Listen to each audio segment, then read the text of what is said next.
of baseball. But now, this is a team that you really cannot sleep on, because this is a team that, yeah, man, if you give them an inch, they will take a mile, and they will sneak a couple of games out. They're only a couple games below 500 to begin with already, so a couple 2 wins here might push them ever so closer to 500. As for Great Plains Health, they're just trying to really get back to what was successful early on for them. Clean, efficient baseball, and that is what has been plaguing them the last couple of weeks in their big losing streak they had, of course, during their trip to the CWS tournament. They just really couldn't find that same consistency and that same clean baseball we saw early on that got them close to 500. Now looking to see, after that win against Kearney, which was probably one of the cleanest they've played in a couple of weeks, can they continue that here against Grand Island USave? You'll, of course, have to find out. We come back here, Bill Woodfield, FM 98.1, AM 1410, and video live streaming on our WB's Fun Center live stream at NordPlattePost.com.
Welcome back, everybody. Here, Bill Woodfield on FM 98.1, AM 1410. Me, Paxton Gordon, once again. I'm back in the driver's seat. It was a long 2 weeks of Nebraska land days, and moving on top of that. Hey, TJ can't give me a dirty look because he skipped Legion to go to Boston. You know, I will. But we're back once again, and you know, I mean this in the most joking manner, but so is Great Plains Health. They've been on a whole week-long, I hate to say vacation, but they haven't played a baseball game in over a week. The last game they played was last Tuesday against Misco Sports Kearney when they took down Kearney 2-1 in what was a fantastic game for Great Plains Health. They really needed that game after a tough last couple of weeks at the CWS, and of course losing to Shattern before going to the CWS. They were on an 8-game losing streak and were really struggling to really find the momentum to go forward. But they got the win against Kearney, and now are facing a team that they have really clobbered the last couple of years in, Grand Island USave. As, again, you hate to be that guy, but over the years, USave has not been the most best of programs record-wise, but they have taken a nice big step forward this year, so it's going to be up to Great Plains Health to put their best foot forward to make sure that they come away with the victory instead of, just like what they did prior to the CWS, fall flat on their face versus Shattern. Because we are getting ever so closer to district time. It is right around the corner. When I mean right around the corner, I think it's in almost 2 weeks. If you think it is in 2 weeks, because next week you got the last games of the season, and after that you have districts, and then before you know it, into the start of the high school season.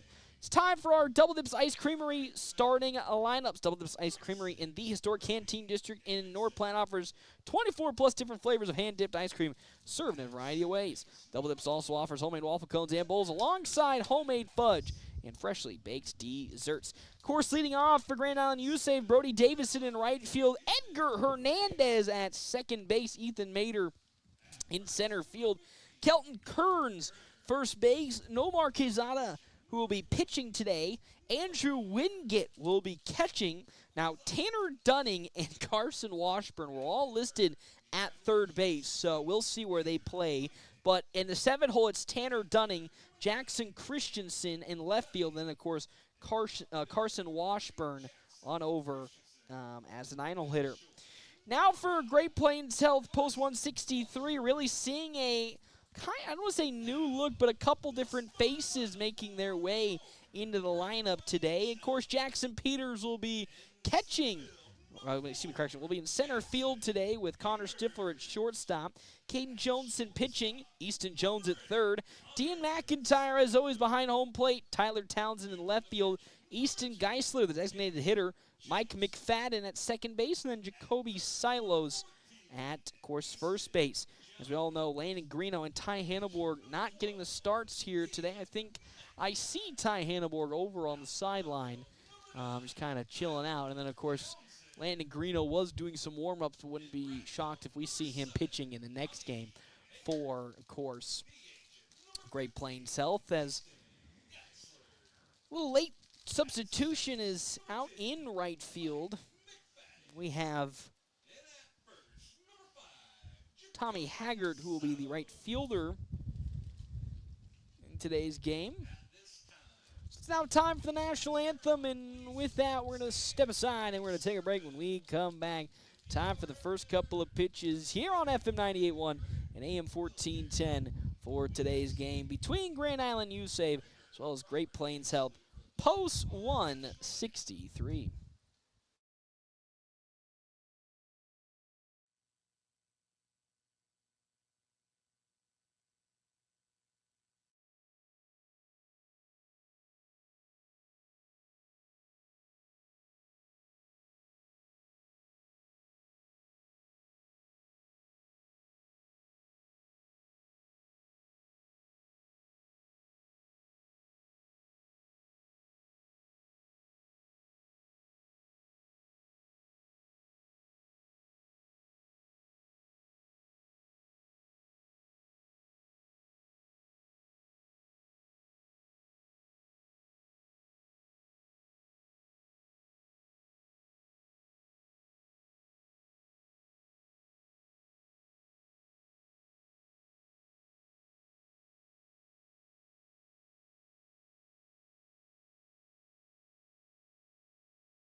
Hey everybody, it's me, Paxton Gordon, and are you ready to get some baseball underway? Because I am. Great Plains Health Post 163 taking on Grand Island USave.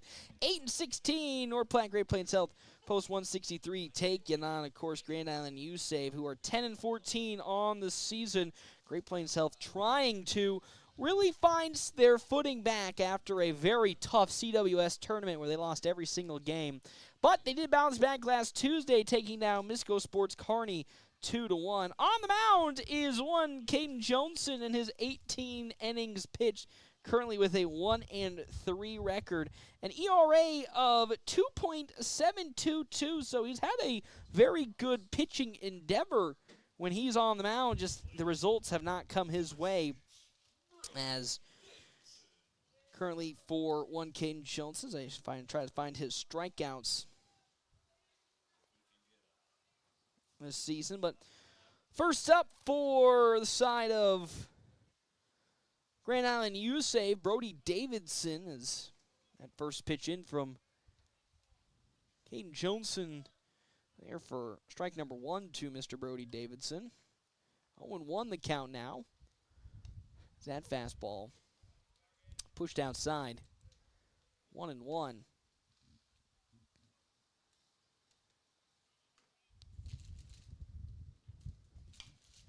Grounder right back up the middle. Good diving glove almost from Connor Stifler. It bounces out, but good effort from Stifler to keep that in the infield to limit it to just a single. But man, what a great dive from Connor Stifler to again potentially save what could have been a double for Brody Davidson. But here's Edgar Hernandez for Grand Island USave, runner in scoring position at first base.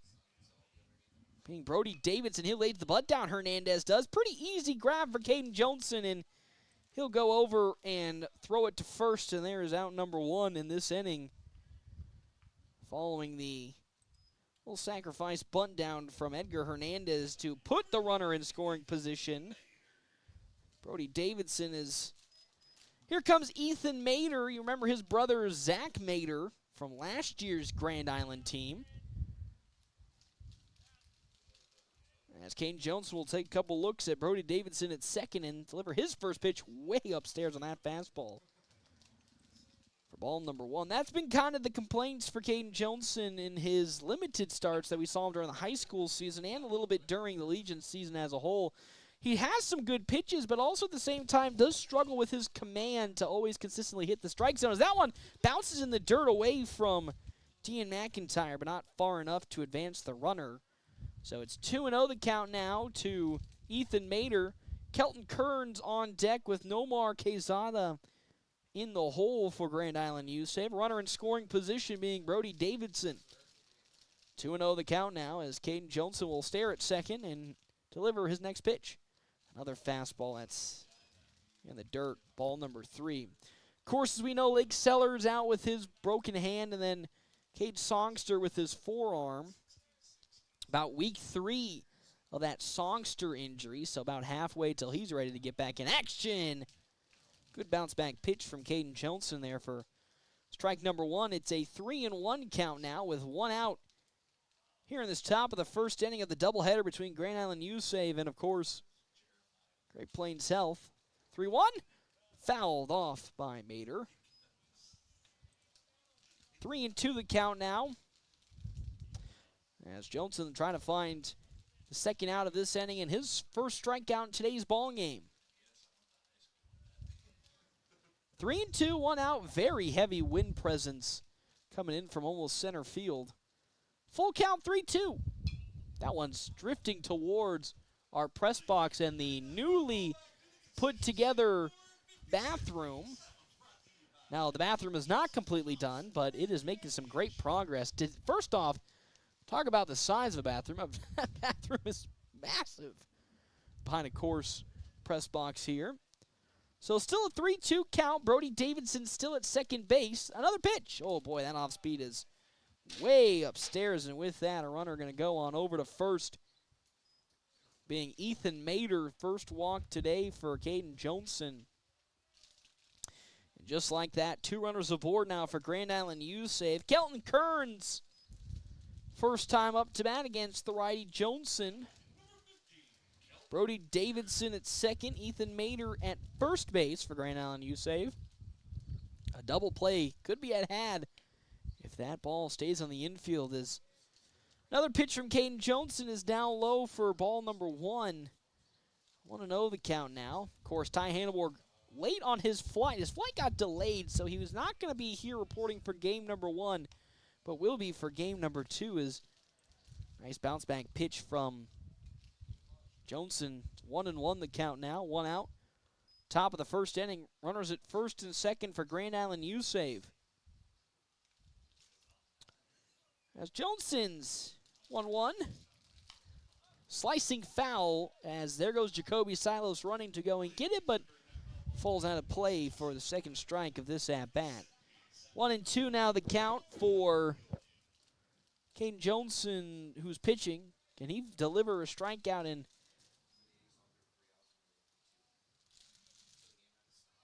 put Grand Island USave to their final out of this top of the first inning? 1-2, 2 runners aboard still. The pitch. Just dragging Dean McIntyre a little too far away from the zone. 2-2 the count now. Johnson already at 15 pitches early on in this top of the first inning. That one belted out towards left field, but dragging foul, and it will continue to stay foul as that goes out of play, and we'll still stay with a 2-2 count. Following Kearns, Nomar Quezada, then Andrew Wingate for the side of Grand Island USave.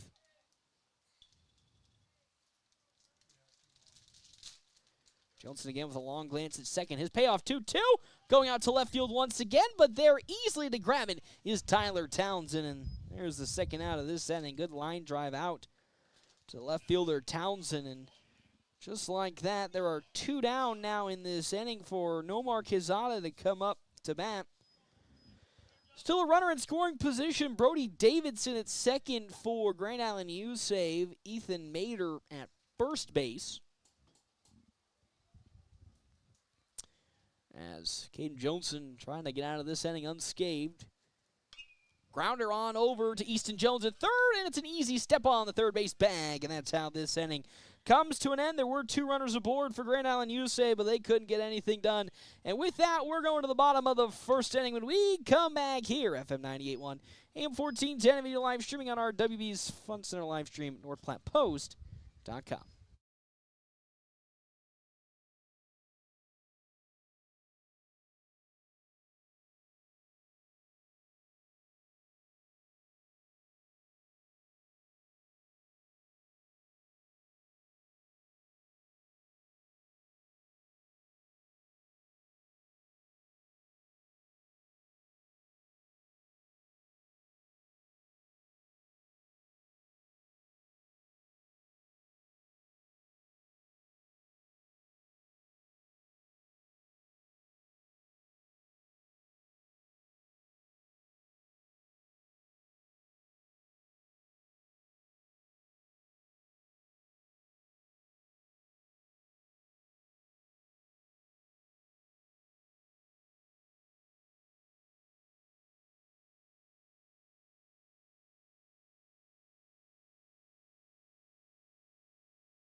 Bottom of the first inning here, Billwood Field on FM 98.1, AM 1410. Great Plains Health Post 163 tied up with Grand Island USave. First game in over a week for North Platte. Again, they had their game against Hastings on Wednesday canceled, of course, due to that rainstorm that came about North Platte.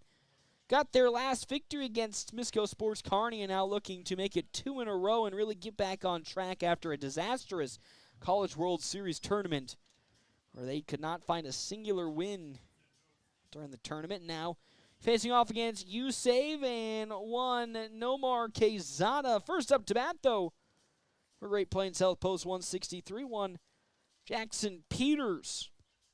Of course, our half-inning breaks brought to you in part by Kevin McGann and the Fortifying Group.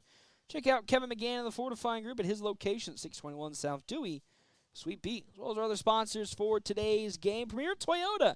At Premier Toyota, just south of I-80 in North Platte, they invite you to stop out and take a test drive today of all their new and pre-owned vehicles. Premier Toyota, let's go places. So Jackson Peters sounding off for the first time here today. 196 batting average for Great Plains Health, post 163. 7 singles, 3 doubles, no triples nor home runs. Only has 8 RBIs on the season to go ahead with his 10 strikeouts, facing off against Nomar Quezada for the first time, as Peters trying to, just like a lot of the Great Plains Health players offensively, refine that rhythm they had early on in the season, because, again, before you know it, we're taking step by step. We're getting closer to districts time. As I scared Jake there by just plugging my phone in. I'm sorry. I was just plugging the phone in for you.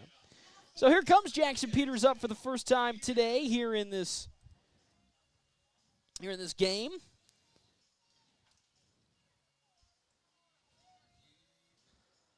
Against Nomar Quezada again for the first time today, is that's going to bounce off of Jackson Peters and also off of the shoulder of the home plate umpire, which is going to put a runner on over at first base for North Platte. As here's Connor Stifler, man. We'll talk about a guy that's had a really positive change this season, you know, outside of really his hitting percentage. But I think defensively, Connor Stifler has taken a nice step forward. He is also hitting 196 this year for Great Plains Health with his 10 singles and 1 double. But defensively, he really has taken a good step forward after what had been a pretty strugglesome high school season defensively, you'd have to say. Made a lot of mistakes out at third base, of course, with Easton Jones being out with that knee injury. Connor Stifler really had to take up the mantle at third and struggled defensively as Quezada, for the second time in back-to-back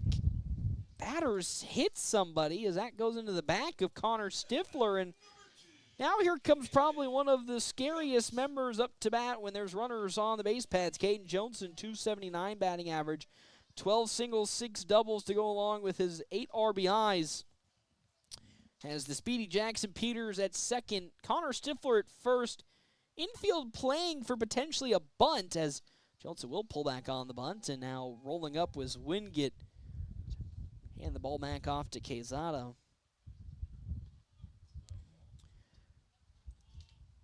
Looks like there's ball number 1 to Caden Johnson. Next pitch, that off speed way upstairs, and may get a quick 2 balls, no strikes to Caden Johnson. On deck being Easton Jones and Dean McIntyre in the hole. For Great Plains Health, post 163.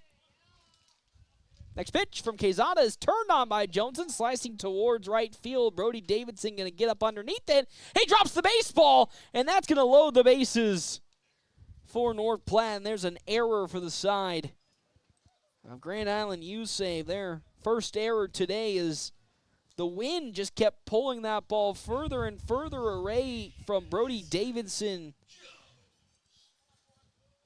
in right field. And now the bases are loaded for Easton Jones with nobody out in this bottom of the first inning. So far this season for Easton Jones, 309 batting average, 8 doubles, 1 triple, 7 singles, and a home run. Leading the team in RBIs with 19, could add 1 here as he swings and slices one to where John Clatton is out there. Poor guy.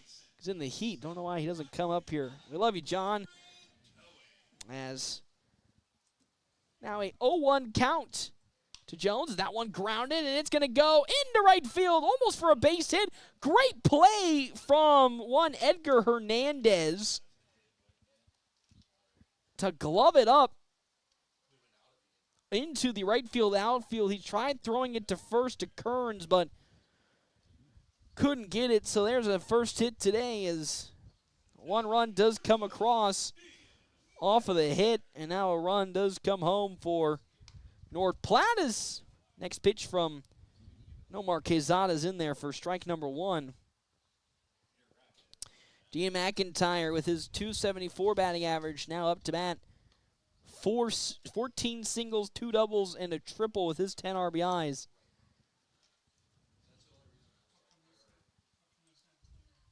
One and one now the count to McIntyre. Swing and a miss, and foul tipped off. And time is going to be called as Andrew Wingett will make his way on over to his pitcher, Omar Quezada, to have a conversation with Quezada. 1-2 the count now to McIntyre. Tyler Townsend on deck with Easton Geisler, the designated hitter in the hole. Bases are still loaded here for North Platte, leading 1-0. Swing and a miss, and down goes Dean McIntyre, striking out, and there's the first out of this inning for Tyler Townsend. Coming up to bat, 167 batting average with 5 singles, no doubles, no triples, but does have 9 RBIs for the squad. Bases are still loaded. Easton Jones at first, Johnson at second, Connor Stifler at third. As he'll pull back, throw on over to third, and that's going to bounce off the back of Connor Stifler, going to the outfield. And a run will come across, so a throw from Andrew Wingett that bounces off the back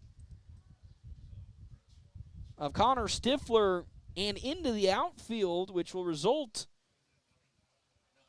in another run coming across. It's 2-0 the lead for Great Plains Health Post 163. There goes the double steal, throw on over to third from Wingett. And they're going to say he got tagged on the shoulder. Great throw from Andrew Wingett. And a great tag out from Tanner Dunning to get Caden Johnson out at third base. So there's 2 down in this inning, and a runner still in scoring position at second being Easton Jones, as Townsend trying to move him up on the base pads, but he'll swing and miss. 1-2 count now to Tyler Townsend. 2-0 lead for Great Plains Health. Quezada's pitch. That's in there for a ball, and stealing successfully third base is Easton Jones. So Jones will not only successfully steal third, but it's ball 2 into Townsend. 2-2 now the count. With one runner in scoring position being Easton Jones at third base. The pitch. Slicing towards the visiting dugout for a foul ball. So we'll still stay at 2-2. On deck, Easton Geisler. Mike McFadden in the hole. Great Plains Health. As Quezada will get the sign from Andrew Wingett. Likes what he sees, and now his payoff 2-2. Off speed is swung on and missed, and that's how this inning will come to an end. Down goes Tyler Townsend swinging. We now go to the top of the second inning, a 2-0 lead for Great Plains Health when we come back on FM 98.1 AM 1410 and live streaming on our NorthPlattePost.com.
Welcome back here at Billwood Field, FM 98.1 AM 1410, and as always, live streaming NorthPlattePost.com. Hey, an early 2-0 lead.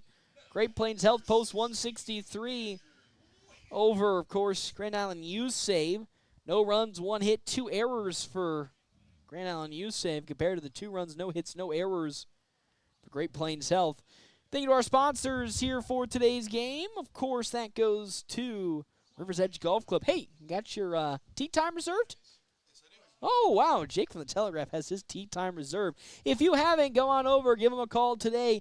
Get your tee time reserved because it is a beautiful, beautiful summer day. Not just today, but for the rest of the week, of course, on over at Rivers Edge. That one little grounder. Great diving glove by Easton Jones. He throws it over to first in time. What a throw by Easton Jones, making a great diving grab out at third base. Gets up in plenty of time. Throws the runner out at first. Here's Tanner Dunning, the third baseman. But, man, what a great start to this inning. And a great defensive stop by Easton Jones. As Dunning has nobody on and 1 out in this top of the second. He'll see a fastball that's in the dirt from Caden Johnson for ball number 1. Also, thank you to our half-inning sponsor, as always. That's Kevin McGann of the Fortifying Group. Check out Kevin McGann of the Fortifying Group. His new location, 621 South Dewey, Suite B. Foul ball off the bat from Tanner Dunning. Currently 2-0 on our Wicked Fast scoreboard. Runs coming across off of a couple of infield mistakes from Grand Island USave. Again on our game stats, provided by State Farm agent Bobby Holst. That pitch from Johnson once again face planting into the dirt. 2-1 now the count. Again, that's a very common outing for Caden Johnson. He'll have a couple of good pitches where you're just impressed of how great he finds it into the zone, and then there's other couple of pitches that just make you go, boy, you just get that control a little more reeled in. 3-1 now the count. That was a perfect example. Has the velocity, but just so far up outside of the zone, really makes that speed worthless. That one's popped up. Dean McIntyre making his way underneath it, but it's going to drift out of play thanks to that wind. And now it's a 2-2 count. Excuse me, a 3-2 count to Tanner Dunning with Jackson Christensen on deck and Carson Washburn in the hole for Grand Island USave. Is Johnson looking for the second out of this inning. The 3-2 pitch. That one grounder right back on over to Johnson, and he'll throw it to Jacoby Silos at first. And there's a second out of this inning. Good little ground out to Caden Johnson, which is also it's just so maddening about Johnson. You know, you say maddening, but he hasn't really gotten enough outings to really get the consistency down. But you can see the potential he has as a pitcher. Not only does he have good velocity, but really does a good job of forcing ground outs to the infield. And so far this inning and last inning has done a great job of producing those, as that fastball to Jackson Christensen is in there for strike number 1. 2 down in this inning. Nobody on for Grand Island USave as that fastball drifts out of the zone. 1-1 now the count. On deck, Carson Washburn, back to the top of the order with Brody Davidson. As that's a beautiful pitch from Johnson as it's in. Strike number 2. 1-2 the count with 2 outs here. Top of the second inning of this doubleheader between North Platte and Grand Island USave. Slicing foul on that pop-up. That goes out of play, so we'll still stay at 2-2 the count. Excuse me, 1-2 the count with 2 down. 8-16 the record for Great Plains Health. 10-14 for USave. 1-2. Off speed. Oh, my gosh. That looked just a bit, a little smidge too high according to the home plate umpire. But that one's popped up. Drifting towards left field. Tyler Townsend running on to get there. And unfortunately, he will not be there in time. So count is now 2-2 the count as that goes way out of play again thanks to the wind. 2-2, 2 down. Jackson Christensen having a good battle. 6 total pitches have been thrown in this at-bat by Caden Johnson. But Joni trying to get out of this inning without allowing a runner to get aboard. Make it a quick 1-2-3 for Great Plains Health. 2-2 pitch. Swing! And a miss. Down goes Christensen. And that's how this inning comes to an end. No runs came across on no hits, and nobody was left stranded for Grand Island USave. We now go to the bottom of the second, a 2-0 lead for Great Plains Health Post 163. We come back here on FM 98.1, AM 1410, and live streaming over at NordPlattePost.com.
Welcome back here to Billwood Field, FM 98.1, AM 1410, as up to bat here, Tommy Haggard. In our half-inning breaks brought to you in part by Kevin McGann of the Fortifying Group. You can check out Kevin McGann of the Fortifying Group. His location, 621 South Dewey, Sweet Pete. As well as Dr. Chris Kroll and his crew at Kroll Clinic, located in the Westfield Shopping Center, as well as McCook. Time called real quick. They specialize in sports injuries, helping you get back in the game faster. You know the best part about that? Helping you get back in the game faster? Their facilities have no fees. Should look at that.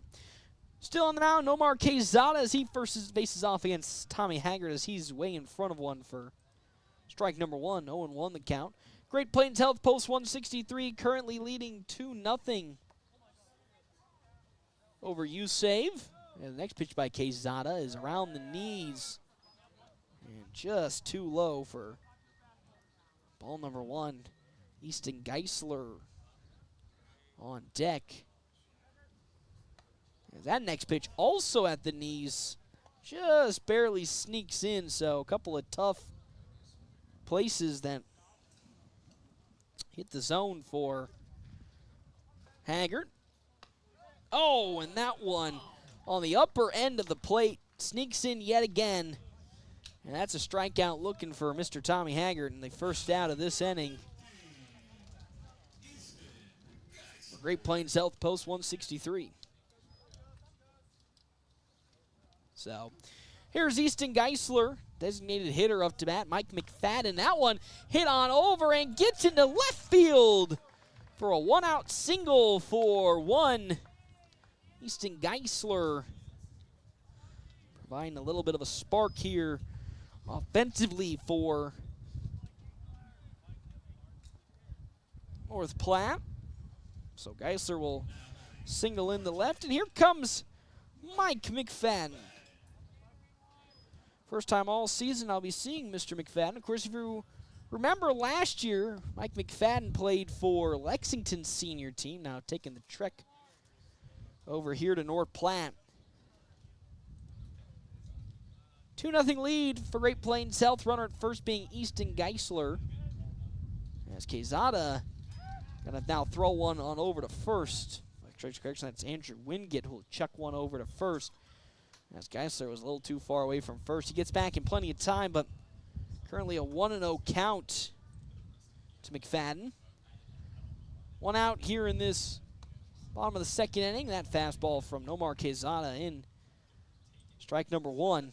1-1 the count with one out here, bottom of the second inning. Runner at first base being Easton Geisler. That one slicing foul by McFadden, so we'll move the count to 1-2. Jackson Peters on deck with Connor Stifler in the hole. 1-2 to Mike McFadden, as he would like to get on and get another runner in scoring position.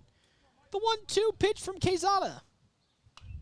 That one going on into left field. Mike McFadden gets a hit.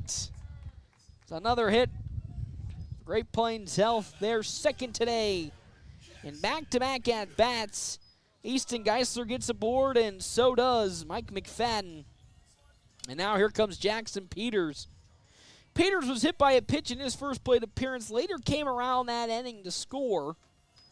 Part of a 2-0 lead for Great Plains Health when 2 runs came across on get it, no hits. That's an FBO national special if I've ever seen one. Is that first pitch up to Jackson Peters is too high for ball number 1. 1-0 the count now. There's a beautiful fastball from Quezada that's just right down the center. Got Jackson Peters all frozen up. 1-1 now the count. 1 out here in the bottom of the second inning. 2 runners on the base pads. 1 in scoring position being Easton Geisler. Off speed once again. Sneaks into the zone. Catching one Jackson Peters off guard. 1-2 now the count with 1 down in the bottom of the second inning. Quezada looking for his second out of the inning. The 1-2. Fastball that will be pulled away from Wingett. Count moves to 2-2. Connor Stifler on deck with Caden Johnson in the hole in this bottom of the second inning. On our wicked fast scoreboard. Our game stats brought to you in part by State Farm agent Bobby Holst, as that's a half swing, and they're going to say that Peters did not go around. So it's 3-2 the count. Peters again on our game stats, hit by a pitch in his last at-bat. 3-2 now with 1 out. The bases would be loaded if Peters gets walked. Quezada winds up.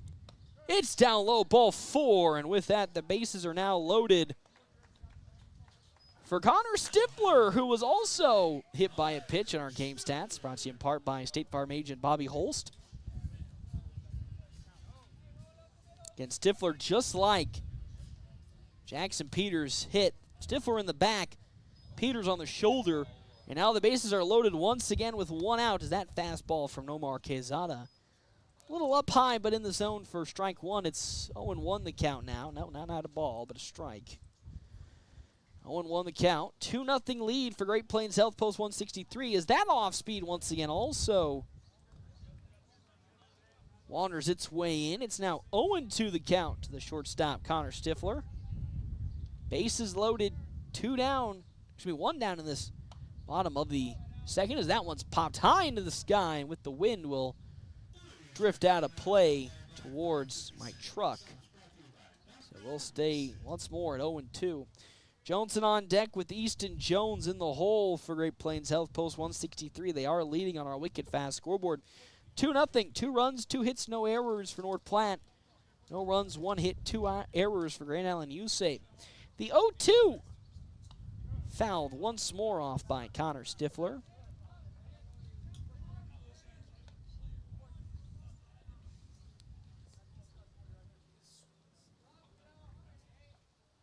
Quezada really trying to dig deep and find that last strike. 0-2. And fastball's up and behind Stifler for first ball of this at-bat. Bases are still loaded with 1 out. Geisler at third, McFadden at second, and Jackson Peters at first. So we got some speed on the base pads. As that one in there, strike 3 around the knees as down goes Connor Stifler looking. Just like that, 2 are down in this inning for Caden Johnson, who reached on an error in his first plate appearance after Brody Davidson dropped a pretty easy pop fly in right field. And now, can Joni do it again? He'll slice one out to right field. Davidson getting up underneath it, this time with some distance to cover. And no mistakes this time as he gloves it up. And that's how this inning will come to an end. The bases were loaded once more for the side. Great Plains Health, but they couldn't bring them home. And with that, we go to the top of the third, a 2-0 lead for Great Plains Health, Post 163. When we come back, FM 98.1, AM 1410, and live streaming at NorthPlattePost.com.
Welcome back here, Billwood Field, FM 98.1, AM 1410, and of course live streaming, NorthPlattePost.com. Currently a 2-0 lead for Great Plains Health, Post 163.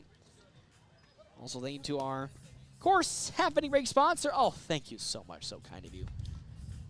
That is, of course, Kevin McGann with the Fortifying Group. You can check out Kevin McGann, the Fortifying Group, on the one-way 621 South Dewey, Suite B. As well as Smokin' Double D's at Butch's in Hershey, locally owned and operated, where they smoke their own meats low and slow. Bring you award-winning barbecues. That fastball from Caden Johnson is in the dirt to lead off this top of the third inning. Carson Washburn up to bat. Then after Washburn, back to the top of the order with Brody Davidson and then Edgar Hernandez. Another pitch from Johnson that just can't seem to find the zone. 2-0 the count now. 2-0 with nobody on, nobody out. Top of the third, 2 runs, 2 hits, no errors for Great Plains Health, Post 163. No runs, 1 hit, 2 errors for Grand Island USave as times would have to be called. Dean McIntyre took a nasty whack from that baseball. Strike number 1 to Washburn. As out comes Coach Holm to have a conversation with McIntyre. Again, Wicked Fast is our scoreboard sponsor. Hey! TJ with a good old pun there. Like, that's a 10 out of 10. I'm down for that one. Of course, you can stop by Wicked Fast today, located across from the Do It Center in North Platte. Some of the best savings to boot here in North Platte. Nice little hard hit on over to Connor Stifler at short. Good glove. Throw on over to first. Talking about the defensive improvements for Connor Stifler this season. Really has been on a great upward trajectory after many of errors came his way during the high school season. He seems so much more confident now defensively for North Platte. Now it's only if he can start to turn his batting average around, as that one's going to be looped into right field for another hit. This time Brody Davidson will get the hit. So second hit today for Grand Island USave with 1 out in this top of the third inning. Here comes Edgar Hernandez. Sacrifice bunted his way to an out in his last plate appearance. Moved Brody Davidson on over to second in the top of the first. Following Hernandez, Ethan Mader, then Kelton Kearns for Grand Island USave. And Johnson will take that look on over at first and deliver first pitch into Hernandez. Popped up. Drifting on over to the opposing dugout, and thanks to the wind, it goes out of play. And there's strike number 1 to Edgar Hernandez. 39 total pitches for Caden Johnson, 25 strikes to 14 balls. That equates out to 39 pitches.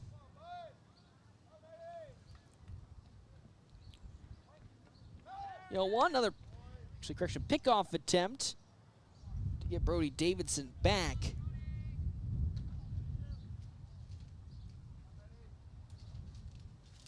Another pickoff attempt as Davidson gets back. And Jacoby Silas on over at first base for North Platte today with Landon Greeno getting the first game off. As Johnson with his 0-1 to Hernandez. That one's just too low on his off speed. 1-1 now the count. Will skirt a little bit away, the ball will, from Johnson on the mound, but not far enough to move Brody Davidson, who is at first base.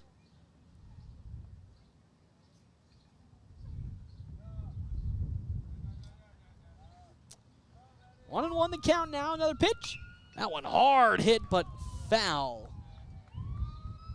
Down the third base side. Strike number 2 of this at-bat to Edgar Hernandez. As Caden Johnson will once again get the sign from Dean McIntyre, take a long stare at Davidson at first and wind up his 1-2. Boy, that off speed. Just too high on that last pitch. 2-2 the count with 1 out. Runner on at first being Brody Davidson. It's top of the third inning. Eerily similar to how things started off in the top of the first. That one grounded on over to Stifler. Bounces out of his glove. He steps on second, so they'll at least get the force out of Brody Davidson at second base, but Stifler won't be able to collect the ball in time to gun it to first, so Brody Davidson will get forced out at second as Edgar Hernandez will reach on a fielder's choice. And with 2 down in this inning, up to bat now Ethan Mader. He walked in his first plate appearance against Caden Johnson. Has Hernandez at first. Another pickoff attempt, this time to Hernandez, will not be in time as Hernandez gets back. 2 down in this top of the third inning, a 2-0 lead for Great Plains Health, post 163. As Johnson delivers, hard hit out in the right field. It's going to get down for a base hit, gloved up, and that's going to be at least a single for the side of Ethan Mader. So it'll put runners at the corners now for the side of Grand Island USave. Hernandez at third, Mader at first. Kelton Kearns line drive flew out to Tyler Townsend in left field in his first plate appearance. Nomar Quezada on deck with Andrew Wingate in the hole for USave. Runner in scoring position at third base being Edgar Hernandez. Beautiful first pitch from Caden Johnson to Kearns as this finds its way in for strike number 1. 0-1 the count now with 2 outs. It's top of the third inning as Johnson trying to get out of this inning unscathed. Here comes his 0-1 pitch. Oh, that one smothered, but will be pulled foul for strike number 2.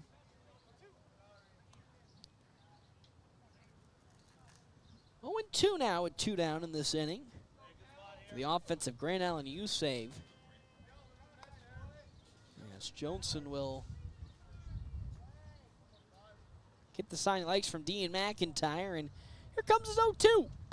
Hard hit on over to Connor Stifler at short. Throw on over to first in plenty of time, and that is how this inning comes to an end.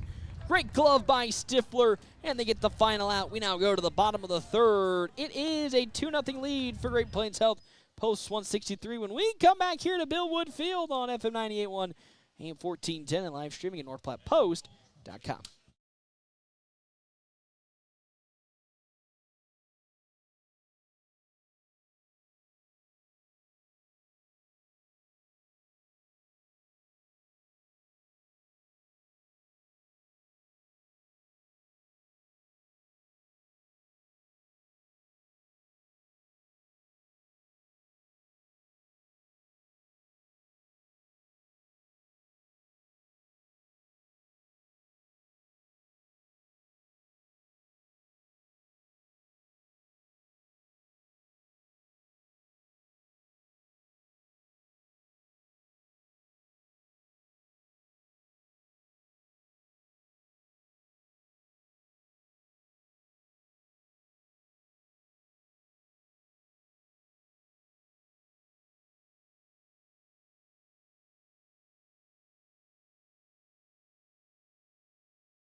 Welcome back here to Millwood Field on FM 98.1, AM 1410, and video live streaming, NorthPlattePost.com. Bottom of the third inning, still a 2-0 lead. Great Plains Health Post 163. Thank you, of course, as always, to our half-inning break sponsor, Kevin McGann and the Fortify Group. Check out Kevin McGann and the Fortify Group. His location, 621 South Dewey, Suite B, as well as our other sponsors for today's game, Hands of Heartland. Hands of Heartland has offered support and services for those with developmental disabilities in Nebraska since 1998, and are bringing those services to the North Platte area. So Edgar Hernandez facing off against Easton Jones for the second time in this ballgame. Jones singled in his last plate appearance past Edgar Hernandez right in the essentially in the second base area out in right field. He'll crush that one out to right field as Brody Davidson will get back underneath it and get there with plenty of time to get the first out of this inning. Good hit from Easton Jones, but wind didn't help him get it over the head of Brody Davidson. And here comes Dean McIntyre. Struck out swinging in his last plate appearance. Now, with nobody on and one out, seeing if he could be the batter to get on for Great Plains Health. Now, still see a strike around the knees from Nomar Quezada for the first strike of this at-bat. 43 total pitches for Quezada, 27 strikes to 16 balls, as that one little looper back on over to Edgar Hernandez at second. Throw to first will just be in time, and it's now 2 up, 2 down for Great Plains Health Post 163, and Tyler Townsend up to bat. He struck out swinging in his first plate appearance against Quezada. Tommy Haggard on deck with Easton Geisler in the hole. Still a 2-0 lead for North Platte. The bottom of the third inning, this doubleheader. Quezada's pitch. It's going to pull very far away and low to Wingate. So there's ball number 1. Of course, the schedule for this week, Great Plains Health taking on Broken Bow at home on Saturday before they take on Scottsbluff on Sunday for senior night, and then on Monday against Alliance for having a little bit of an extended break to go to Kearney for the Kearney tournament to end their regular season. As that fastball from Quezada once again pulling Wingate away. It's 2-1 the count, and heck, before you know it, districts right here in North Platte. I know, 2 weeks, can't believe it. The 2-1 is going to be foul tipped off by Tyler Townsend, then bounce off the noggin of Andrew Wingate for strike number 2. 2-2 the count now with 2 outs in the bottom of the third inning. Still a 2-0 lead for Great Plains Health on this very sunny day. As Nomar Quezada looking for a quick 1-2-3 bottom of the third inning for USave's defense. Here comes that 2-2. Another off speed that is just getting pulled away from Wingate. All 3 of Quezada's pitches that have been for a ball in this at-bat have been very far off the plate, but when he gets them into the zone, there's no doubt about it. Here comes the payoff 3-2. Popped up, drifting on over to the first base side, but out of reach from Kelton Kearns, and that's a foul ball.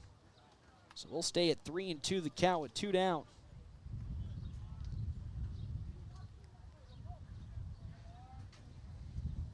Three and two once more. Nomar Quezada, he's at 50 pitches right now. A little bit on the high side. Delivers. Foul tipped off yet again by Tyler Townsend. That is the 3rd foul ball of this at-bat by the senior. So Townsend really battling it out here with Nomar Quezada. As Quezada will get the side from Wingate and pay off a 3-2 again. Upstairs, ball 4, and the battle pays off perfectly for Tyler Townsend as he comes away victorious and will draw the walk, make his way on over to first. Tommy Haggard up to bat.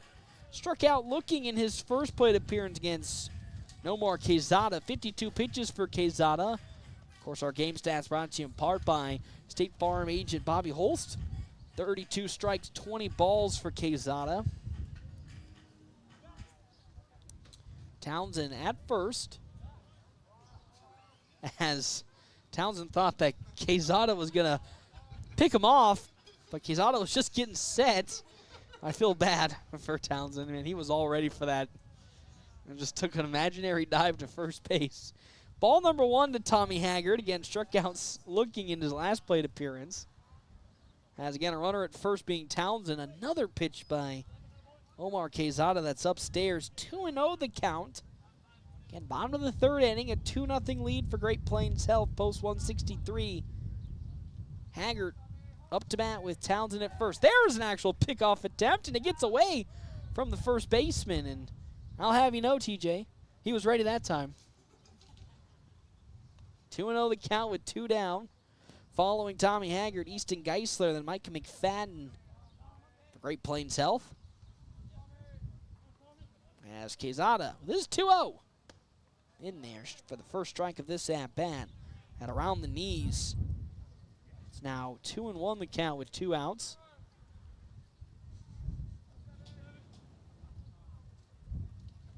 The 2-1, there goes Tyler Townsend. Good throw from Wingate, and it's not going to be gloved up by the shortstop.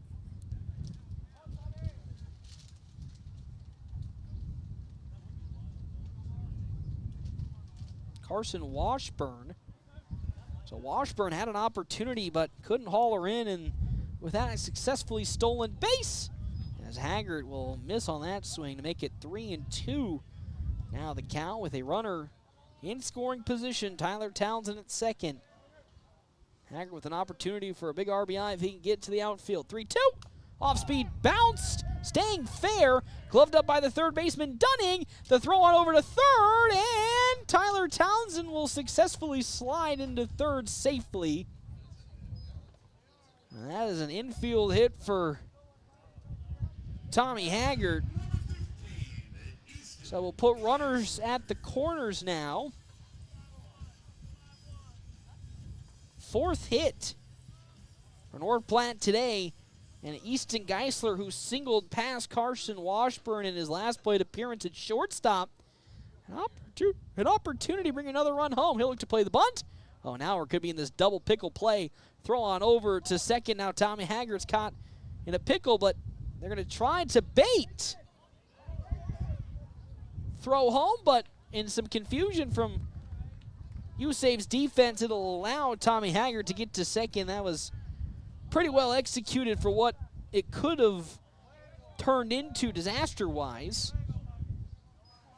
But now it's an 0-1 count to Geisler with 2 runners in scoring position. Boy, that fastball was up around the head there for ball number 1. But 2 runners in scoring position. Townsend at third, Haggard at second. Geisler gets another hit to the outfield. That'll score both runs. He turns on one, but it's on over to Edgar Hernandez at second base. He didn't even have to move, and that's how this inning comes to an end. 2 runners were aboard, but we're going now to the top of the 4th inning. Still a 2-0 lead for Great Plains Health, post 163. When we come back, FM 98.1, AM 1410, and live streaming on over at NorthPlattePost.com.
Welcome back here, Bill Woodfield, FM 98.1, AM 1410, and all my excitement. I dropped my phone.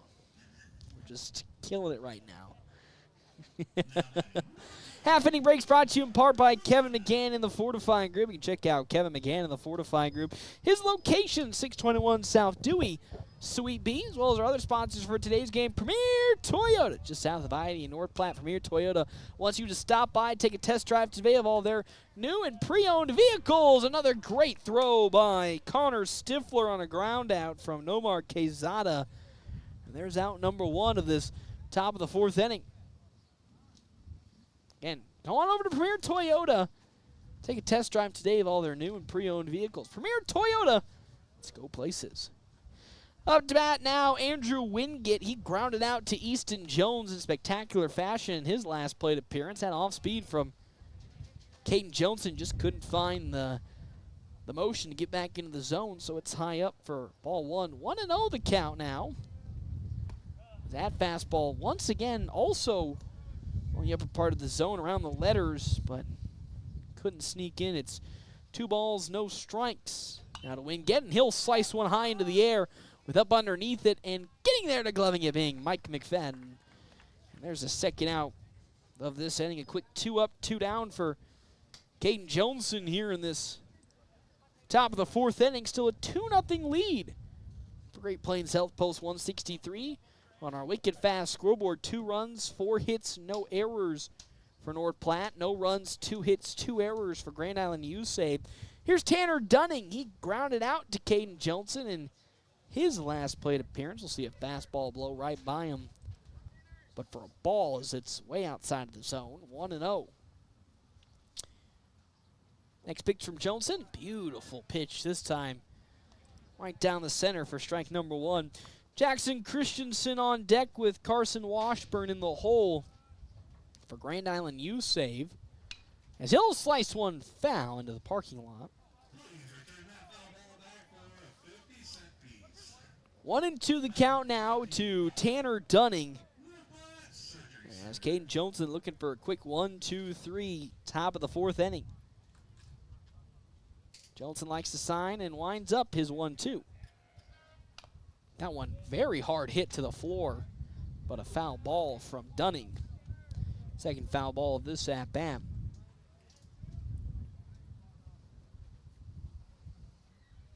Wind picking up a little bit, blown in from directly center field. Around 10 to 15 miles per hour. The 1-2, boy, that one. Fortunately from Caden Johnson, way into the dirt in front of Dean McIntyre. So now it's a 2-2 count.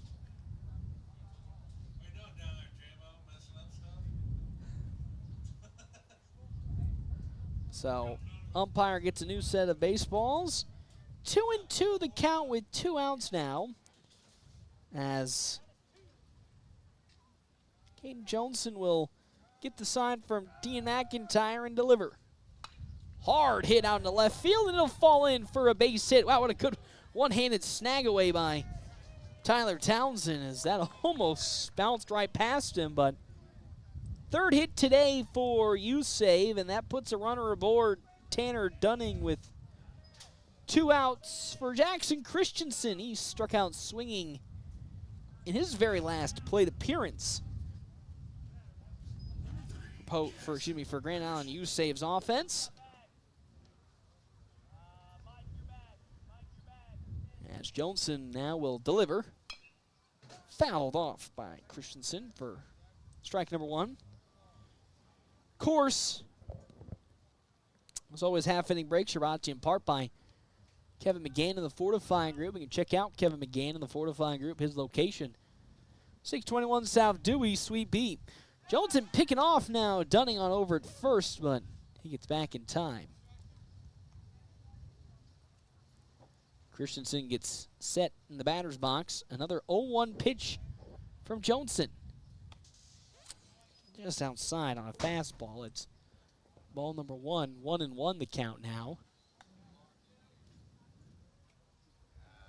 Still a runner at first base for USave being Tanner Dunning. Hard hit on over to Mike McFadden. It's second, good glove up, throw to first in time, and that's how this inning comes to an end. There was a runner on the base pads, but USave couldn't get anything done, and with that, we go to the bottom of the fourth, and we come back here, FM 98.1, AM 1410, and video live streaming on our WB's Fun Center live stream at NorthPlattePost.com.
Welcome back here, Billwood Field, FM 98.1, AM 1410, and live streaming at NorthPlattePost.com. Mike McFadden was up to bat, but we got ourselves a pinch hitter situation going on as old, reliable Landon Greeno up to bat.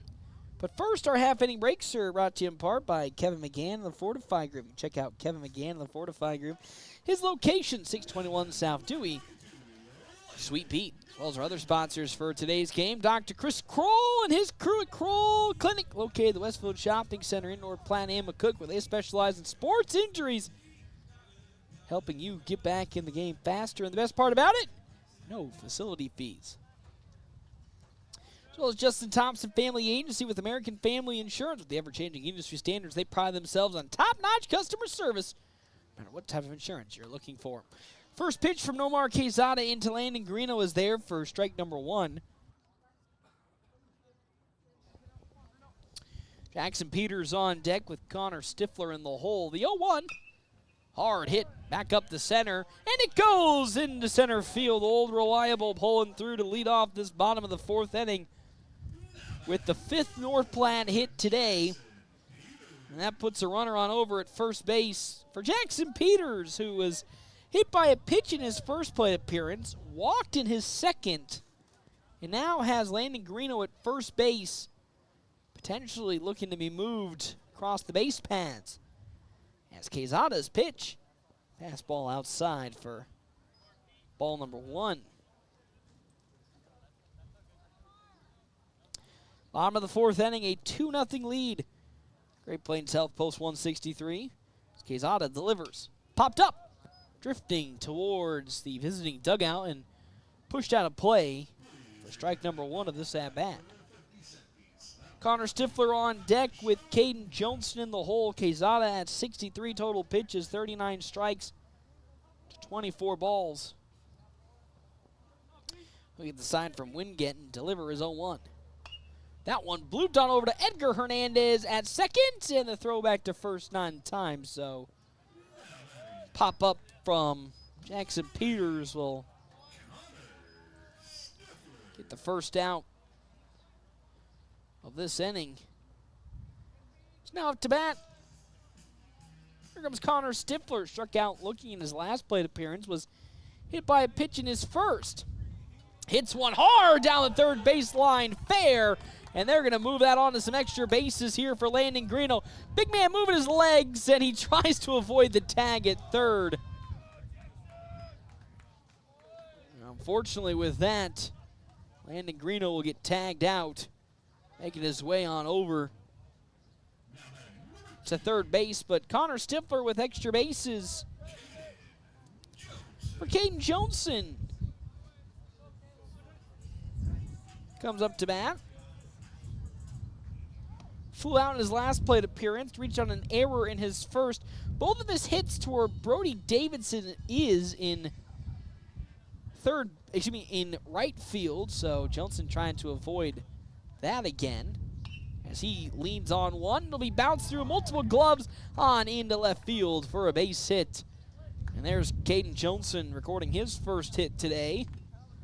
6th hit for North Platte in this ball game. Runners now are at the corners with 2 down for Easton Jones. He flew out to Brody Davidson in right field in his last plate appearance.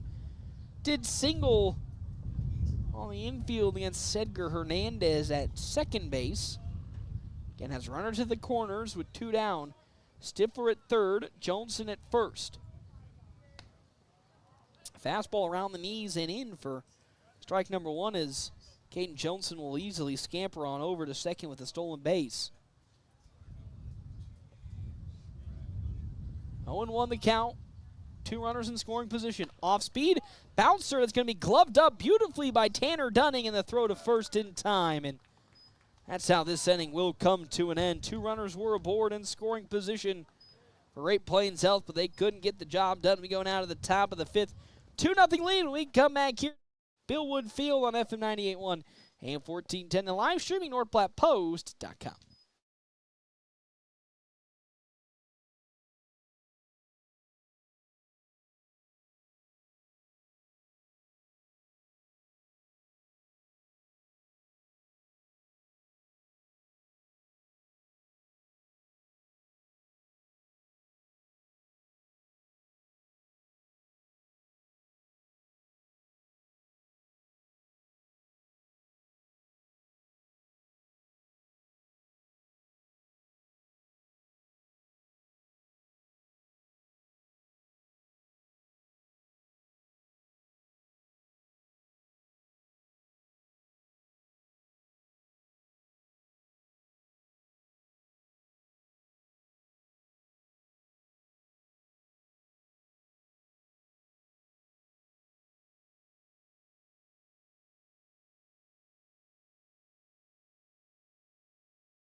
Welcome back here, Billwood Field, FM 98.1, AM 1410, and of course, video live streaming, NorthPlattePost.com. Game 1 of the doubleheader here between Grand Island USave as well as Great Plains Health Post 163. Some defensive adjustments for North Platte as Landon Greeno will now sub in for Jacoby Silos at first base, but Silos will be taking over for Mike McFadden at second. Here's Carson Washburn. He grounded out to Connor Stifler in his first plate appearance in today's ball game. Lead off this top of the 5th inning. Fastball down low from Johnson for ball 1. Brody Davidson, leadoff batter on deck with Edgar Hernandez in the hole for USave as that pitch around the knees will sneak in for the first strike of this at-bat. 1-1 the count now. Another beautiful pitch from Caden Johnson. Doesn't go the way he wants this time about. It's 2-1. That one just a bit elevated above the lettering. This time pulling away from McIntyre for ball 3. 3-1 now the count. With nobody on and nobody out in the top of the 5th.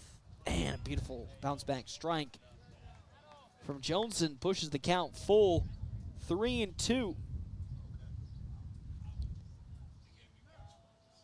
Johnson delivers. Popped up towards center field. Jackson Peters getting up under it. Great diving grab by Peters, and that's how this first out will come about. Great Plains Health, post 163, as that's popped up to center field, and Jackson Peters making a great diving glove out in center. And here comes Brody Davidson. He's 2 for 2 today for Grand Island USave. Has gotten 2 out of their 3 hits so far in today's game. Now can Caden Johnson break him down? And he's off to a great start with that beautiful strike Around the lettering, 0-1 now the count. Following Davidson, Edgar Hernandez, and Ethan Mater. That pitch is tight inside, almost hitting Davidson for ball number 1. 1-1 now the count with 1 out. As Johnson delivers, swing and a miss. There by Brody Davidson for strike number 2 this at bat. 1-2 the count.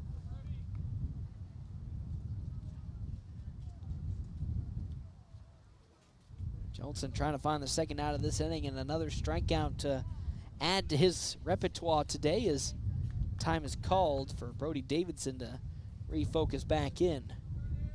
1-2 with 1 out as Davidson gets ready. That fastball once again outside by Caden Johnson, ball number 2. 2-2 the count now to Brody Davidson as Johnson likes that sign from Dean McIntyre and winds up. Oh, off speed, just off the mark. Ball 3, 3 straight balls thrown by Johnson. So it was an 0-2 count, now is pushed to full. And the payoff 3-2. That one pops back out to center field. Jackson Peters getting up underneath it. And there's an easy grab for the young fella. And just like that, there's a quick 2 down in this top of the 5th inning for USave's offense. As Edgar Hernandez trots up to the batter's box once again for the 3rd time. Reached on a fielder's choice in his last plate appearance. Did get out on a sacrifice bunt in the 1st. Another beautiful off speed that's, oh, mamma mia, just off the mark. Ball 1, 1-0 the count now at 2 down. As that fastball's popped up, easily grabbable for Dean McIntyre as he's running towards the net. He gets there and he grabs it, and that's how this inning comes to an end. Quick 1, 2, 3 inning with that. We're going to the bottom of the 5th inning when we come back here. FM 98.1. AM 1410 and live streaming NorthPlattePost.com.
Welcome back here to Billwood Field on FM 98.1, AM 1410, live streaming NorthPlattePost.com. Bottom of the 5th inning.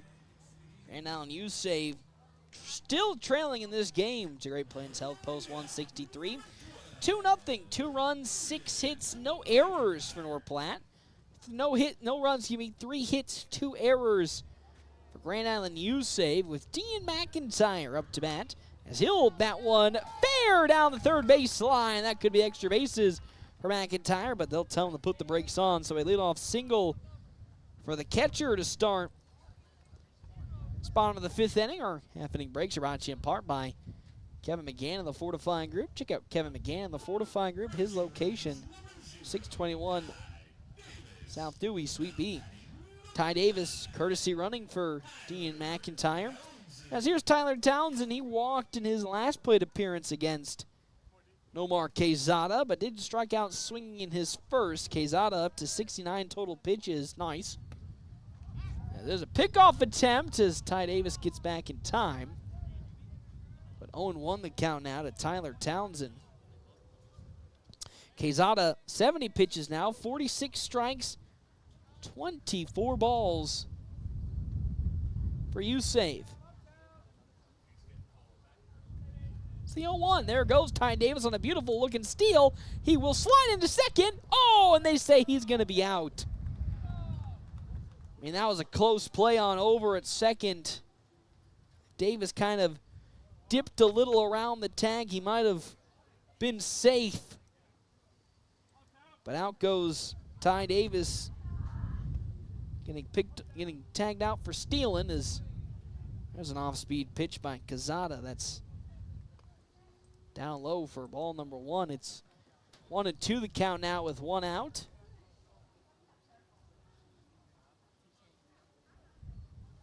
Next 1-2 is pulled foul, or excuse me, pulled out of the zone.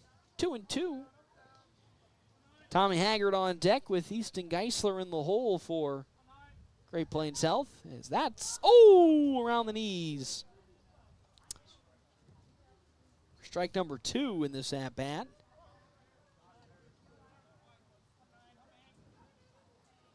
As Quezada now with his 3-2. And there's ball 4. So it may have taken one pitch a little too late for Townsend's liking. 1 out, a runner now on over at first, being Tyler Townsend with Tommy Haggard up to bat. Singled along the third base side in his last plate appearance for Great Plains Health Post 163. Easton Geisler on deck with Landon Greeno in the hole. As Quezada delivers. Fastball way upstairs. Ball number 1. 0-1 now the count. 2 runs on 7 hits. No errors on our wicked fast scoreboard. Great Plains Health Post 163. No runs, 3 hits, 2 errors for USave. That next pitch from Quezada is most certainly below the knees for ball 2. 2-0 the count. 47 strikes, 30 balls for Nomar Quezada today on the mound for USave. As there's a good bounce back pitch to his liking as it's in the center of the zone for strike 1. As both teams trying to go without having a new pitcher take over in this game. Quezada statistically looks like he can go the full distance. Same with Caden Johnson. When I say that, though, that next pitch will pull Andrew Wingate up from his catcher position to glove it. 3-1 the count now from Nomar Quezada. As he'll glance at first and deliver another one. In there, strike 2. Some good back-to-back pitching from Quezada. Now it's a full count. Still a runner at first, being Tyler Townsend. Here comes the 3-2 pitch. There goes Townsend running. Haggard going to pop one up into shallow right field. It's going to fall in fair for a base hit. And that means Tyler Townsend's going to make his way on over to third, not only with a successfully stolen base, but moving on over to third following a good hit from Tommy Haggard. He keeps it into the outfield, but just far enough away that Brody Davidson couldn't get there in time, but also stayed fair. As here comes Easton Geisler. He flew out to Edgar Hernandez at second base in his previous plate appearance. As runners at the corners, Tyler Townsend at third, Haggard at first for North Platte. As there goes a double steal potential attempt, but running up is Carson Washburn to try and potentially thwart a steal home, and does so successfully. But because of that, Tommy Haggard will successfully steal second base. So there's 2 runners now in scoring position for Easton Geisler. 2-0 the count now with 1 out in this bottom of the 5th inning. That fastball also pushing outside. So Quezada staring down the barrel of loading the bases up yet again. It's been a hot minute since we've seen the bases get loaded up against Quezada. And just like that, he officially does load the bases. As here comes, old reliable Landon Greeno, but time's going to be called as out comes the USave pitching coach to have a conversation with Nomar Quezada.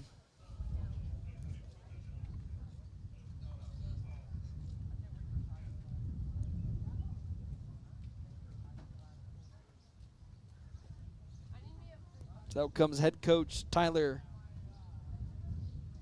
Breakenhoff to have a conversation. Bases are loaded with one out here in this bottom of the fifth inning. Great Plains Health threatening to score. They've had a couple of times in this ball game today where they could have scored, but unfortunately were unable to completely convert on those opportunities.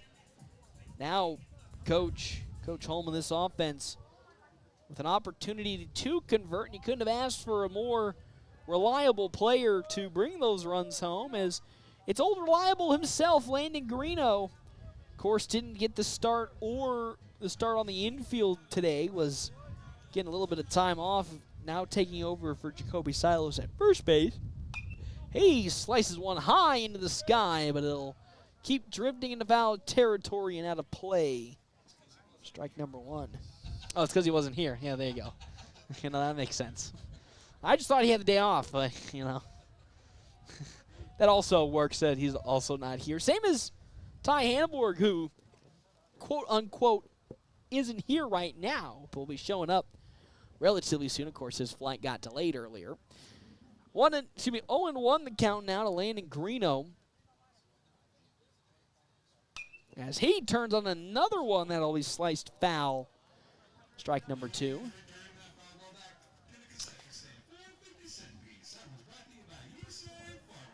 0-2 the count now. Bases are loaded for Landon Greeno, who threatening to put some more runs across for Great Plains Health. Off speed is smothered high into the sky. Drifting towards center field. Getting there and gloving it is Jackson Christensen. The throw home, not in time. It's going to bounce away from actually pitcher Nomar Quezada, and just like that, one run comes across on the sacrifice fly from Landon Greeno.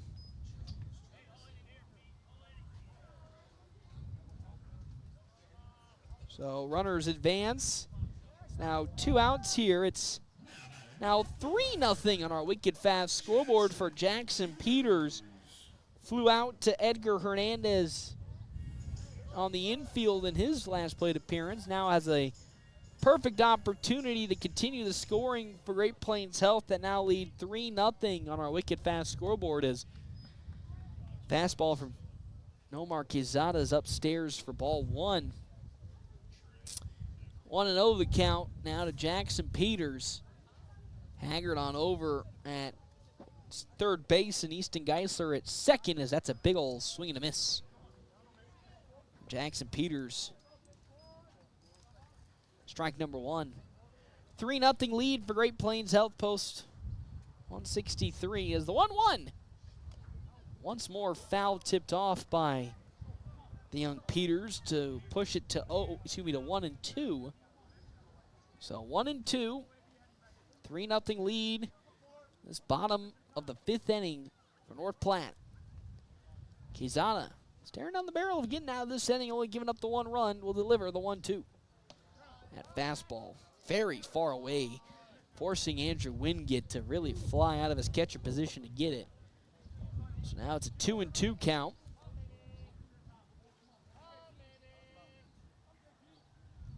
Quezada delivered. That one pulled foul. Would have been a good hit from Peters if he's able to get a little bit more on it. But he fouls it off for the second foul ball of this at-bat. We'll keep it at 2-2. Connor Stifler on deck with Caden Johnson in the hole for North Platte, leading 3-0. Quezada delivers another payoff pitch, and it's up and away. Ball number 3, so the count has been worked back full. 3-2.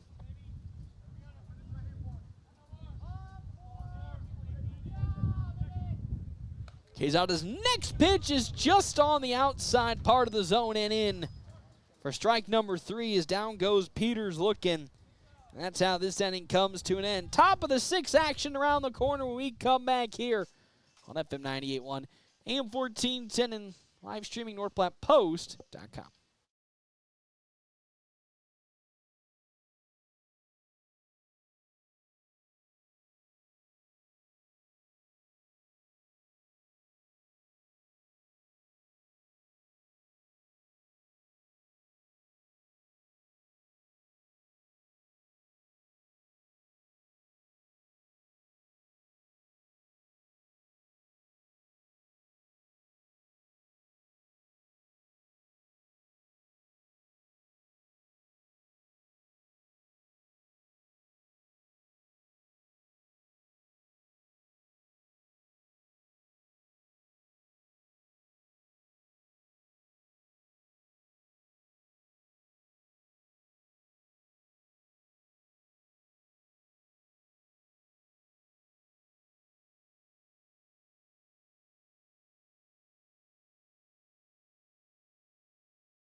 Top of the 6th inning action here, Billwood Field, FM 98.1, AM 1410, live streaming NorthPlattePost.com. That grounder on over to Jacoby Silos at second.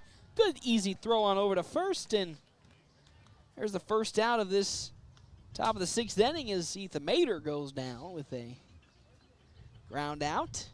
Half inning breaks brought to you in part by Kevin McCann and the Fortifying Group. Check out Kevin McCann and the Fortifying Group. His location, 621 South Dewey. Sweet B, of course, Kearns grounded out to Connor Stifler at short in his last plate appearance. We'll see a ball upstairs around the face for ball number 1. 1-0 the count now. Nomar Quezada on deck with Andrew Wingate in the hole as quickly a 2-0 count for Kearns. As Johnson misses the strike zone. And he'll miss it once again on that fastball, making it 3-0 to Keaton Kearns. Again, Quezada on deck with Andrew Wingate in the hole. Grand Island USave. 3-0 pitch. Good bounce back. The first strike of this at-bat for Caden Johnson. 78 total pitches for Johnson. 48 strikes, 30 balls. He'll look like he'll go the whole way today, barring any disaster. There's another beautiful bounce back pitch as it's, oh, actually, I was about to put my numbers down because it looked like it was in the zone, but according to the home plate umpire, it's just outside, and with that, ball 4, and on over to first goes Keaton Kearns, and here comes Nomar Quezada. Grounded out twice today for Grand Island USave on the offensive side.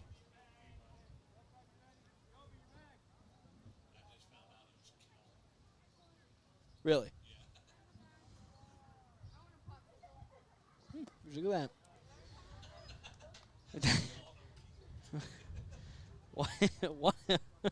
Want to know the count? I need some new glasses. That prescription is sure due up. 1-0 now to Nomar Quezada. Keens on over at first and way. Oh my. That next pitch was down around the dirt area, but call it in for strike number 1. It's 1-1 the count now to Quezada.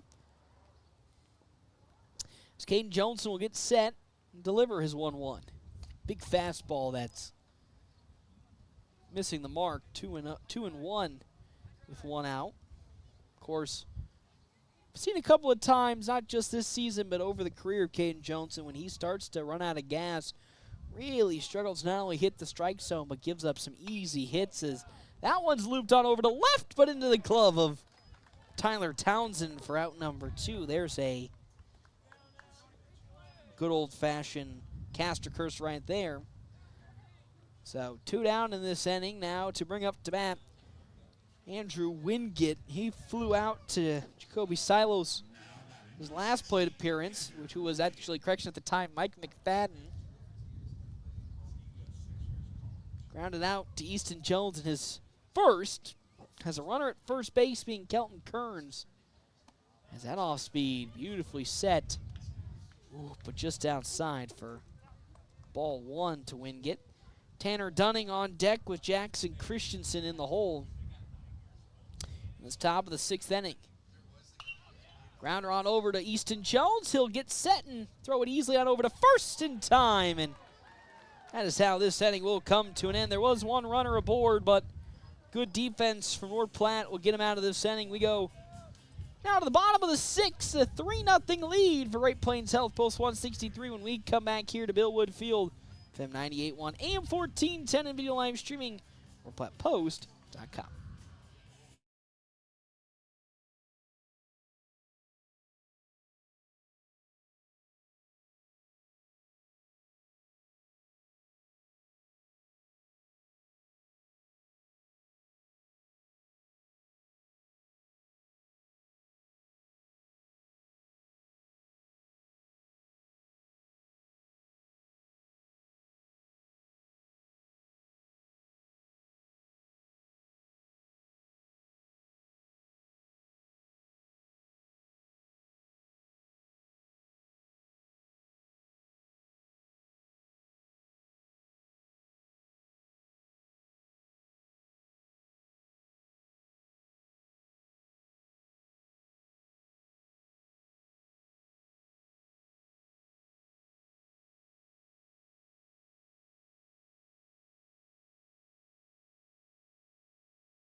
Welcome back here, Bill Wood Field, FM 98.1, AM 1410, and of course, live streaming NorthPlattePost.com. Nomar Quezada is still on the mound at 94 pitches. There is somebody warming up for Grand Island USave all the way out in their relief area. Half inning breaks brought to you in part by Kevin McGann and the Fortifying Group. You can check out Kevin McGann and the Fortifying Group. Its location, 621 South Dewey, Suite B. As well as Smoking Double D's at Butch's in Hershey. Locally owned and operated where they smoke their own meats low and slow to bring you award-winning barbecue. First up to bat here for Great Plains Health, Connor Stifler. 1-2 so far today. He doubled in his last plate appearance. Struck out swinging in his second, but was hit by a pitch in his back against Nomar Quezada. We do have somebody warming up. It looked like it is Jacoby Silos who was warming up for, one of the two, So Easton Geisler was warming up for North Platte. There is somebody warming up in the far side for USave. As Stifler with a hard hit that will stay fair, and called foul by the home plate umpire. I mean, it took a nice bounce fair. And there's strike number one of this at-bat. I mean, you couldn't have called it any closer on over at third base. I mean, it was bounced high into the air, but even from my angle, looks like it stayed fair. Anybody want a fifth angle it at this point? All right, there you go. Make it 5 for 5 here in the banana house. As that next pitch from Quezada is going to be super low into the dirt. Ball number one. It's 1-1 the count. Following Connor Stifler, Caden Johnson's on deck with Easton Jones in the hole for North Platte. So they lead 3-0 on our wicked fast scoreboard. 3 runs, 7 hits, no errors for them today. My gosh. As 1-2 the count. I mean, that one was way below the knees from my angle. As the 1-2 is swing and a miss by Connor Stifler for first out. of this inning.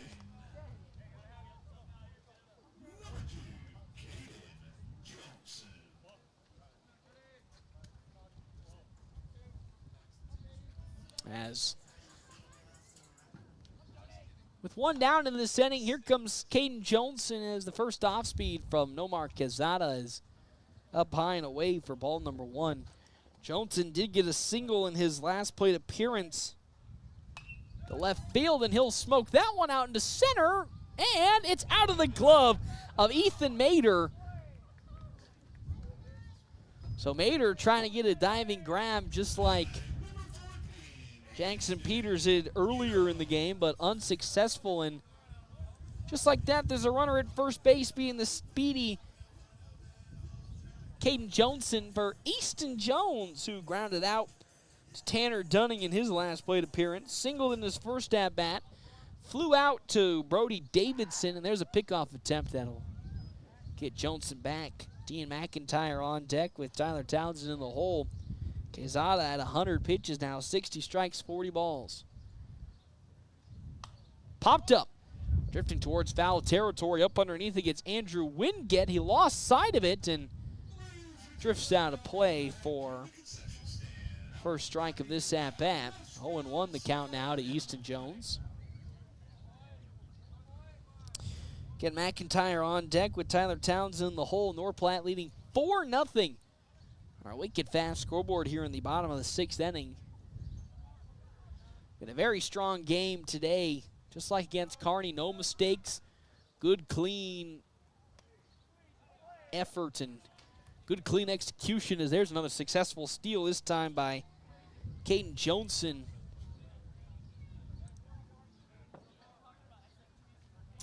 As Quezada will take his glance at first and deliver another pitch to Easton Jones, and that's low for ball number 1.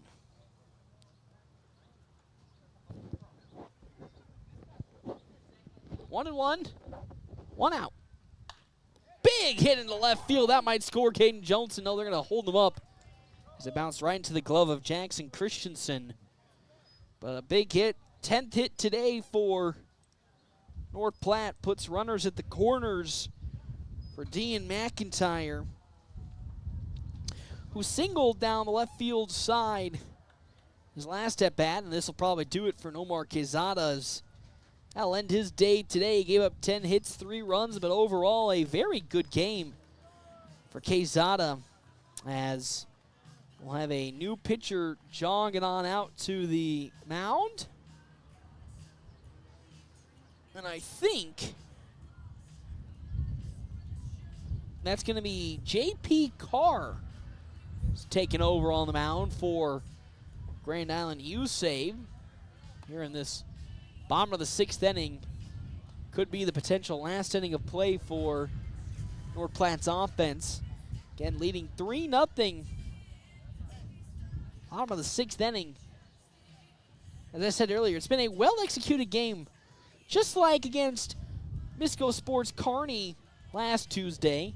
They come into today's game trying to limit their own personal mistakes, and I feel like have done a fantastic job at limiting those errors and mistakes. And as head coach Ricky Holmes always says, just play the basics. If you can get the basics down really well, then it's going to be perfect in terms of their execution. And as he always says, they can win games against anybody and lose games against anybody. And when they're playing on point like they have been today, with fantastic pitching and then some really clean, consistent hitting, then anything is possible. Currently leading again 3-0 on our Wicked Fast scoreboard if you download the MyPhillips 66 app yet. If not, you're missing out on so much savings with Wicked Fast, located across from the Do It Center in North Platte. So runners at the corners, Easton Jones at first, Caden Johnson at third for Dean McIntyre. Again, he singled in his last plate appearance down the third base side. Grounded out in his first plate appearance to Edgar Hernandez. And struck out swinging in his first plate appearance. So J.P. Carr, the pitcher, now on the mound for Grand Island USave.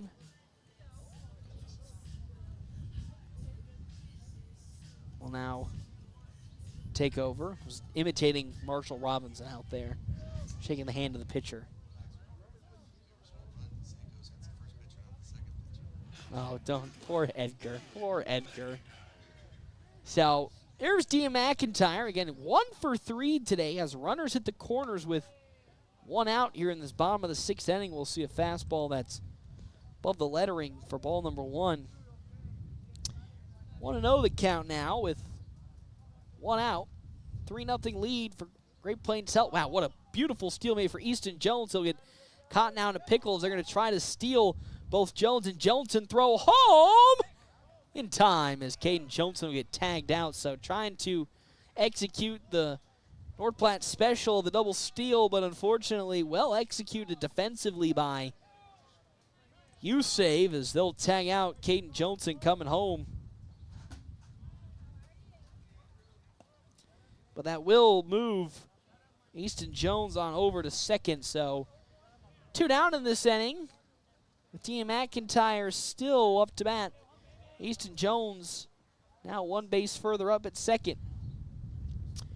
As JP Carr gets set and delivers his next pitch to McIntyre. That's down low in the dirt. As time will be called and out goes catcher Andrew Wingate to have a conversation.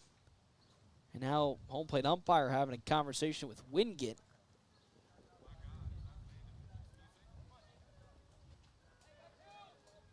So now McIntyre getting ready to rock and roll, up 3-0 with another runner in scoring position at second being Easton Jones. Carr's pitch. And that's once again down low for ball number 3.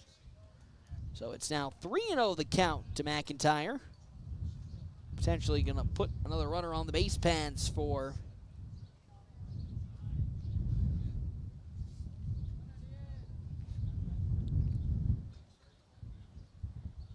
North Platte. It's the 3-0.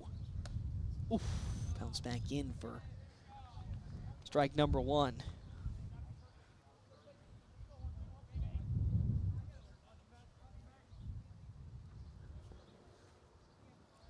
Three and 1 to the catcher Dean McIntyre with a runner in scoring position at second for Great Plains Health. Ooh, fouling it off there is McIntyre, and it's now 3-2 the count. 2 outs, bottom of the 6th. 3-0 lead. Great Plains Health post 163. JP Carr likes the sign. The 3-2. Oh, in there. Strike number 3, and that is how this inning will come to an end. There were 2 runners in scoring position, but they just could not come across for North Platte's offense. We now go to the top of the 7th. Can they close it out and secure the Game 1 victory? You'll have to find out when we come back here, FM 98.1, AM 1410 live streaming, NorthPlattePost.com.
Welcome back here, Billwood Field. It is the top of the 7th inning.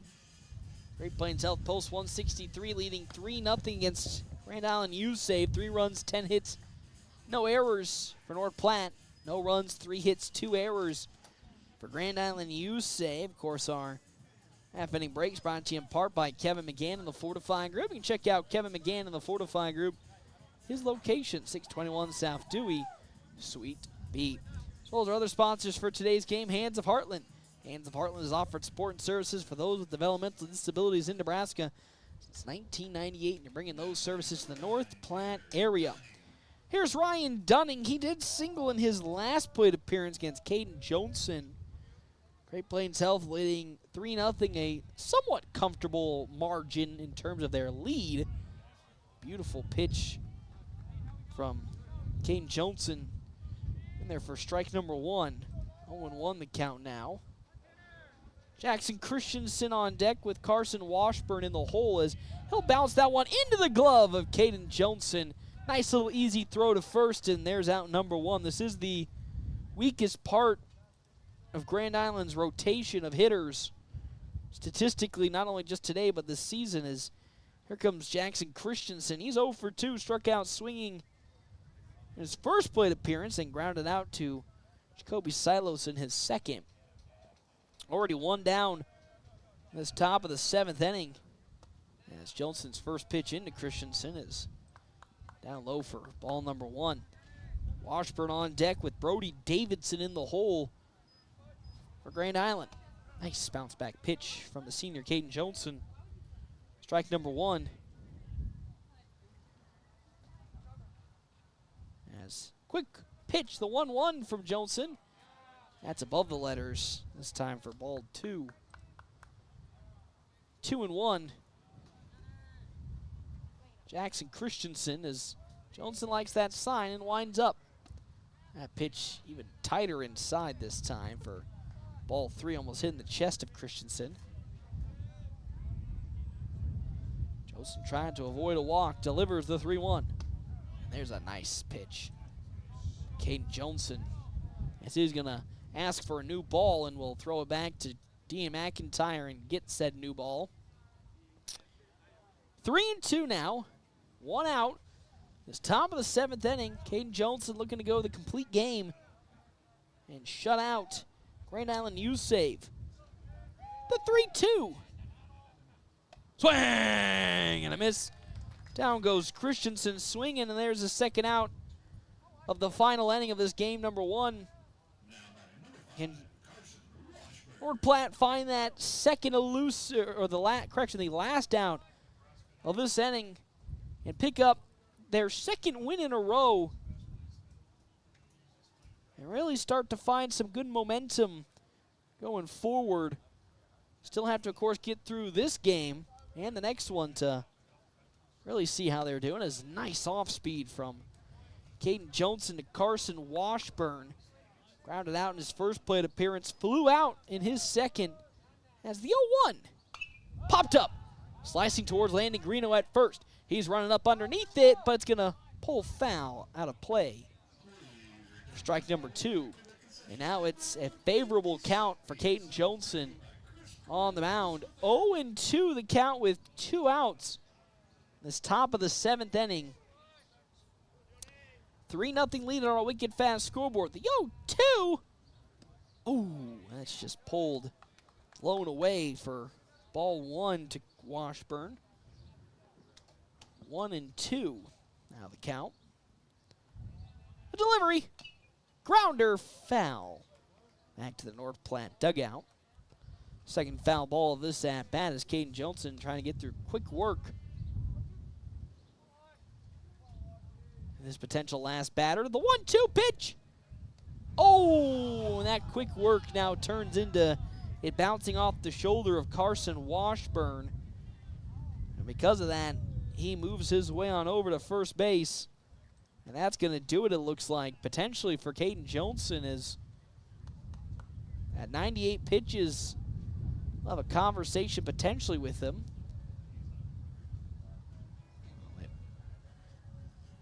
And they will just, of course, have a conversation with Joni. Be nice to keep him in the game so he can get that complete game shutout. And honestly, you can't be too mad that, yes, he did hit Washburn in the shoulder, but hasn't really looked too bad on his pitches at all this inning. So just a conversation with Joni, and here comes Brody Davidson. He flew out in his last plate appearance to Jackson Peters in center field. Has Carson Washburn at first base and 2 down in this top of the 7th inning. Following Davidson, Edgar Rodriguez, and Ethan Mater. Grand Island. Johnson's first pitch. Beautiful pitch in the zone. Strike number 1.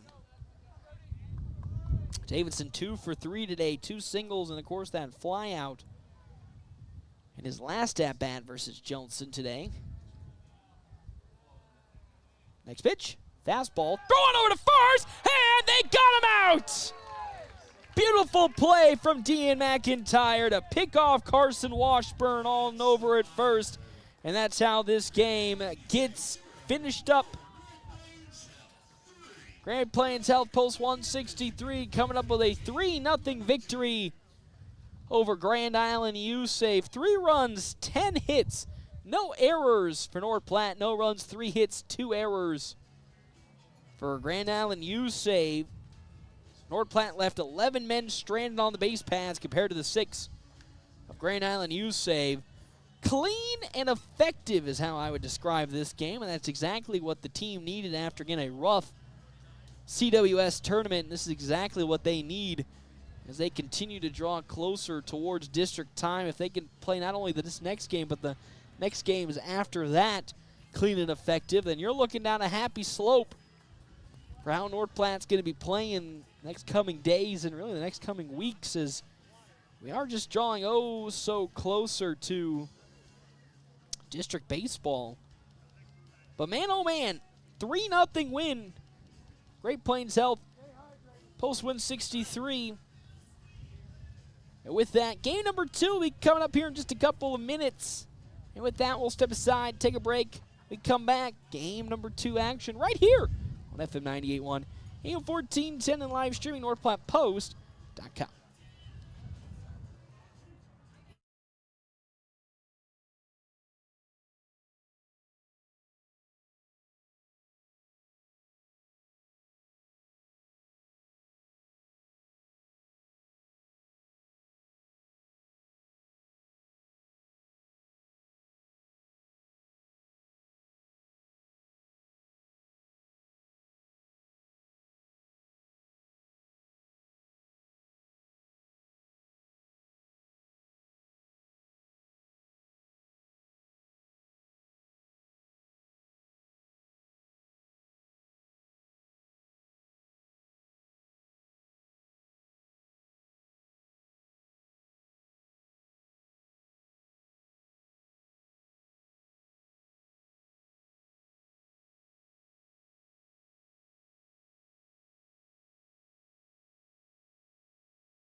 Hey everybody, welcome back here. Bill Wood Field, FM 98.1, AM 1410, and video live streaming, of course, on over NordPlattePost.com.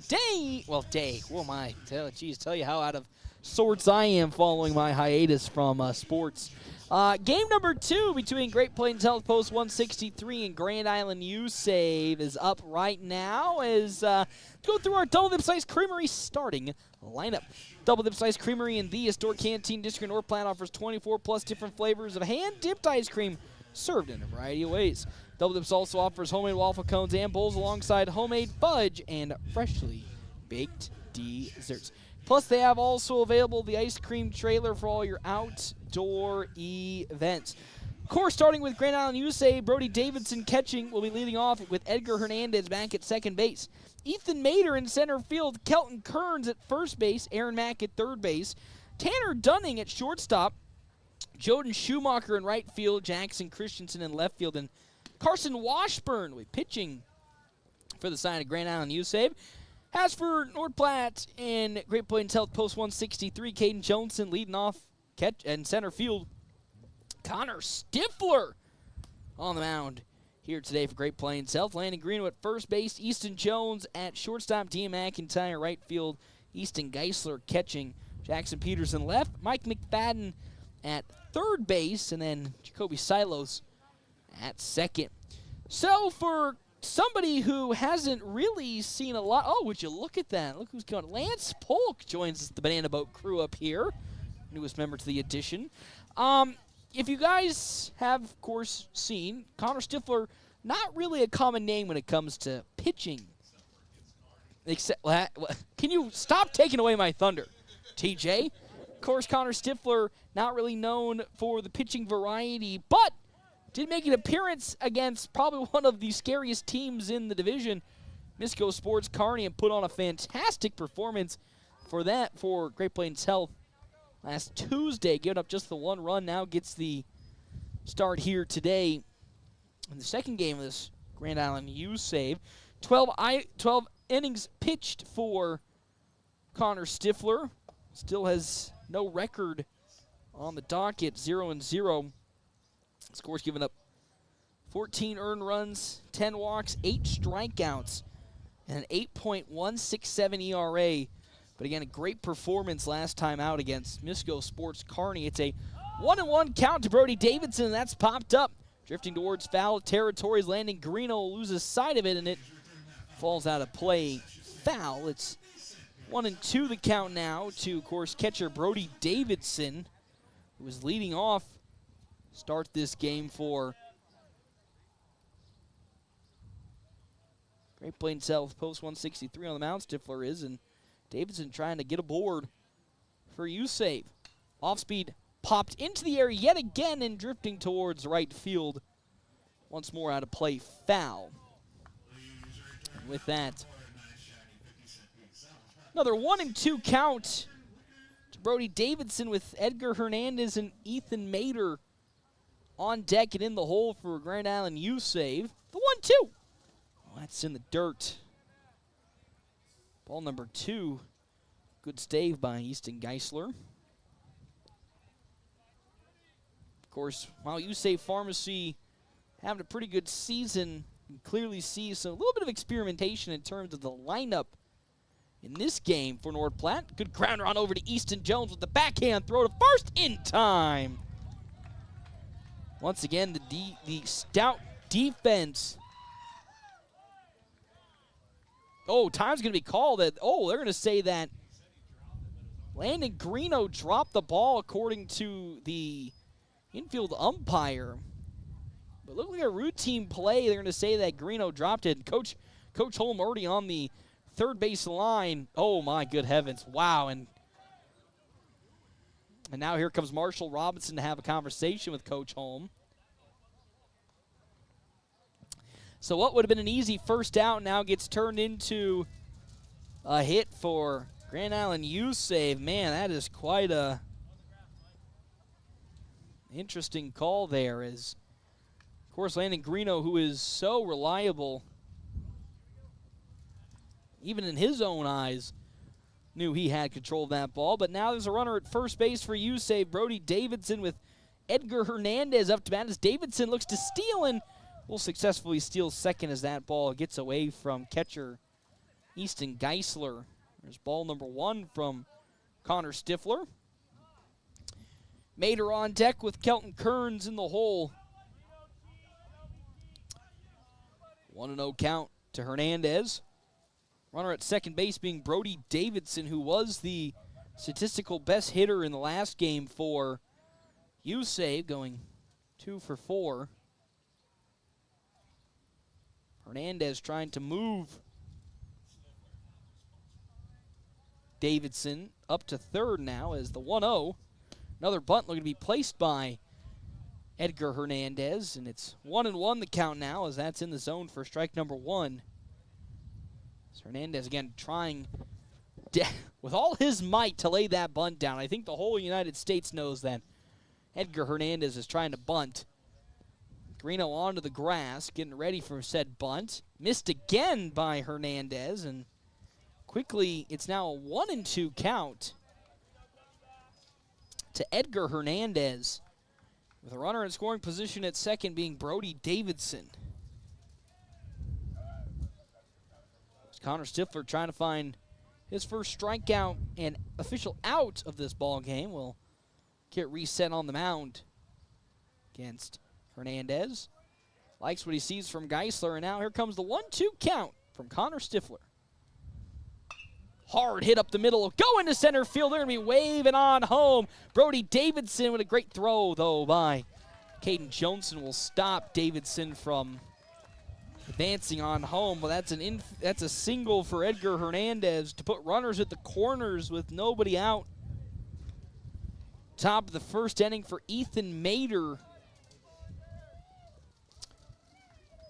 Mater, of course, went 1 for 3 in his last game out versus Great Plains Health. Hit one into right field. Now has runners at the corners with nobody out in this top of the first inning. As, of course, Connor Stifler trying to get out of this situation unscathed will have one bounce slowly onto the infield. Easton Jones mishandles the ball, and that's going to be a run coming home for Grand Island USave. A rare mistake from Easton Jones will record a run to come across.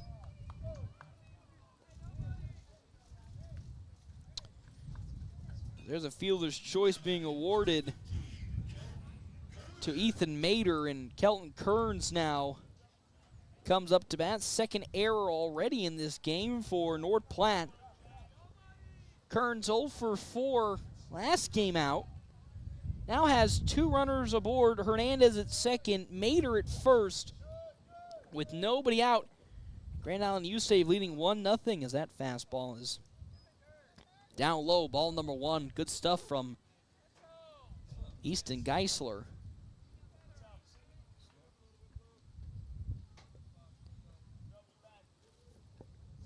As Kearns not looking to lay the bunt down, and because of that, infield playing almost in their normal positions. 0-1 the count now as the righty Connor Stifler will deliver. That one just below the knees for ball number 2. 2-0 the count now.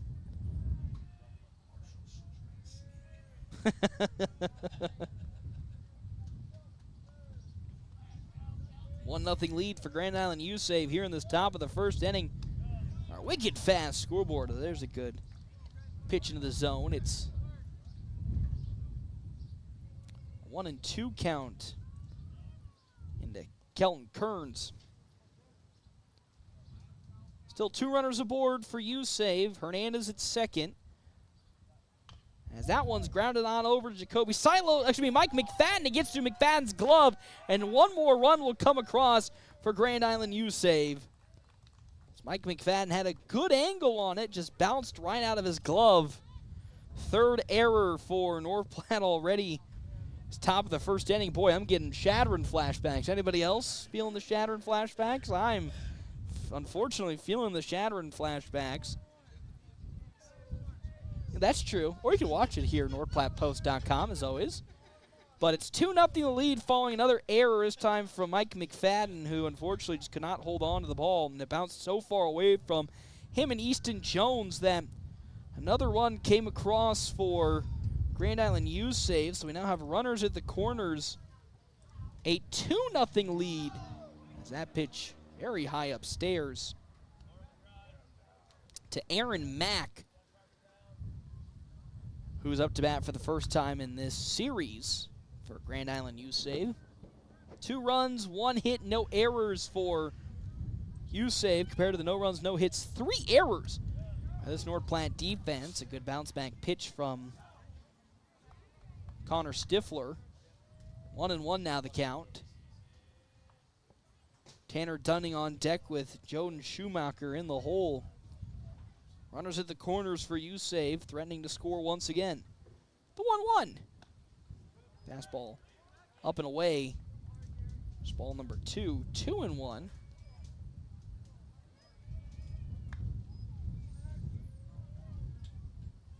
Complete opposite start to this game number 2 than game number 1, as there's a great pitch from Stifler as that bounces back in for strike 2.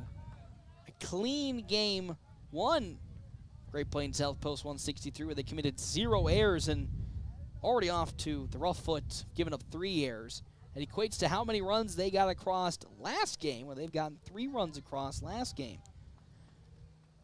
That one going out to center field. Caden Johnson, of course, going to be there grabbing it, tagging up. Great throw home from Caden Johnson, but unfortunately it's pulling Geisler away from the home plate bag, and that's a sacrifice fly as Ethan Mader comes home.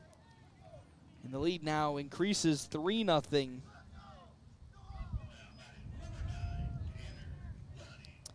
As Tanner Dunning now up to bat. Has a runner at first base being Kelton Kearns. Dunning did record 1 hit in his 4 plate appearances in game number 1. A hit into left field. As that's going to be foul tipped off by Tanner Dunning. He bounced off of Geisler and then bounced off of Marshall Robinson, the home plate umpire today. And time will be called for every single one of those players as they all get reset.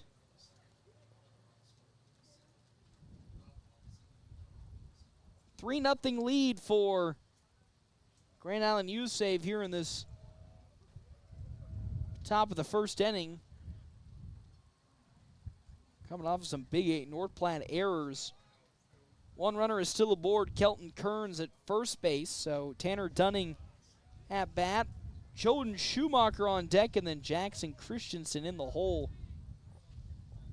for Grand Island USave, as here comes the 0-1 from one Mr. Connor Stifler. That's right around the ankles for Dunning, and it's ball number 1. 1-1 the count.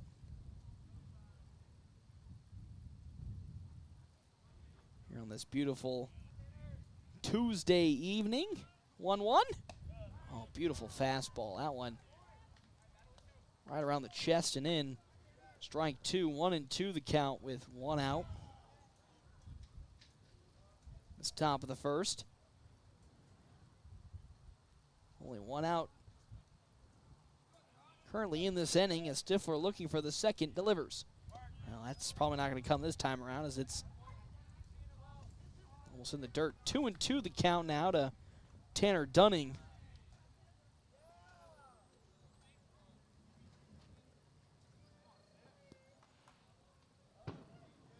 Stifler now getting the sign from Geisler, winds up.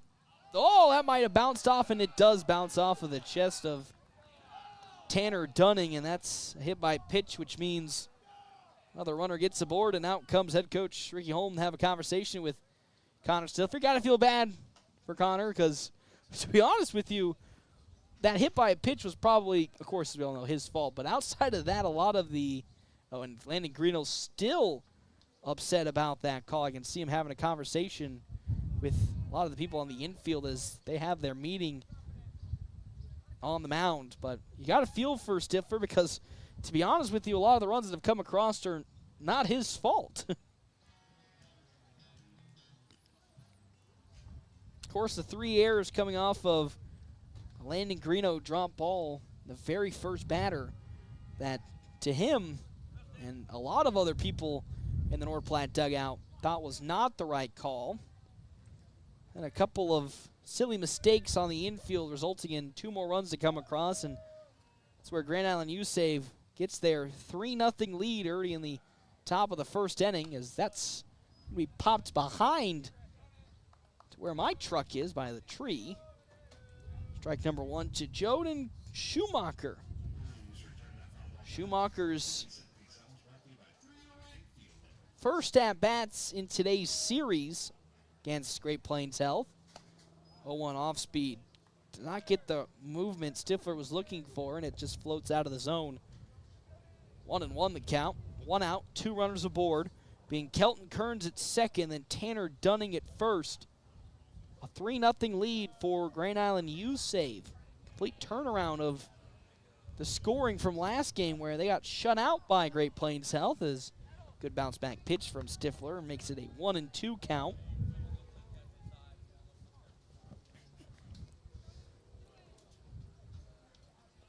As 1-2 the count.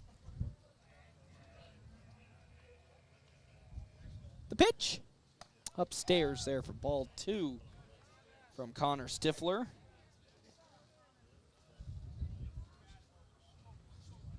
Two and two the count with 2 runners aboard as Ty Hanneborg makes his way to the dugout. Coming back from his trip to wrestling camp is another pitch that's up high, close to the head of Schumacher for ball 3. Now 3-2 the count with 1 out.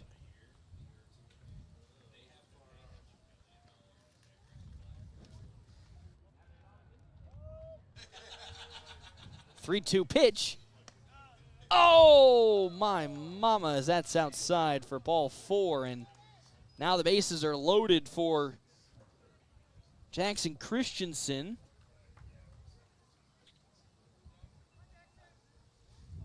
So you got Kelton Kearns at third, Tanner Dunning at second, then Schumacher on over at first base.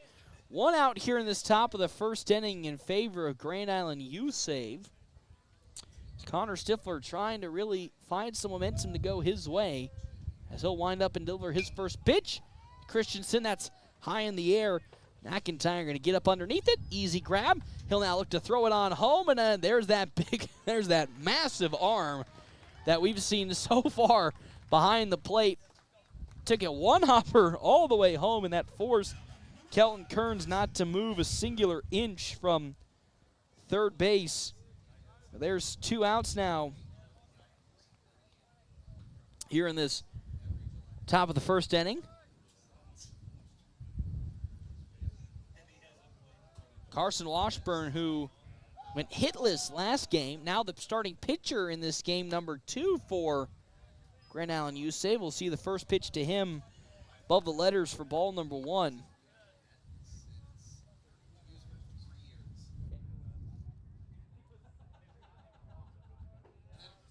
Want to know the count now is Stifler. There's a good pitch. It's into the zone for strike number 1. 1-1 to Carson Washburn. Then they go all the way back to the top of the order with Brody Davidson up next and Edgar Hernandez after that. The two got this game off to the right foot for USave. 1-1. Popped up going into right field. Oh, and Dia McIntyre almost is able to grab it. 1 run comes home. Man, what a throw from McIntyre. And 2 more runs do come across. So Carson Washburn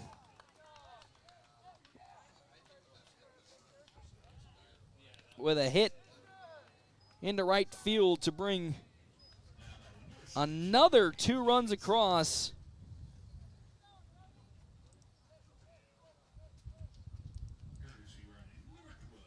Makes it 5 now to nothing on our Wicked Fast scoreboard, with runners at second and third being 1 Carson Washburn, then Jordan Schumacher. Stifler still on the mound here.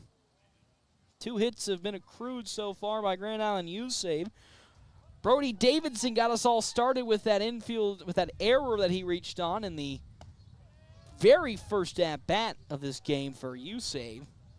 Sees a ball above the zone. Ball 1. Still 2 outs in this inning. 5 runs that come across for Grand Island USave. The 1-0 pitch. Another fastball that's elevated out of the zone.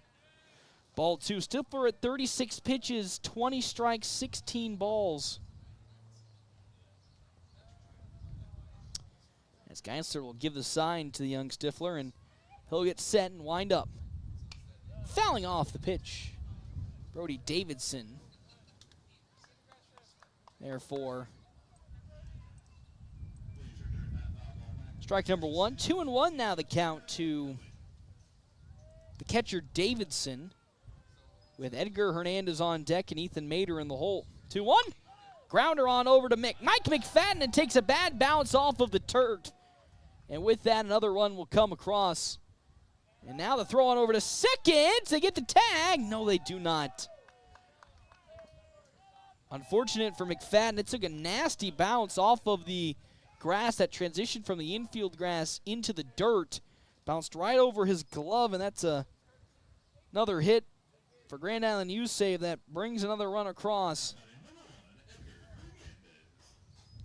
And with that, Davidson will make his way on over to second. As J.P. Carr will courtesy run for Edgar Hernandez. Or excuse me, correction, for Brody Davidson, but still 2 runners back in scoring position for Grand Island USave. They now lead 6-0. Our wicked fast scoreboard as Stifler's pitch is popped up. This might be the end of the inning here as Stifler calls the Hounds off and gets there for the final out. And that's how this painful inning will come to an end. Not before 6 runs come across on 3 hits and 3 North Platte errors. We'll step aside and take a break. When we come back, bottom of the first inning action right here, FM 98.1, AM 1410 live streaming, NorthPlattePost.com.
Welcome back here at Billwood Field, FM 98.1, AM 1410. Not the greatest start to this game number 2 for Great Plains Health Post 163.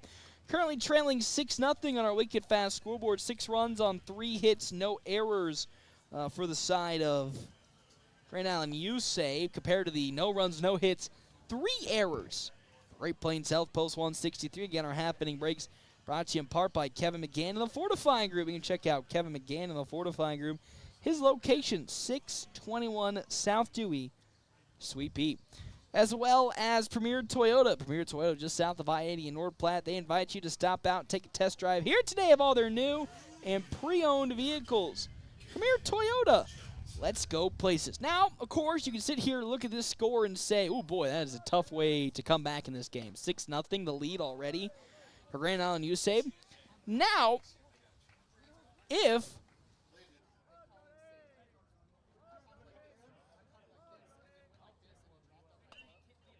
as Caden Johnson pops one up on over to first, and Kelton Kearns there to grab the first down of this inning. But of course, to complete my thought, if you remember a couple weeks ago, Great Plains Health played Shadron, and in that game they got down early after giving up 6 errors in the top of the first inning.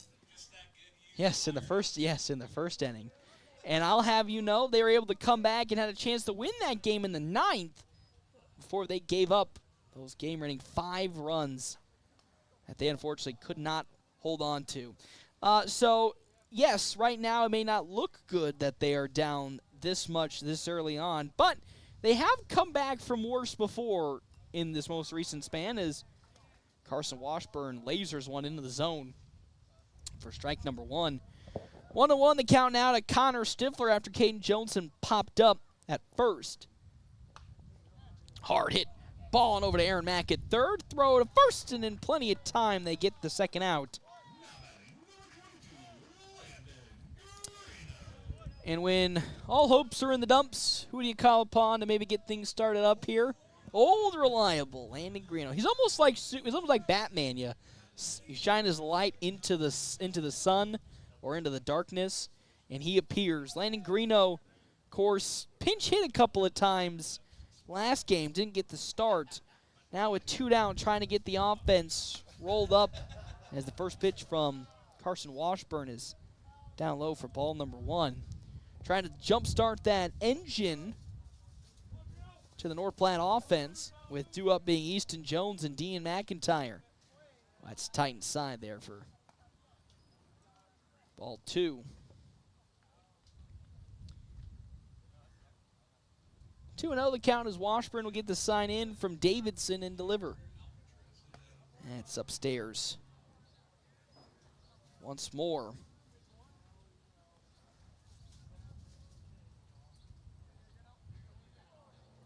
As it's a 2-1 count to Landon Greeno, the first baseman. The delivery from Washburn. Big hit going out to left field. It goes right past the left fielder Christensen. That's extra bases for Old Reliable as he is rumbling his way on over to second with a stand-up double. With 2 outs, there is Landon Greeno. Big hit. And as I said, you wanted somebody to kickstart the offense. Look no further than Landon Greeno. Big double into left field, and now a person that could help drive him home.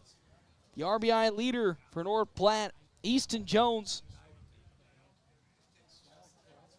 14 RBIs on the season for Jones. Now looking to make it 15 if he can get a big hit here into the outfield to drive Landon Greeno back. As here comes the pitch from Washburn. Fouled off by Jones. You can see the way he was swinging on that pitch. He was looking to go the distance with the distance with that hit. 0-1 the count now. Runner in scoring position at second. The pitch popped up, drifting towards the gap in right center field as Schumacher comes on to get it, and he gets there and gloves it for the final out of this inning. There was a runner aboard for North Platte. They couldn't get it done. And with that, we go to the top of the second inning. It is currently a 6-0 lead for Grand Island USave. When we come back here, Bill Wood Field, FM 98.1, AM 1410, and live streaming, NorthPlattePost.com.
Welcome back here, Billwood Field, FM 98.1, AM 1410, top of the second inning.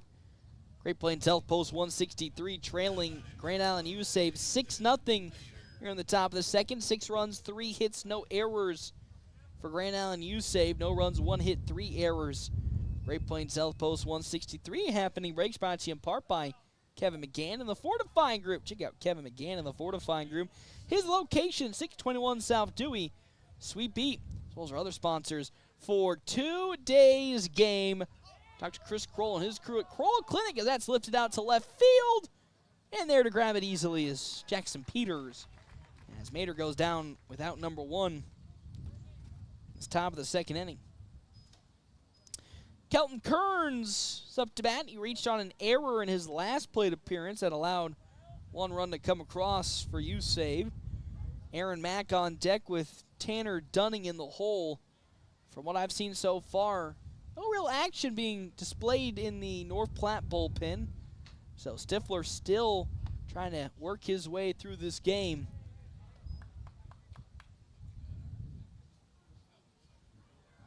As first pitch from Connor Stifler is just outside for ball number 1 on a fastball.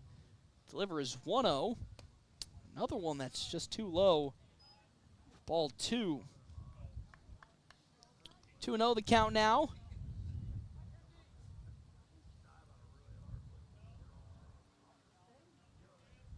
As the windup from Stifler. Little soft grounder over to Ty Hanneborg, who has checked into this game, and big easy throw on to first base. And that is how out number 2 comes about as Ty Hanneborg checks in this inning. Easton Jones moving on over to third base.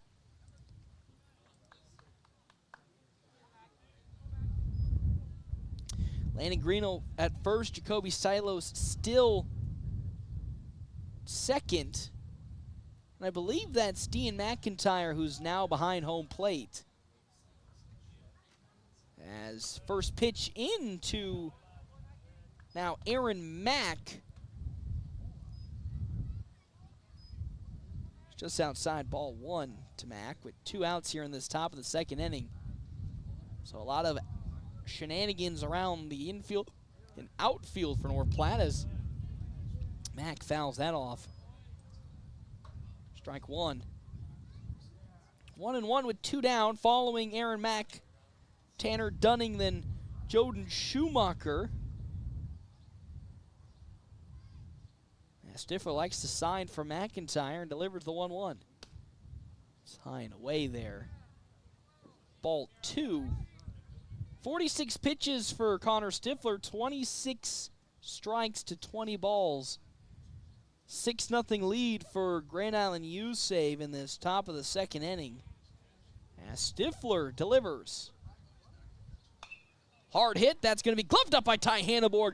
Throws on over to first in time. Beautiful play from Ty Hanneborg, like he never left that position and went on a little bit of a vacation. And with that, we go now to the bottom of the second. Still a 6-0 lead for Grand Island USave. And we come back here on FM 98.1, AM 1410, and live streaming NorthPlattePost.com.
Welcome back to Billwood Field. It's the bottom of the second inning. Still a 6-0 lead for Grand Island USave. Here on our Wicked Fast scoreboard. If you download the MyPhillips 66 app yet, if not, you're missing out on so much savings with Wicked Fast. Located across from the Do-It Center in North Platte. So still on the mound there for Grand Island USave, Carson Washburn. He'll give up a hit, the second hit today, as Dean McIntyre with a nice slicer into right field, with Dean McIntyre getting on into first base. Tommy Haggart now coming over to courtesy run for McIntyre, but starting this inning off with a big hit is Dean, and now up to bat. Here's Tyler Townsend again, taking all the shenanigans over. He's hitting for Easton Geisler, as there's a foul ball from Tyler Townsend as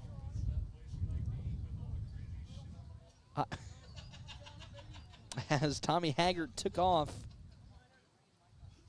from first base, following Townsend. Jackson Peters, as another runner goes again, and this time it bounces away from catcher Brody Davidson. So free stolen base for Tommy Haggart. Now a 1-1 count to Townsend.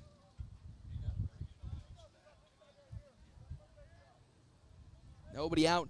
Still a 6-0 lead for Grand Island USave, as North Platte looking to chip away ever so slowly at this lead.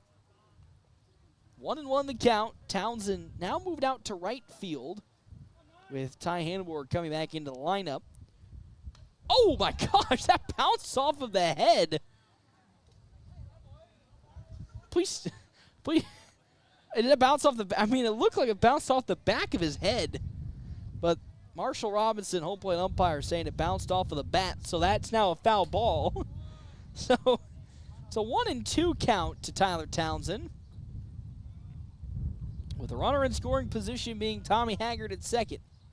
Oh, that fastball almost hitting Townsend in the knees. Now it's a 2-2 count to Tyler Townsend. Boy, he's taking his lumps in this at-bat. Poor guy's already got pain already and taking some more lumps with it. Here's a 2-2. That's going to be bouncing off of the shoulder of Tyler Townsend. So after all of that, Carson Washburn hits Tyler Townsend in the shoulder. So every which way he could have hit poor Tyler, he hit him. I think minus like a toe. I think minus the toe. So up to bat now, Jackson Peters with a perfect opportunity to not only advance the two runners aboard, which are some speedy men, being Tommy Haggart and Tyler Townsend, but an opportunity to really cut into this lead. Grand Island USave currently sits 6-0. Now there goes a single steal throw on over to third, and that's a safe, and that's a double steal. Beautiful jump from Tommy Haggart, steals third, and then right behind him, Tyler Townsend does the same. And there's now two runners in scoring position for Great Plains Health, post 163. Haggart at third, Townsend at second. And a hit into the outfield from Jackson Peters would most certainly bring both runners home with the speed they have. Oh, big swing and a miss by Jackson Peters. It's 1-2 the count now to Peters, with on deck being Ty Hanneborg, taking over for Mike McFadden. The 1-2 from Washburn. Off speed, that's going to go into center field for a base hit. Do they wave Tyler Townsend home? No, they do not. So that's an RBI single for Jackson Peters. It's exactly what the doctor needed for Peters himself, but also for what North Platte needed, as they draw a run across. It's now 6-1 on our Wicked Fast scoreboard. And yep, that's right, slowly but steadily, chipping away just like the Shattering game. Plenty of innings to get through, so just take it one at-bat at a time. As here is Ty Hanneborg is up to bat now. Runners at the corners for Great Plains Health, post 163. Trailing now 6-1. There goes a runner. Throw on over to second. There goes the steal on home from Tyler Townsend, and it's successful again. Not only does the speedy Jackson Peters get to second in plenty of time, Tyler Townsend steals home. It's now a 6-2 lead, and time's going to be called as we're going to have a conversation with Carson Washburn. Actually, correction, looks like they were going to have an injury timeout for Edgar Hernandez, but Hernandez says he's fine as the USave coach now makes his way back on over to the dugout. Here's one Ty Hanneborg still up to bat. 6-2 the lead for USave as North Platte chipping away bit by bit. Exactly like that shattering game not too long ago. Now, ultimately, they still lost that game. So trying to avert this last time North Platte had a chance to come back in the game, and they unfortunately in the end blew it.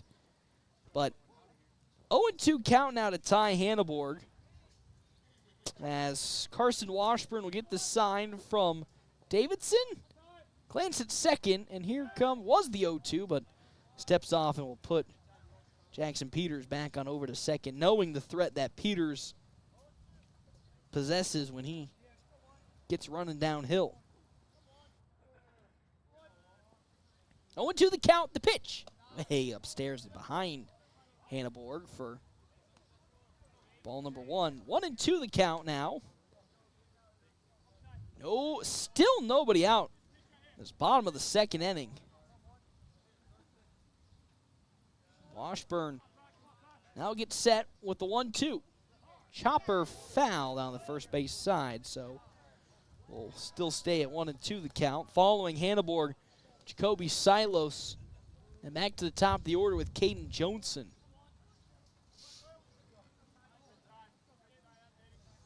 Six runs, 3 hits, no errors for Grand Island USave. 2 runs, 3 hits, 3 errors for Great Plains Health, post 163.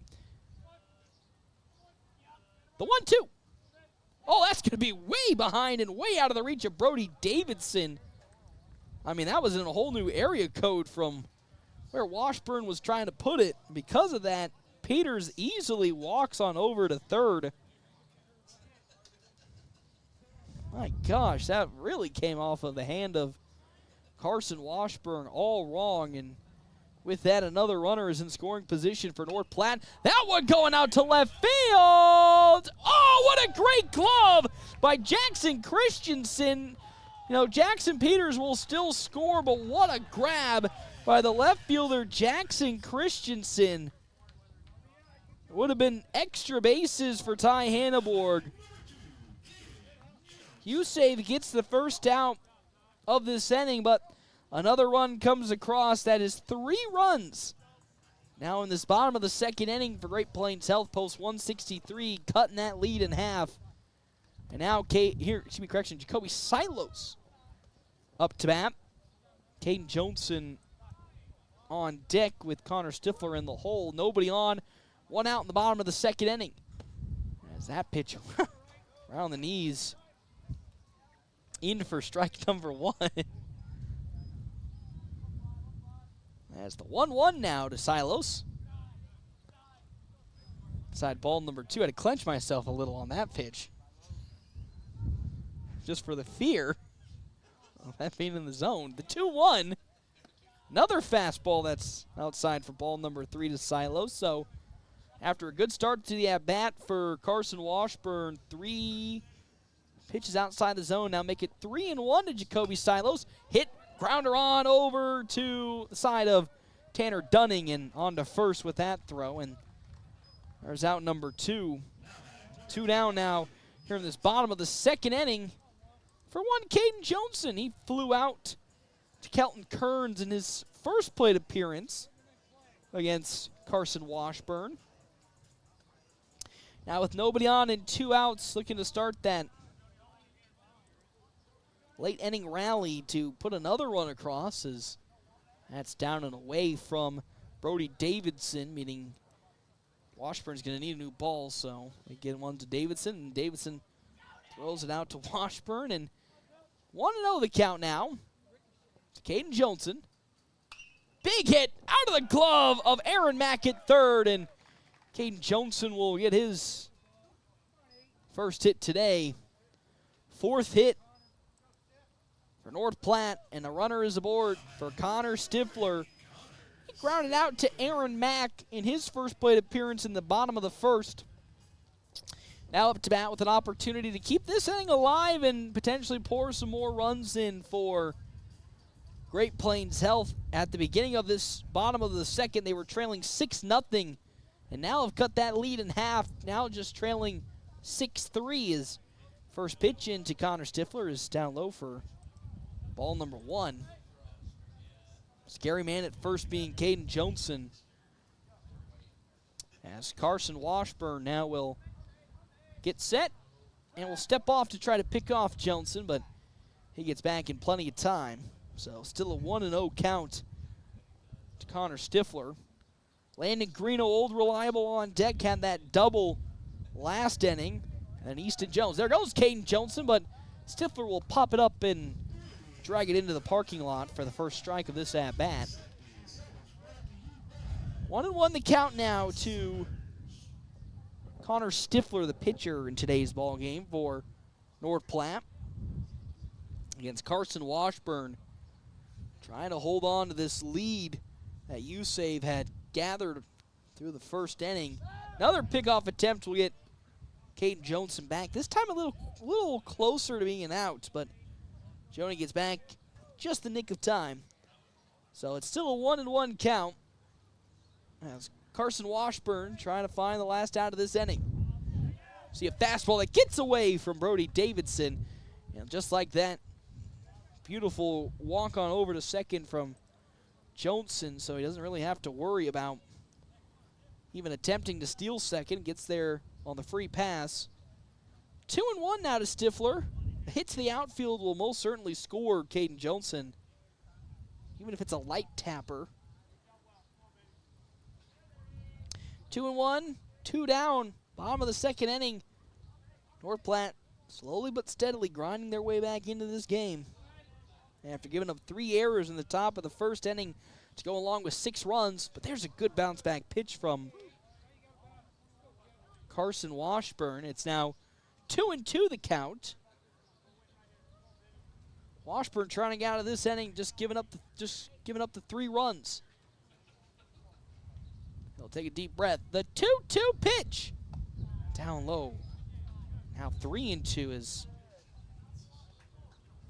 big opportunity for Stifler to draw a walk, keep the inning alive for old reliable Landon Greeno to be up next. As Washburn gets the sign from Davidson. The 3-2. That hit going out of the glove of Tanner Dunning at short. Here comes Caden Johnson home. He's safe. Shades of Shattering a couple of weeks ago. 6-4 now on the Wicked Fast scoreboard. 5th hit today for North Platte as Connor Stifler gets the hit into the outfield, and that's probably going to do it to, well, we'll see. I forgot. Coach came out just to have a conversation with Edgar Hernandez about his injury, but now the first official mound visit, as there is somebody out in the bullpen for Grand Island USave. As after coming into this inning, being up 6-0 on our Wicked Fast scoreboard, it has just slowly but steadily started to crumble away from Carson Washburn. He's given up 4 hits this inning to go along with 4 runs. And now here comes probably the most dangerous man on the roster at this moment when there is a runner in scoring position, old reliable Landon Greeno up to bat for the second time versus Washburn. Hit a double out to left field. Now has Connor Stifler in scoring position at second base. And he'll see a first pitch from Washburn into the zone for Strike number 1. 0-1 the count. Stifler in scoring position at second. And USave leading 6-4. Washburn, a couple glances at second. There goes the runner on over to third. Wow, what a great throw from Brody Davidson, and he's out. That was mighty close, but man, what a great throw. Give props to Brody Davidson as Connor Stifler tried his might to just jump out of the way of that tag, but that's how this inning does come to an end for Great Plains Health. 4 runs did come across on the 4 hits, and with that, we go now to the top of the 3rd inning. Right here, FM 98.1, AM 1410, live streaming, NorthPlattePost.com.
Welcome back here.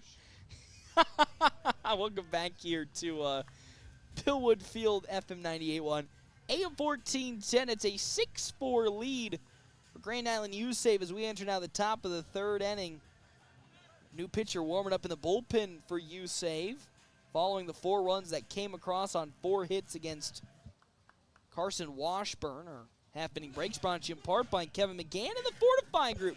Check out Kevin McGann and the Fortifying Group. His location, 621 South Dewey, Sweet Beat, as well as our other sponsors here for today's game. That is, of course, going to Mr. Justin Thompson Family Agency. With American Family Insurance, with the ever-changing industry standards, they pride themselves on top-notch customer service no matter what type of insurance you're looking for. As well as Dr. Chris Kroll and his crew at Kroll Clinic, located in the Westfield Shopping Center in North Platte. And McCook, they specialize in sports injuries, helping to get you back in the game faster. That one goes out to center field, and with very, very little effort, Caden Johnson gets there in plenty of time to record the first out. With this top of the 3rd inning, Joden Schumacher comes up to bat. He walked in his previous plate appearance with those bright pink gloves.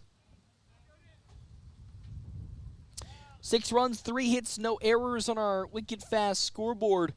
4 runs, 5 hits, 3 errors, though, for Great Plains Health. Another one going out to center field is, once again, Caden Johnson with little effort gets to the spot he needs to be in and easily records the second out. That's a quick 2 up, 2 down for USave here in this top of the 3rd inning. Whoever is out there walking in from the pitching standpoint, as poor Jake, I have to scramble for him to get his camera so we can see who is walking in. Again, there is a new pitcher warming up for Grand Island USave potentially for next inning, as that check swing is tipped off by Jackson Christensen. Strike number 1. 0-1 the count now. 2 down. It's top of the 3rd inning. 2 up, 2 down already for Grand Island USave. following Christensen, Carson Washburn, and Brody Davidson. Thank you, Jake, for giving it your all to see that one. As Stifler likes to sign, and now will wind up his pitch. Woof. Outside. Ball number 1. 0-1, 2 down. This top of the 3rd inning. Stifler, after again giving up those 6 runs in the top of the 1st, putting them up, putting them down since then. Has a fastball tight inside to Christensen for ball 2. 2-1 now the count. Nobody on. This top of the 3rd inning with 2 down. Stifler gets a sign from Dean McIntyre. Likes what he sees. Winds up his 2-1 pitch. Boy, that off speed, unfortunately, couldn't really find the motion to dip back into the zone, and with that, counts moved to 3-1 with 2 outs against Jackson Christensen. Again, Carson Washburn is on deck with Brody Davidson in the hole. Grand Island USave. 3-1 pitch. Right there at the letters and in for strike number 1. Excuse me, strike number 2. Now it's a full count into Jackson Christensen. He was in this situation last game and struck out swinging. Can Stifler work the same magic this time around as well? 3-2. Oh, tight inside ball 4, and that's a walk. As good awareness from Jackson Christensen to hold back on a pitch that was very, very tight inside, and Stifler draws the walk, first walk of this inning. Here comes Carson Washburn, singled in his previous plate appearance. Now as a runner at first base. Grand Island USave. He'll pop that one straight up, high into the sky. Underneath it gets Jacoby Silos. He's running about. He gets there and grabs it, and that's how this inning comes to an end. Stifler couldn't get the perfect 1-2-3 inning, but still, nonetheless, outside of a walk, he was pretty perfect. We now go to the bottom of the 3rd. Great Plains Health, post 163, take the lead. You'll have to find out. We come back here at FM 98.1, AM 1410, live streaming, NorthPlattePost.com.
Welcome back here to Bill Woodfield, FM 98.1, AM 1410, and live streaming NorthPlattePost.com. Bottom of the 3rd inning.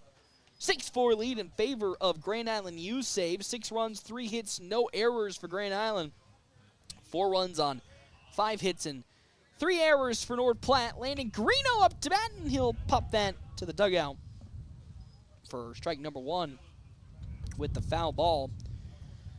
Half-inning breaks brought to you in part by Kevin McGann and the Fortifying Group. Check out Kevin McGann and the Fortifying Group. His location, 621 South Dewey, Sweet Beat. That 0-1 pitch from Carson Washburn is outside for ball number 1. Of course, our game stats brought to you in part by State Farm agent Bobby Holst. Landon Greeno with a big double in his last at-bat, which was in the bottom of the 1st inning.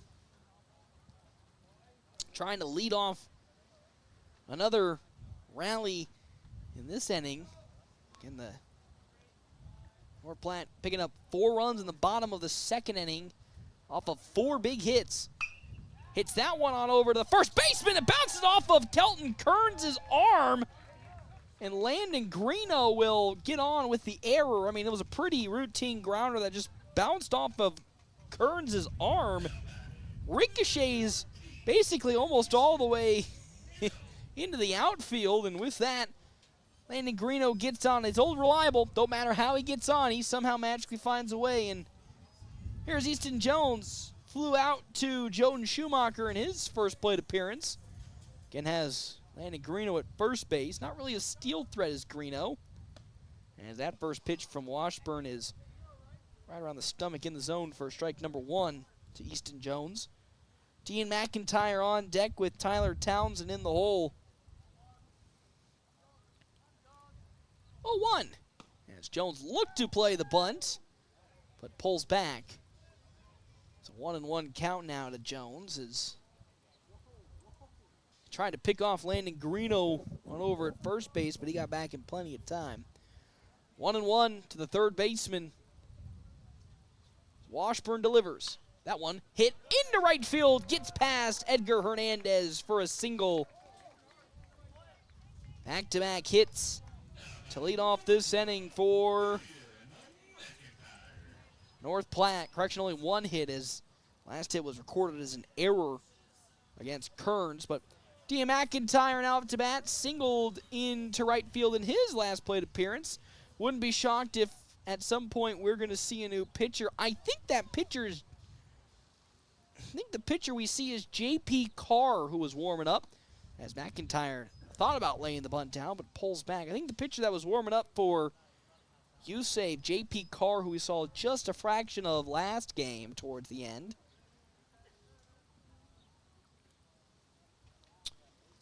So 2 runners aboard. As that next pitch into McIntyre is there for strike number 1, and there goes J.P. Carr back out to get some more warm-up pitches in. 1-1 count to McIntyre with runners at first and second. Nobody out. The pitch. Titans side. Ball 2. I mean, almost close to hitting the knee of Dean McIntyre. On deck, Tyler Townsend with Jackson Peters in the hole. Great Plains Health, post 163. Kind of shocked to see Carr out there warming up some more. As the 2-1 pitch is upstairs. Ball 3. Because honestly, if the bases get loaded here, wouldn't be shocked if Carr should be just coming straight out from the USave dugout. Oh boy, that's not good. Popped up though, drifting towards foul territory. Kearns trying to get up underneath it, and he just barely misses the catch. And with that, now a 3-2 count. 3-2 with nobody out. 2 runners on. Greeno at second, Jones at first. Time being called is Brody Davidson tying his shoe.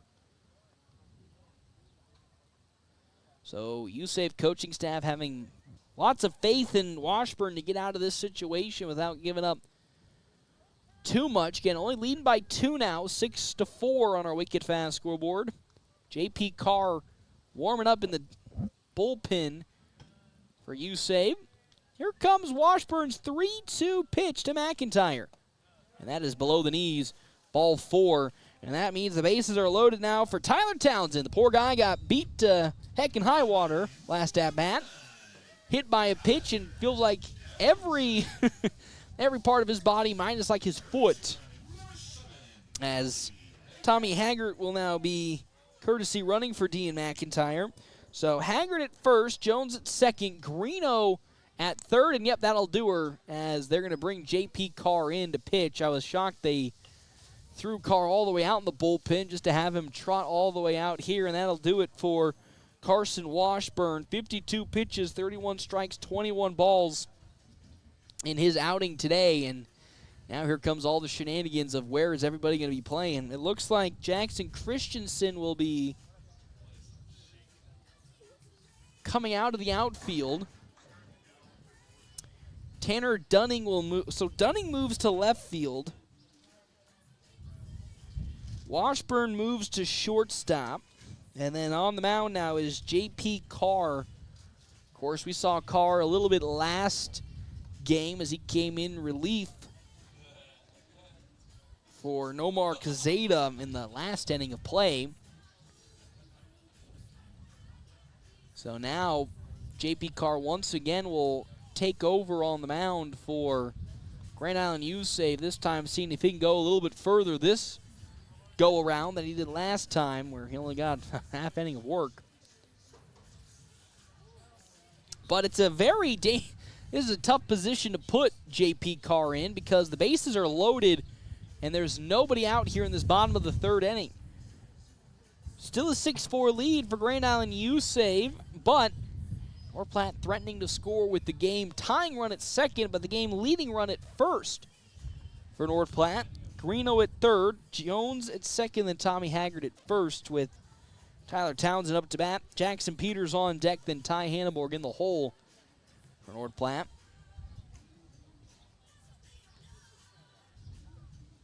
Townsend last inning was hit by a pitch by Carson Washburn. Trying to either avoid, well, I don't know if he'd say avoid. He probably would want to get hit again to bring a run across, but if he can get a hit to bring a run across, that'd probably be more beneficial to him because, as I said earlier, poor guy got beat banged last at bat where it felt like he got hit by almost every section of the ball with his body, minus his foot. But still a 6-4 lead on our Wicked Fast scoreboard. 6 runs, 3 hits, 1 error for the side of Grand Island USave. 4 runs, 6 hits, 3 errors for Great Plains Health Post 163. Again, bases are loaded with nobody out for this North Platte offense.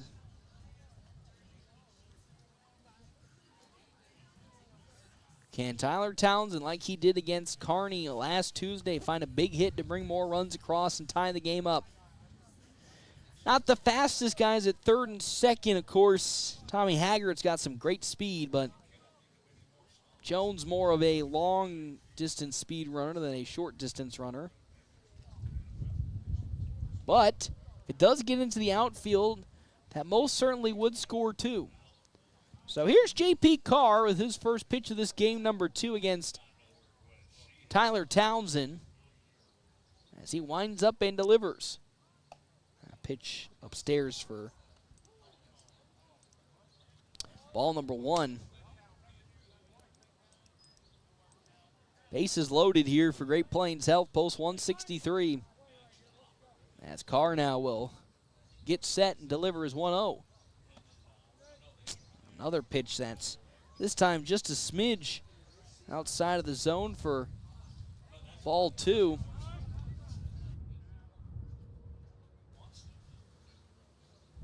2-0 from Carr. Oh, boy, popped up. That one's going out to foul territory. Kern's trying to get underneath it, but once again, just out of his reach. And there's first strike of this at-bat for Tyler Townsend. 2-1 with nobody out. Again, Jackson Peters on deck. Ty Hanneborg in the hole. 6-4 lead. Favor of Grand Island USave. Bases are loaded for North Platte. After giving up 6 runs in that top of the first, have ever since then been slowly chipping away at this lead. 2-1 from J.P. Carr. Another one that swung on and popped out of play by Tyler Townsend. 2-2. The count. Townsend. Even if Tyler Townsend gets out, still a couple more outs to give. As J.P. Carr likes the sign from Davidson. The 2-2 pitch. Check swing, and that's down low and out. Goes Tyler Townsend for first out of this inning. As Jackson Peters comes up to bat. Peters in his last plate appearance, big single up the middle. Hit like that would most certainly score both Easton Jones and Landon Greeno. As Peters looking to lay the bunt down, but ball finds the zone for strike number 1. It's 0-1 the count now. As Kearns with his 7th pitch winds up. Bunt laid down by Jackson Peters, beautifully done. Can he get to first in time? He does! Throw on over home, 2-run score. There might be more. Here comes Tommy Haggard. Can he slide safely in? He's safe! And just like that, Great Plains Health Post 163 take the lead. A beautiful bunt from Jackson Peters along the first base side somehow magically results in not just 1, not just 2, but 3 runs coming across for North Platte. And Jackson Peters then on the throw moved on over to second. 7-6 on our wicked fast scoreboard. 7th hit today for Great Plains Health, and for the first time they take the lead 7-6. With the runner still in scoring position, Jackson Peters at second. Good hit. Edgar Hernandez gobbles it up. Throw on over to first, and there's out number 2, but the runner, Jackson Peters, does advance on over second base. And here's Jacoby Silos. Man, he almost got on with an infield single in his last plate appearance. Big, strong hit on over to Tanner Dunning at second at the time. Almost beat the throw out. Now with an opportunity to score a runner, Jackson Peters at third. First pitch, though, from J.P. Carr in the zone. Strike number 1.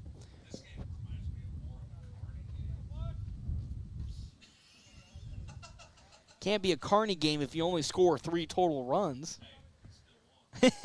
As there's a big hit from Silos, gets into left field, and another run comes across.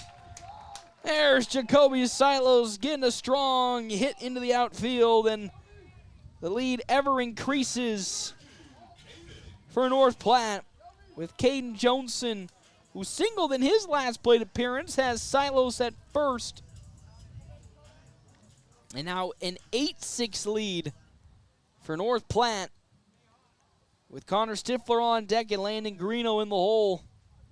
4 runs came across last inning. 4 runs have come across this inning, as that's going to be fouled off by Caden Johnson as he trying to apply that sneaky bunt. It's a Coach Holmes special right there, if I've ever seen one. That's a Coach Holmes special if I've ever seen one. And which normally, I know we joke about the Coach Holmes special, but honestly, it does work a lot more than you think when you use a speedy runner like Caden Johnson to catch somebody off guard. But, yep, nope, that definitely is a Coach Holmes special if I've ever seen one. So 0-1 the count now to Johnson as he'll call time and get reset in the batter's box. 8-6 now the lead for Great Plains Health Post 163. As he pops one up on over to short. There to glove it is Carson Washburn, and just like that, that's how this inning comes to an end. Not before 4 runs came across on 3 hits. North Platte takes the lead now. 8-6, we come back here to Billwood Field on FM 98.1. AM 1410, video live streaming, NorthPlattePost.com.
Welcome back here, Billwood Field on FM 98.1, AM 1410. Of course, video live streaming, NorthPlattePost.com. Hey, we're at the top of the fourth inning, and for the first time this ball game, Great Plains Health Post 163 goes into the top of an inning, leading. They now lead 8-6. Man, boy, howdy, what another game they've had to really put their scoring hats on to retake a lead. Again, 8-6, 8 runs on 8 hits, 3 errors for North Platte compared to the 6 runs on 3 hits, 2 errors for Great Plains Health.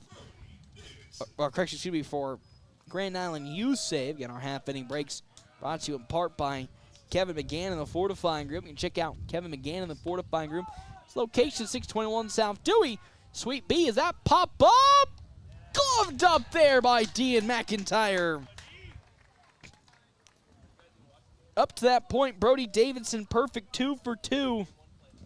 Starts this inning off as my poor back. Ow. Collects the first out for USave's offense. Edgar Hernandez flew out to Connor Stifler in his second plate appearance. Singled into center field in his first. Now with 1 out, the top of the fourth inning, up to bat versus Stifler. I'm going to see if he can produce some offense. Beautiful pitch by Connor Stifler as sinks into the zone for strike number 1. 0-1 now the count with 1 out. It's top of the fourth. Stifler again with the windup. Hard grounder on over to Ty Hanneborg at short. Quick throw to first in time. After 3 errors, the top of the first inning, North Platte's defense really has locked in from that moment onward and have shut down the offense. Grand Island USave, as here's Ethan Mader. He's 0 for 2 today. He reached on a fielder's choice in his very first plate appearance and flew out to Jackson Peters in his second. As that first pitch from Connor Stifler not going to reach the zone. There's ball number 1 to Mader. Kelton Carnes on deck and Aaron Mack in the hole. That 1-1. Excuse me, that 1-0 becomes a 2-0.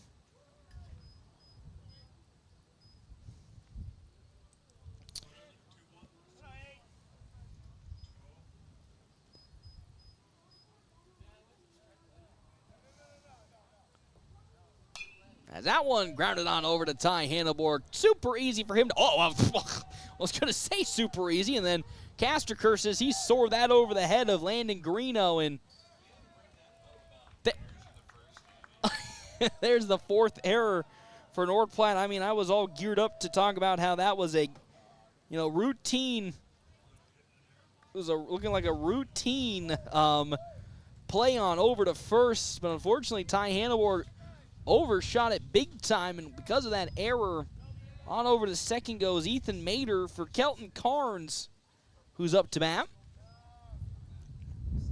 Carnes 0 for 2, reached on an error in his very first plate appearance. And then ground out.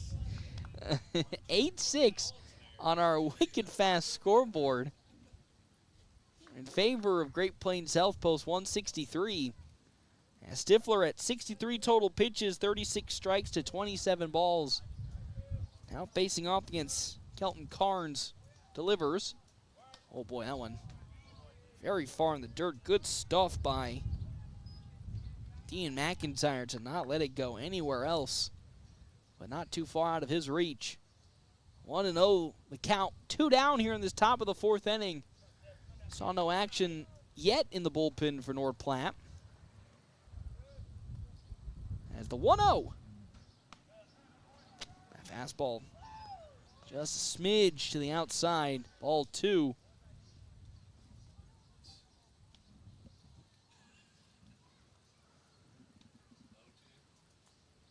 Yeah. 2-0 pitch. I'll make that 3-0 as that's going to bounce off the foot, it looks like, of Kelton Carnes.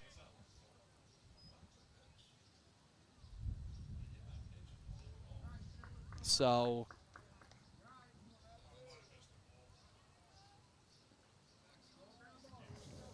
No, we were on ball number 2, so.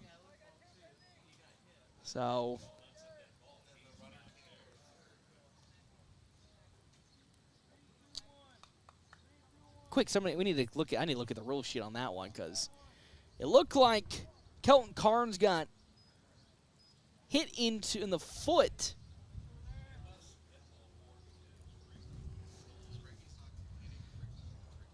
So, after the confusion on the base pads, now have runners at the corners for Grand Island USave with Ethan Mader now on over at third following the passed up ball.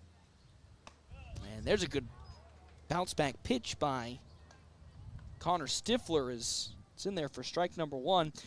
Mac 0 for 1 so far. Sacrifice flew out in his first plate appearance to Caden Johnson, then flew out to Ty Hanneborg in his second. As that next pitch from Stifler, just like the previous couple, takes a hard nosedive into the dirt for ball 1. It'll be interesting to see when Coach will start looking towards his bullpen. I haven't seen anybody making their way out to warm up yet. Here in the top of the 4th, still an 8-6 lead for Great Plains Health. That one going to be gloved up by Jacoby Silos, and he'll step on second with some good awareness. And that's how this inning comes to an end. Good job by the young Silos to force out the runner. And just like that, this inning will come to an end. It was a little scary for North Platte, but they get out of it. And with that, we go to the bottom of the 4th. Still an 8-6 lead when we come back on FM 98.1, AM 1410, and live streaming NorthPlattePost.com.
Welcome back here, Billwood Field, bottom of the 4th inning, a 2-run lead.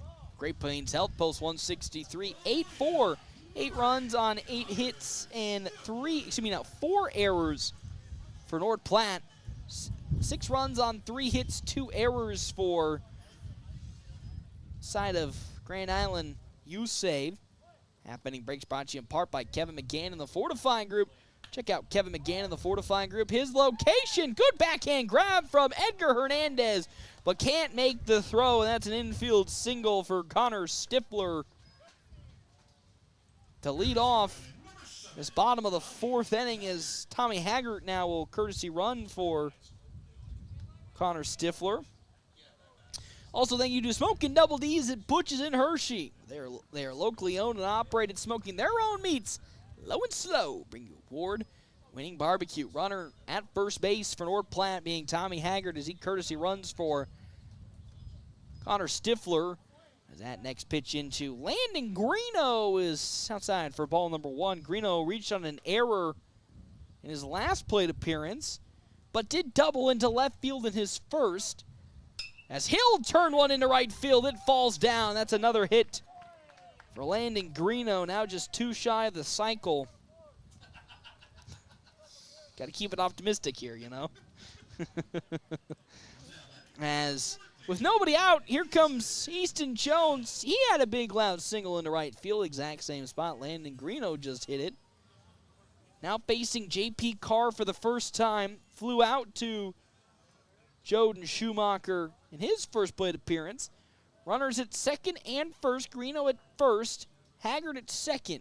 With Only one out. Good little bunt put down by Easton Jones as it gets way past J.P. Carr. And now the bases are loaded with nobody out for Dean McIntyre. Absolutely beautiful bunt by Easton Jones. I mean, it was put so perfectly along the third base line. J.P. Carr had no shot of not only getting the ball, but finding a base to throw it to record an out. And because of that, Dean McIntyre, who walked in his last plate appearance, comes up to bat with the bases loaded and nobody out. That's a hit. That one's going to be gloved up for maybe a double play. Throw on over to third, but no throw to second, so they'll get the force out of Landon Greeno at third. But a run did come across.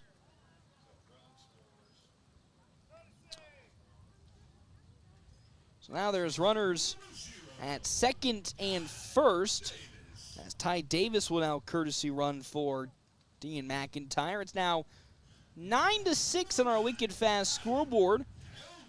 Tyler Townsend struck out swinging in his last plate appearance, was hit by a pitch in his first, and with one out has Easton Jones at second and Ty Davis at first. Another bunt attempt looking to be potentially placed as that pitch is very tight inside from J.P. Carr for ball number one.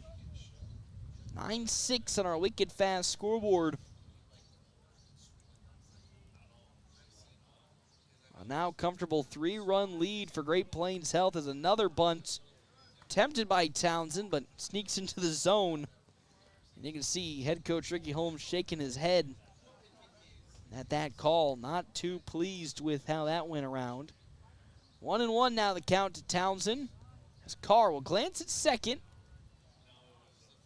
and deliver to Townsend, who fouls off the bunt for strike number 2. 1-2 now the count. One out. After a couple of failed bunt attempts, wouldn't be shocked if they let Tyler Townsend go swinging freely.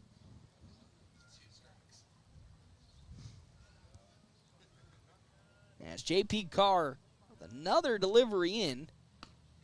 Oh, that's just outside. Good awareness from Tyler Townsend to notice it's going to push out of the zone. Didn't take a bad swing, and now counts 2-2 with one out.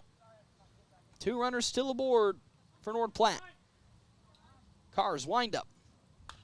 Big hit on over to the shortstop, gloved up by Washburn. Throw on over to second. They'll get the force out of Ty Davis, but that's another fielder's choice.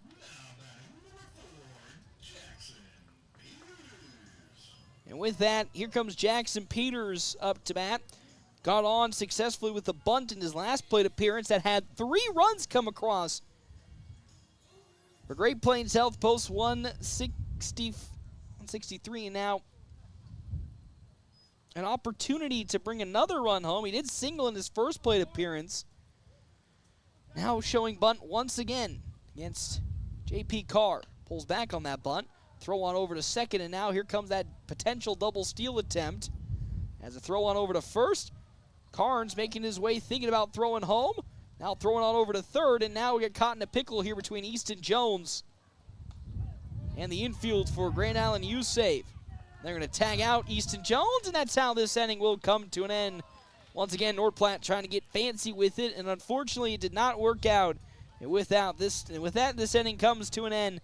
Not before a run did come across for Great Plains Health. We go to the top of the 5th. 9-6 lead when we come back. FM 98.1, AM 1410, and live streaming NorthPlattePost.com.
Welcome back, Billwood Field, FM 98.1, AM 1410, top of the 5th inning, a now 9-6 lead.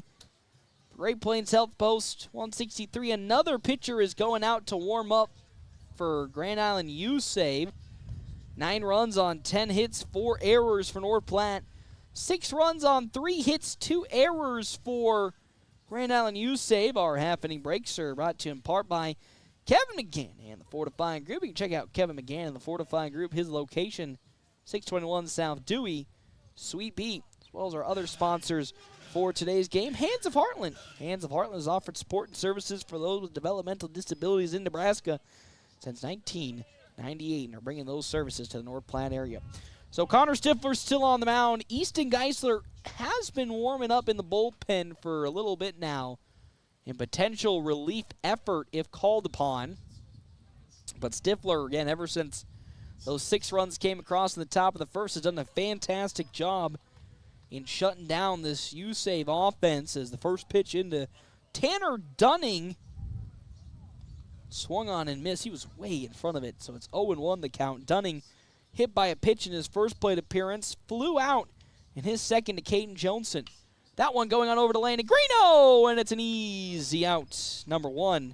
As that line drives right out to him. And just like that, there's already 1 out here in this top of the 5th.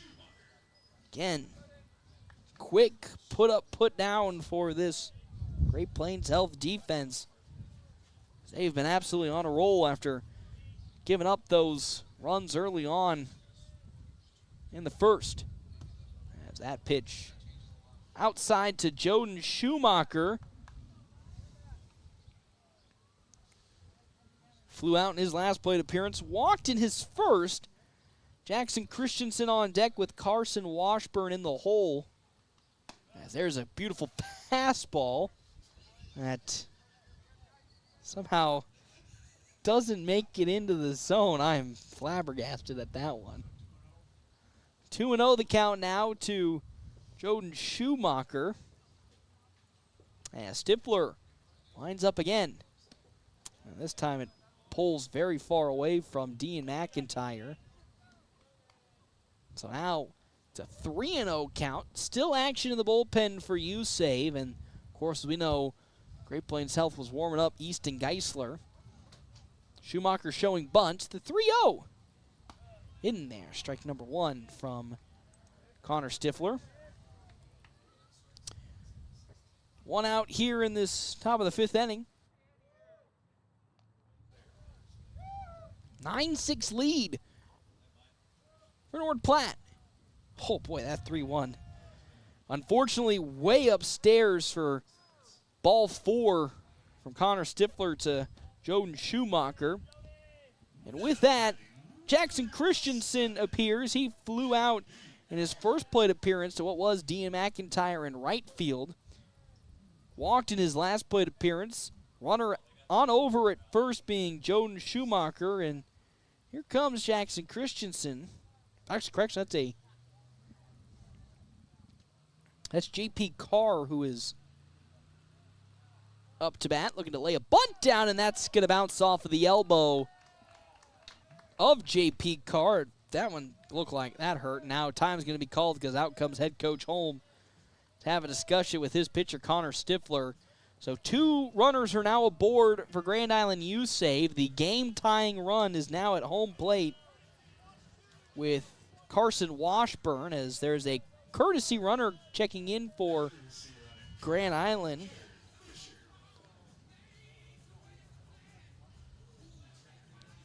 As it's Jared Fisher taking over. So Connor Stifler still going to be on the mound.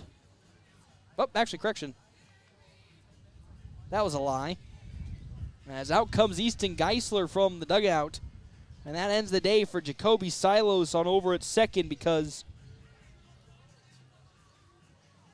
on over to second base goes Connor Stifler. And here comes Easton Geisler from the dugout, as he will be taking over pitching duties for Stifler.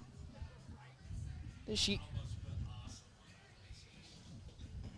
year for Easton Geisler, as I pull up his statistics Geisler, 16 innings pitched, 1-3 record.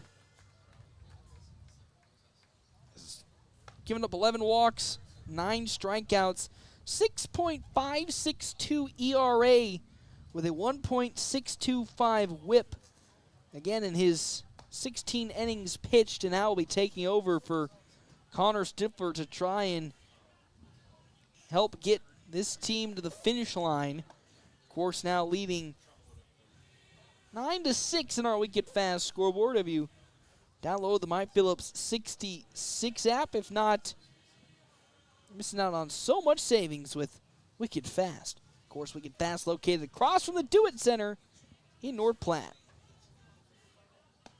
So Geisler taking over.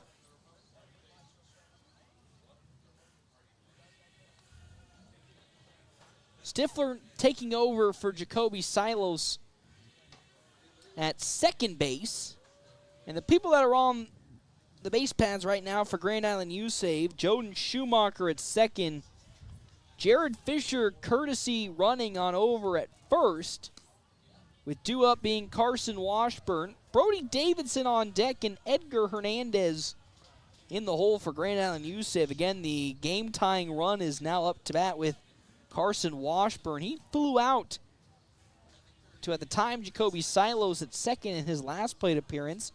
Singled into center field in his first, with an opportunity here to load the bases and potentially retake the lead if he, Carson Washburn, can get on base and be driven home by either the next batter or the batter after that.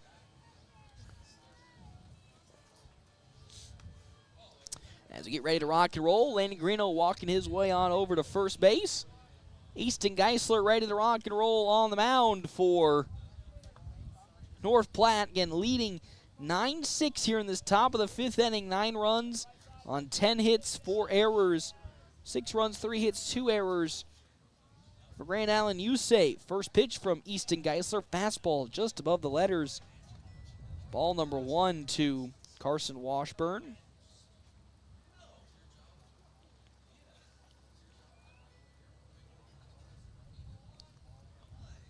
Want to know the count now.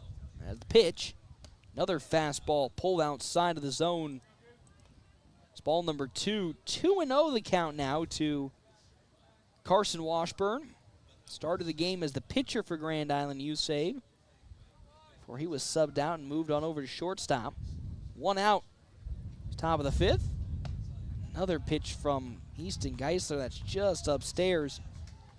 Ball number 3 to Washburn. All pitches have been basically in the same area, right above the lettering, straight down the zone. 3-0 the count now. 2 runners aboard. The pitch. There's a good bounce back by Geisler as he finds his own for strike number 1. 3-1 the count now. Nice ground out here would be a perfect way to end this inning and keep this lead at 3 runs for Great Plains Health. As Geisler, with his 3-1 pitch, delivers. That's another one that's going to be pulled, a fastball outside for ball 4. And now the bases are loaded for the toughest batter in today's game. And now Coach Holm going to have a conversation with, now we're going to have a conversation going on here.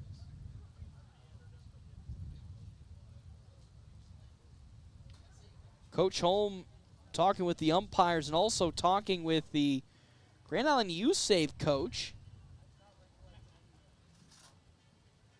Having a conversation right now.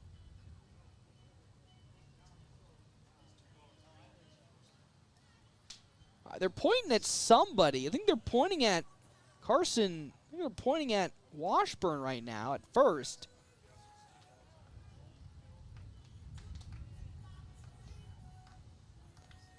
So it might be a procedural mistake somewhere.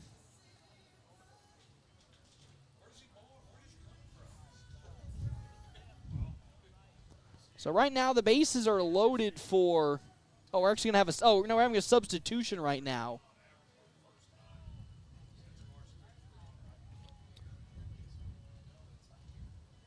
So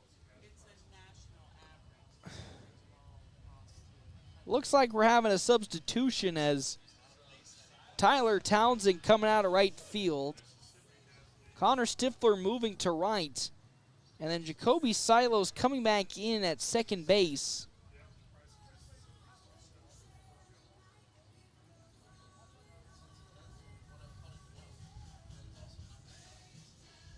So Geisler will get a couple more warm-up pitches after the move around of positions. Connor Stifler out in right field and Jacoby Silas moving over to second base now. So North Platte adjusting its defense. Bases are loaded for Brody Davidson. He flew out in his last plate appearance to Dean McIntyre behind home plate, but did single in his first 2 appearances versus Connor Stifler.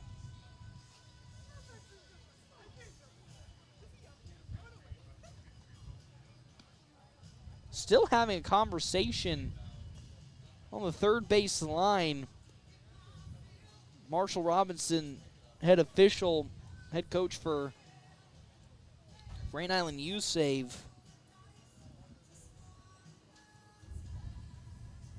Tyler Brankenhoff, and of course Coach Holmes. So very lengthy conversation if this is about rotation, people.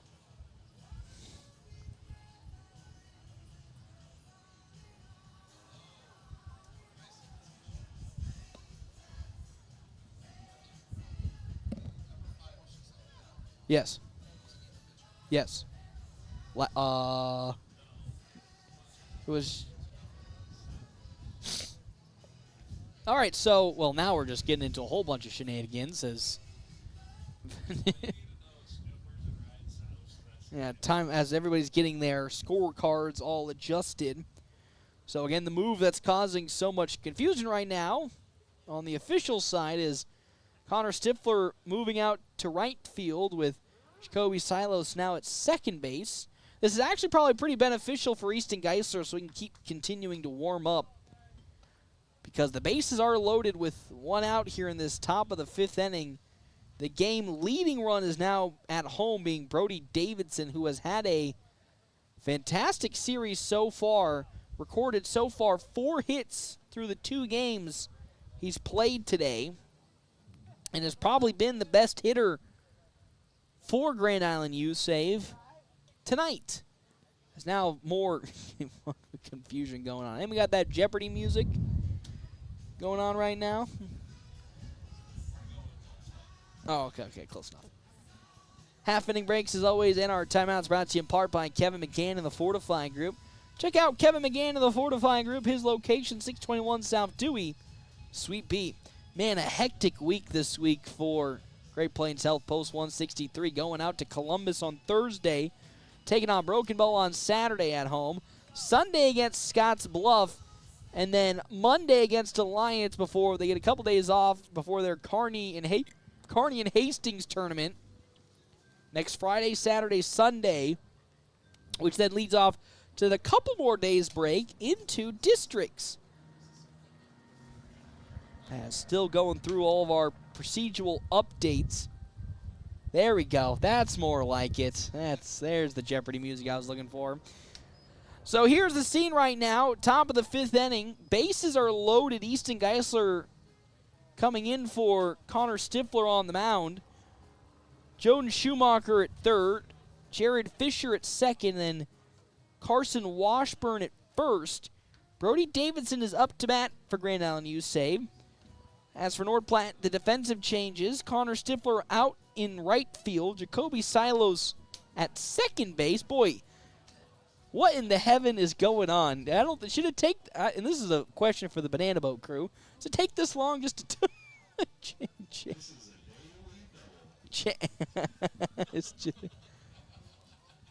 So whatever changes, again, looks like just a normal change. Whatever has been said has caused the most ultimate confusion I think we've ever seen here at Billwood Field. All to change Connor Stifler out to right field and Jacoby Silas to second base. Getting our money's worth today, that's for sure.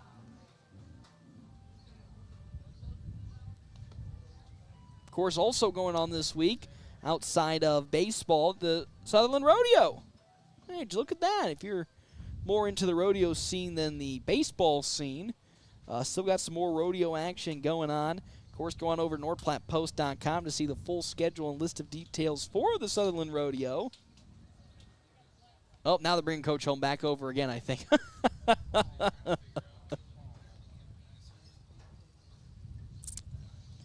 Alrighty, so just ticking away. And to be honest, I don't really know who this kind of break benefits the most. No, not us. But if I had to guess, it probably honestly would better Grand Island USave, as now we're ready to rock and roll. They have the bases loaded and the most pressure applied at the moment. And with the bases loaded and their best hitter, Brody Davidson, up to bat, as Easton Geisler now goes through a couple warm-up pitches again. So here we go. Now ready to get back underway. Bases, again, are loaded for Grand Island USave. Game-leading run is at home, being Brody Davidson. At first is Carson Washburn. Jared Fisher at second. Then Joden Schumacher on over at third base. Geisler again substituting in for Connor Stifler this inning. Now trying to get out of this inning unscathed, as that one's going to be out of the reach of Ty Hanneborg. So one run will come across. Throw to third will not be in time. Oh my gosh, there's no way. And now time's going to be called. I mean, Easton is furious. I don't blame him. And now we're going to have an officials review. He called he was safe before he even got to the bag. And now conversation's going to have to be had between Marshall Robinson. Okay, they reversed the call. So they reversed the call. So one run does come across. So Brody Davidson does reach a board. One run does come across for Grand Island USave. So now we're down to the second out of this inning. Runners at second and first, being Davidson at first, Washburn at second. Now a 9-7 lead on our wicked fast scoreboard with Edgar Hernandez, who grounded out in his last plate appearance up to bat. That's a good pitch from one Easton Geisler's beautiful off-speed. Gets the good motion to dip back into the zone for strike number one. 0-1 the count with 2 outs here. This top of the fifth. As Geisler now glancing at second, delivers. Fouling back to the netting. Hernandez again. Following Edgar Hernandez, Ethan Mater, then Kelton Kearns for Grand Island USave. 2 runners aboard. Davidson at first, Washburn at second. Geisler looking to end this inning, just giving up the 1 run. That one going out to center field. It falls for a base hit. Are they going to test the arm from Caden Johnson? They are. Here comes a throw home. Oh, and it bounces through the glove of Dean McIntyre.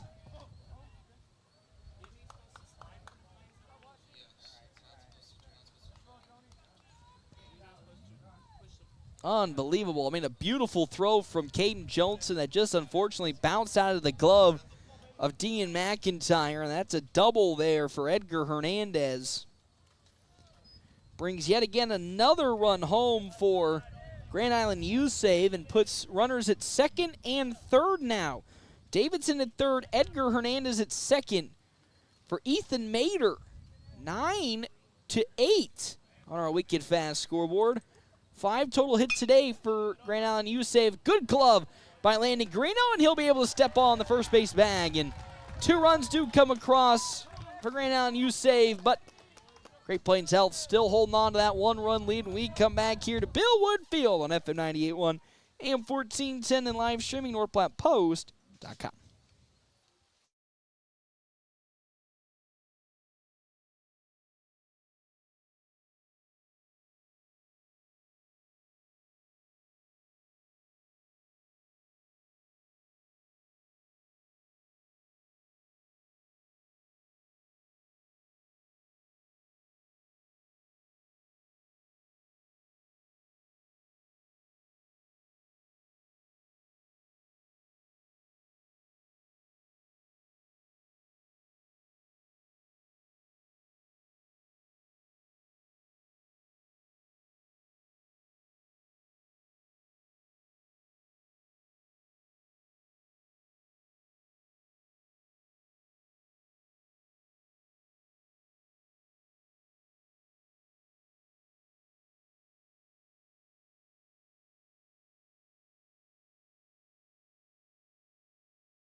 Welcome back here to Billwood Field, FM 98.1 AM 1410, and of course video live streaming at NorthPlattePost.com.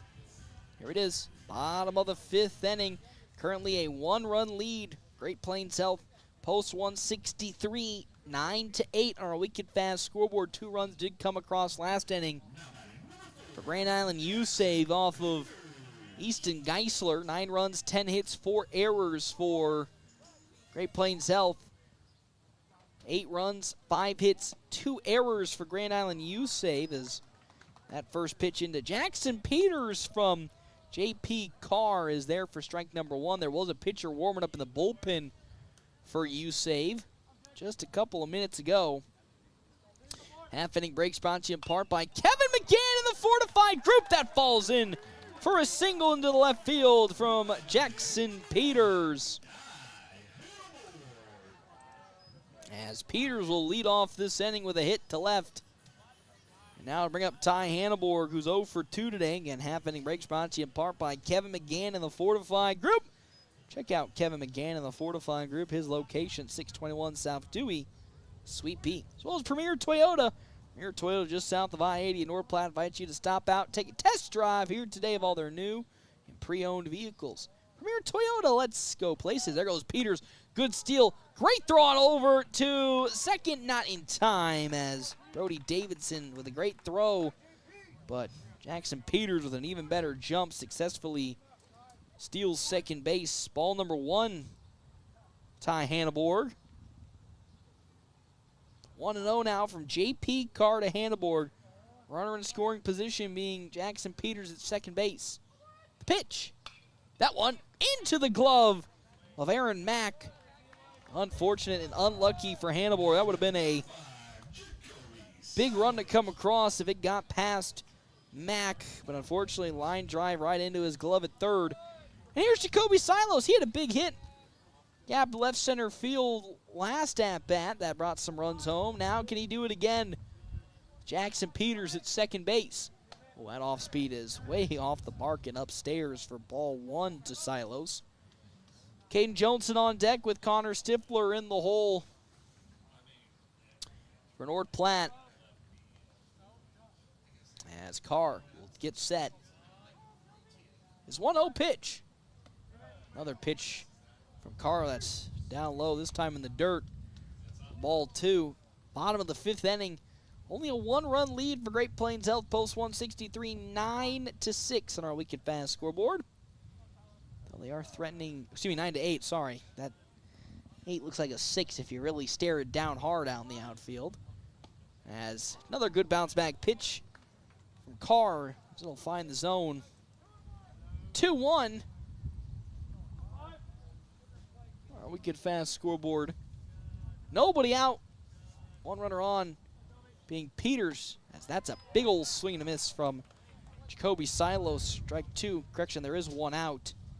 So 2-2, the count with 1 out. It's bottom of the 5th inning. JP Carr looking for the second out as Carr delivers. That one going to go lobbed out to Edgar Hernandez at second.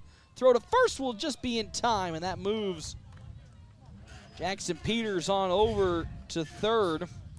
And here comes Caden Johnson. This is a perfect time to see his name pop up. He's 1 for 3 today, but with an opportunity to bring the runner Jackson Peters home. Wouldn't be shocked if the senior in his clutch gets a big hit here against JP Carr. As Johnson looks to lay the bunt down, but that first pitch in from Carr is there for strike number 1. Peters only a few feet away at third base, threatening to score and push this lead back up to a comfortable 2 runs for North Platte. Again, leading 9-8 on our Wicked Fast scoreboard. Carr glancing at third, now delivers. Another bunt attempt by Johnson. Now Jackson Peters was looking to be in some trouble, but is able to walk on back to third base. As Caden Johnson now staring down the barrel of an 0-2 count after 2 misses on his bunt attempt as Carr delivers. That one grounded into left field for a base hit, and that's an RBI single for the senior, Caden Johnson. Big hit by Joni, 12th hit today for the side of Great Plains Health, post 163. They now push the lead back up to 2, 10-8. With 2 down for Connor Stifler. Hey, 2 for 3 this game number 2 for Stifler. His last 2 at-bats, he's hit a single, and with an opportunity to move the speedy Johnson, you might see it again. That one fouled off, though, by Connor for strike number 1. 0-1 the count. Landon Greeno on deck with Easton Jones in the hole for Great Plains Health, post 163. This bottom of the 5th inning, again, just trying to incrementally just get a little further and further in the lead to get a nice cushion. As there goes Caden Johnson, good jump. No throw even to second, as fortunately for Brody Davidson, he couldn't really get a good handle on the ball. So with that 1-1 the count now, a runner in scoring position being Caden Johnson at second, and if Stifler can go into the outfield, would not be shocked if that brings a run across, but that is out into center field for an easy glove to Ethan Mader, and that's how this inning does come to an end. Great Plains Health was able to put another run in between them, and of course, Grand Island USave, they lead now 10-8, and we come back here to Bill Wood Field on FM 98.1 and AM 1410. Live streaming, NorthPlattePost.com.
Welcome back here, Bill Wood Field, FM 98.1, AM 1410, top of the 6th inning. Only 9 outs away from the conclusion of this ball game. North Platte's done a fantastic job working their way back into this game after giving up 6 runs in the top of the 1st inning off of 3 errors.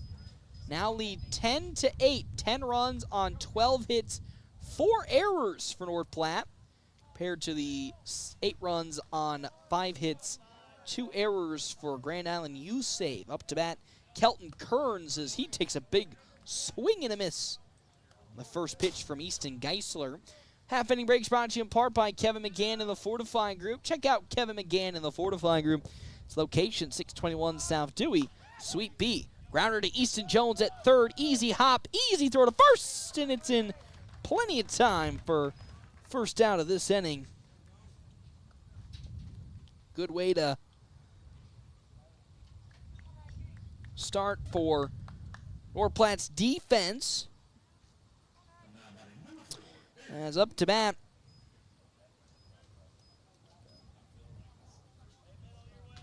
here is Aaron Mack. He's 0 for 2 today. Sacrifice fly in the first at bat.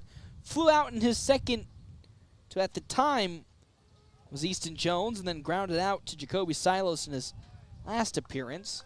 Nobody on, 1 down in the top of the 6th.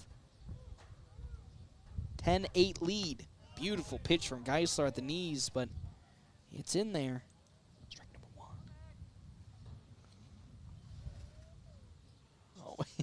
1. Oh, 0-1. 0-1 the count now. Oh, make it 0-2. Another great pitch from Easton Geisler. Geisler looking for his first strikeout of this relief effort for Connor Stifler. He finds it, swinging and missing is Aaron Mack. And there's out number 2 in this top of the 6th. Geisler wheeling and dealing. As here now comes Tanner Dunning. He's himself 0 for 2. He was hit by a pitch in his first plate appearance. Flew out to Caden Johnson in center field in his second, then flew out to Landon Greeno in his third with nobody on and 2 down. Prime opportunity for Geisler and this defense to get a 1-2-3 inning. As that pitch from Geisler down low, ball number 1.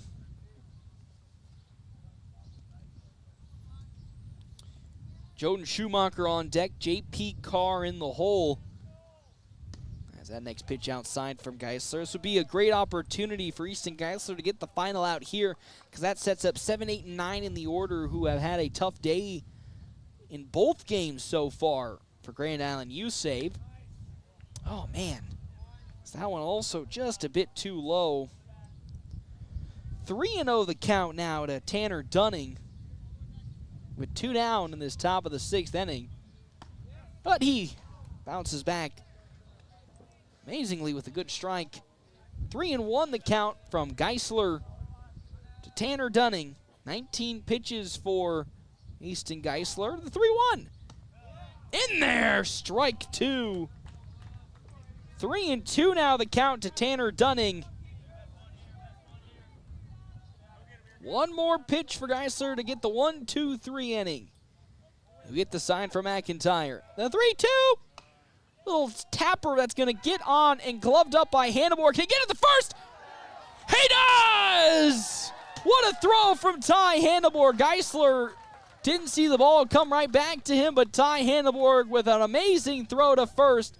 And that is how this inning comes to an end. A 1-2-3. Top of the 6th inning. We're going out to the bottom of the 6th. When we come back, FM 98.1, AM 1410, live streaming at NordPlatePost.com.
Welcome back here to Billwood Field, FM 98.1, AM 1410. There's a new pitcher on the mound for Grand Island USave. J.P. Carr finishes his day, 37 pitches, 28 strikes to 9 balls, and taking over for him, Jackson Christensen for USave in their potential, last, quote-unquote, maybe last pitching inning.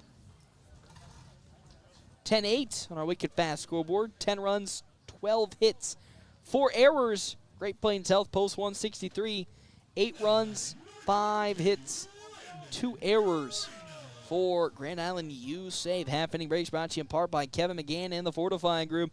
Here's Landon Greeno, his stats on our game stats, which are brought to you in part by State Farm agent Bobby Holst. 2 for 3, a double, a single, and of course reaching on an error. As I stated earlier, 2 hits away from the cycle. Just needs that triple and that home run. Probably is not going to happen, but I've seen some crazier stuff. As first pitch into Greeno outside for ball 1, and that's going to bounce off the floor and then off the foot of Marshall Robinson, the home plate umpire. As 2-0, the count to old reliable Landon Greeno, Easton Jones on deck, and Dean McIntyre, probably the best three batters if North Platte wants to continue to add cushion to their lead. Currently up 10-8 on our wicked fast scoreboard. Oh boy, man, that pitch from Christensen up high. Ball through. And I mean best hitters. You're looking at a statistical standpoint this season. These are one of three of the best hitters on the team. So having them up right now, pretty good for North Platte. But there's a good bounce back pitch from Christensen. Strike number one. It's 3-1 now the count in this bottom of the sixth inning against Landon Greeno. As Christensen delivers. It's outside ball four, and strolling on over to first, Landon Greeno. Here comes Easton Jones, a beautiful bunt in his last plate appearance down the third baseline that loaded the bases up. Now has Landon Greeno on over at first. Nobody out. In this bottom of the sixth inning, a 10-8 lead for Great Plains Health. Post 163. Probably won't be seeing Landon Greeno attempt to steal unless it gets past catcher Brody Davidson. And the first pitch to Jones is in there for strike number one from Christensen. McIntyre is on deck with, Tyler Townsend in the hole for North Platte. Oh, and that's going to nail the back of Easton Jones, and he'll scamper his way on over to first following the hit by pitch, and here comes Dean McIntyre. Easton Geisler on deck with Jackson Peters in the hole.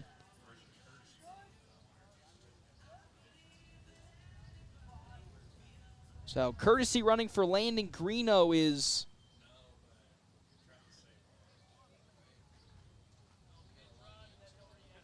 Landon Greeno getting courtesy ran for by Tommy Haggard, who will be pinch running. Easton Jones at first. Dean McIntyre up to bat with nobody out, two runners on as he swings and foul tips one off for strike number one.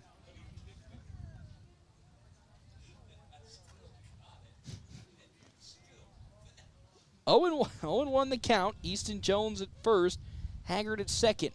That pitch upstairs from Christensen for ball number one.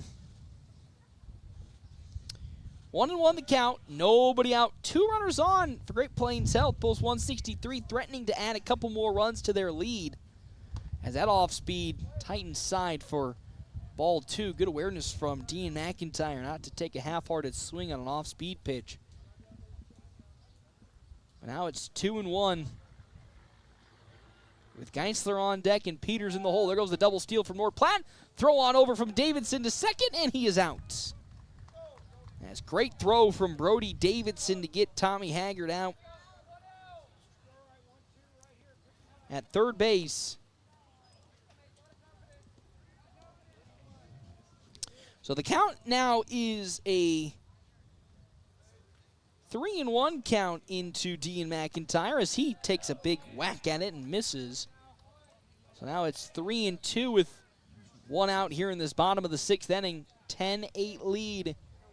Favor of Great Plains Health as Jackson Christensen delivers. That one goes out to the gap in right center field. It lands. They're going to bring Easton Jones on home as there goes Jones running his way on home at a light little scampery pace, and he'll touch home, and just like that, another run comes across for North Platte.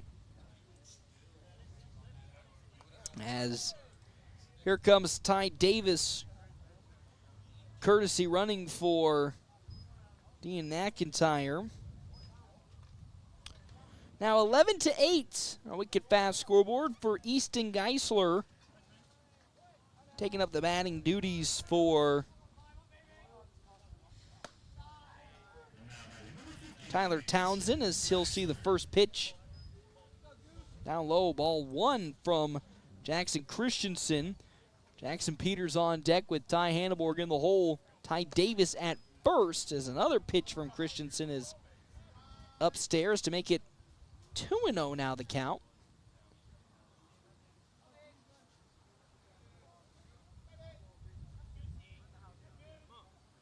2-0. Not around the letters, but sneaks in for strike number 1. 2-1 the count. Geisler getting his first swings in this game, number 2.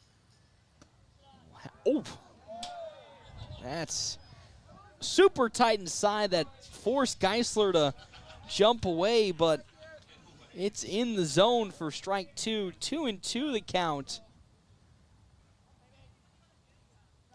But that's down low. 3-2 the count. Now to Easton Geisler. Walk here would put 2 more runners on the pads, with Davis moving to second and Geisler to first if he can walk. The 3-2. Well, one smashed out to center field. Ty Davis might have to turn around, and he does turn around. There with an easy glove is Ethan Mater, and there's the second out of this at-bat, or excuse me, of this inning for North Platte. As here comes Jackson Peters. How about a shout out to Jackson Peters in this game number 2? 3 for 3 so far, with 2 singles as well as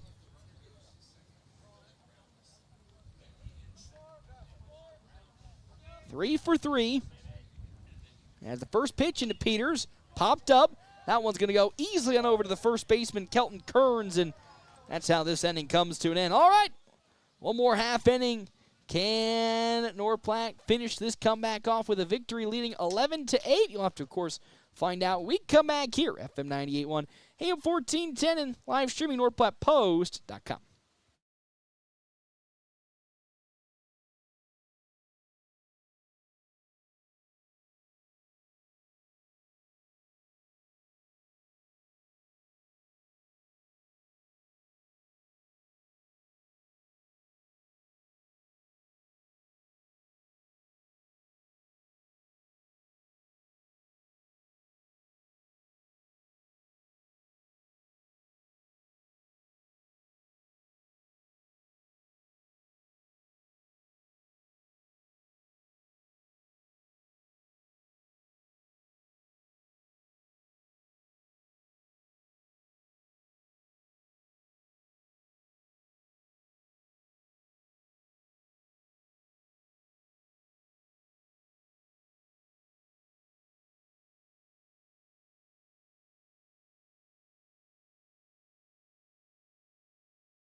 Welcome back here, Great Plains South. Post 163 currently leading over Grand Island USave here in game number 2 of their doubleheader at Billwood Field. 11-8, the lead for North Platte. 11 runs, 12 hits, 4 errors for North Platte. 8 runs, 5 hits, 2 errors for the side of Grand Island USave. Half-inning breaks brought to you in part by, as always, Kevin McGann and the Fortifying Group. Check out Kevin McGann and the Fortifying Group. His location, 621 South Dewey, Sweet Pea. So we have a pinch hitter, Jared Fisher, pinch hitting for Grand Island and Joden Schumacher. So it's Fisher, J.P. Carr, then Carson Washburn up to bat for USave against Easton Geisler. First pitch from Geisler is just outside there. Ball number 1. 11-8 lead for Great Plains Health. Post 163 trying to hold on with this great comeback as that next pitch from Geisler in the dirt. Ball 2. Again, after giving up 6 runs in the top of the first 7 to go along with their 3 errors, worked their way back into this game, now leading 11-8 as Geisler bounces back with a pitch in the zone for strike number 1.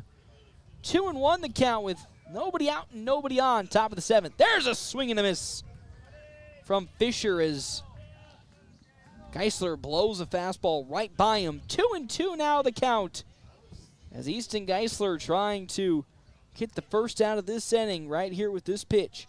The 2-2 fouled back by Fisher. So we'll still stay at 2-2. 26 total pitches for Geisler, 17 strikes, 9 balls. Again, Great Plains Health back in action on Thursday in a doubleheader in Columbus. Oh, that 2-2 is very far in the dirt in front of Fisher for ball 3. 3-2 the count now from Geisler to Jared Fisher. Nobody out in the top of the 7th inning. 3-2. Geisler delivers. In there, strike 3 as down goes Jared Fisher looking. Out number 1 in the top of the 7th inning. Beautiful pitch from Easton Geisler. As now we have a new batter pinch hitting for J.P. Carr, Jackson Christensen. As trying to lay the bunt down, Geisler going to pick it up, throwing it on over to first, and there's out number 2. Good awareness from Easton Geisler to recognize that quick bunt by Christensen. Throws on to first to get out number 2, and here's the potential final out of this ball game. Carson Washburn up to bat, 2 down, top of the 7th, and 11-8 lead. Great Plains Health. Can Geisler close it out? First pitch is in there for strike number 1. 0-1 the count now. Carson Washburn 1 for 2. Singled in his first at-bat, flew out in his second. Jacoby Silos then walked in his third. He'll see a pitch just a smidge outside the zone for ball 1. 1-1 the count with 2 down in this top of the 7th inning. The pitch. In there, right down the center from Easton Geisler. 1-2 the count. What could be the final pitch of today's game. Geisler fires. Oh, off speed, just below the knees. That was a close one there. 2-2. Blame it on Jake. Now this could be the final pitch of today's game. The delivery. Oh, sweet mama. Just a little high. It's ball 3. 3-2 the count now. 2 outs. Beautiful fastball from Geisler. Just not connecting with the zone. Another 3-2. Popped up, but it's slicing foul, and it'll go out of play foul for another 3-2 count. First foul ball of this at-bat from Carson Washburn. Good battle between these two. 6 total pitches have been thrown so far. Who will come out on top this time around? Geisler with another 3-2 pitch. In there, strike 3, the game is over! Great comeback for Great Plains Health, post 163. 11-8 is the victory for North Platte. After giving up those 6 runs in the top of the first inning, they battled back slowly but steadily, inning by inning, to take the lead and never looked back. Winning this one 11-8 and going 2-0 against Grand Island USave, and are now on a 3-game winning streak as we're drawing ever so closer to district time. And really the name of today's game was the pitching. You know, what really was the reason last year, at the time FMBO Nationals went on that big run to end the season, their pitching was spot on. Against Kearney and against Grand Island USave today, the pitching was absolutely spot on, and because of that, Great Plains Health was able to take down Grand Island USave in their doubleheader today. They'll get tomorrow off before they travel to Columbus for a 2-game series in Columbus, for taking on Broken Bow in a 1-game series on Saturday against Scottsbluff on Sunday, and then Alliance on Monday. So still many games ahead of North Platte, but what a way to go into the start of this craziness by picking up 2 good victories against Grand Island USave, and not the same Grand Island USave that we're accustomed to being the pushovers. They much improved this season coming into today, 10-14. Now escaping this game, 10-16 if you are USave. North Platte now 10-16 on the season. Step aside, take a break. When we come back, quick stop post-game show right here, FM 98.1 AM 1410, and of course, live streaming NorthPlattePost.com.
Hey everybody, Paxton Gordon here, Billwood Field. A good sweep day if you're a fan, of course, of Great Plains Health Post 163. They come away with not one but two victories against Grand Island USave. 3-0 in game number one, and then a more stressful 11-8 victory here in game number two. Man, I got shades of that Shattern game as head coach Shirky Holm joins me here today. I don't want to bring up Shattern. I know that's a painful talking point for you. But another great, I think, all-around effort. That really Kearney game was a good step forward, and you took, I think, another good step forward, minus the half inning in the first, of just really back to clean, basic baseball. And, of course, that's what really got you guys started hot early in the season, then kind of kiltered and faltered as, you know, just like last year on the mid part. Now you're trying to rebuild and get to that stage as you're getting closer and closer to district time. Really take me through how you felt about today's performances from your team. Yeah, I thought both games we hit really well. The difference between the first and second game is we got hits with guys in scoring position, where in the first game I think we probably left 10 or 12 guys on base. 11 yeah, exact, so happy with the hitting performances, and then especially in that second game, give up a 6 spot, not necessarily clean inning all the way around, and just understanding that if we play our game and chip away and not try to come outside of what we do well, that we're comfortable and confident that we can come back versus anybody. So first game, 3-0. Joni shoved, CG pitched really well, scored enough runs to win.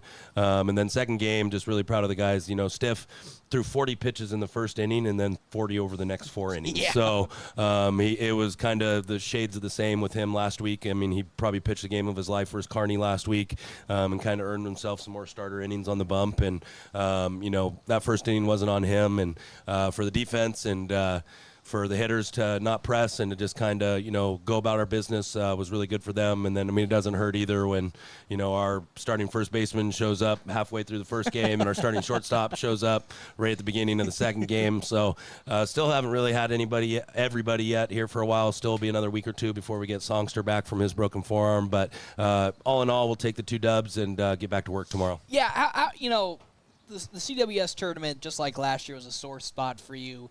But how do you feel now that, again, another game that got out of hand early, right off the gate in game number 2 wasn't really the killing point for this team? Because you might have saw a couple weeks ago that really, 6 spot went up during that time, probably would have been the end of the world for the team. So how proud do you feel right now knowing that, whether it be a team like this, Grand Island USave, or a team that you saw in the CWS tournament, that even if you get down early, you still have that perfect chance to come back and pull out a win? Yeah, that CWS tournament, from top to bottom, there's really no easy games in that tournament. All the credit to Creighton Prep for bringing those quality teams in and year out. And it's one of those litmus tests around the time of the year, and it kind of sucks because it kind of lets us know where we're at, whether we're winning or losing.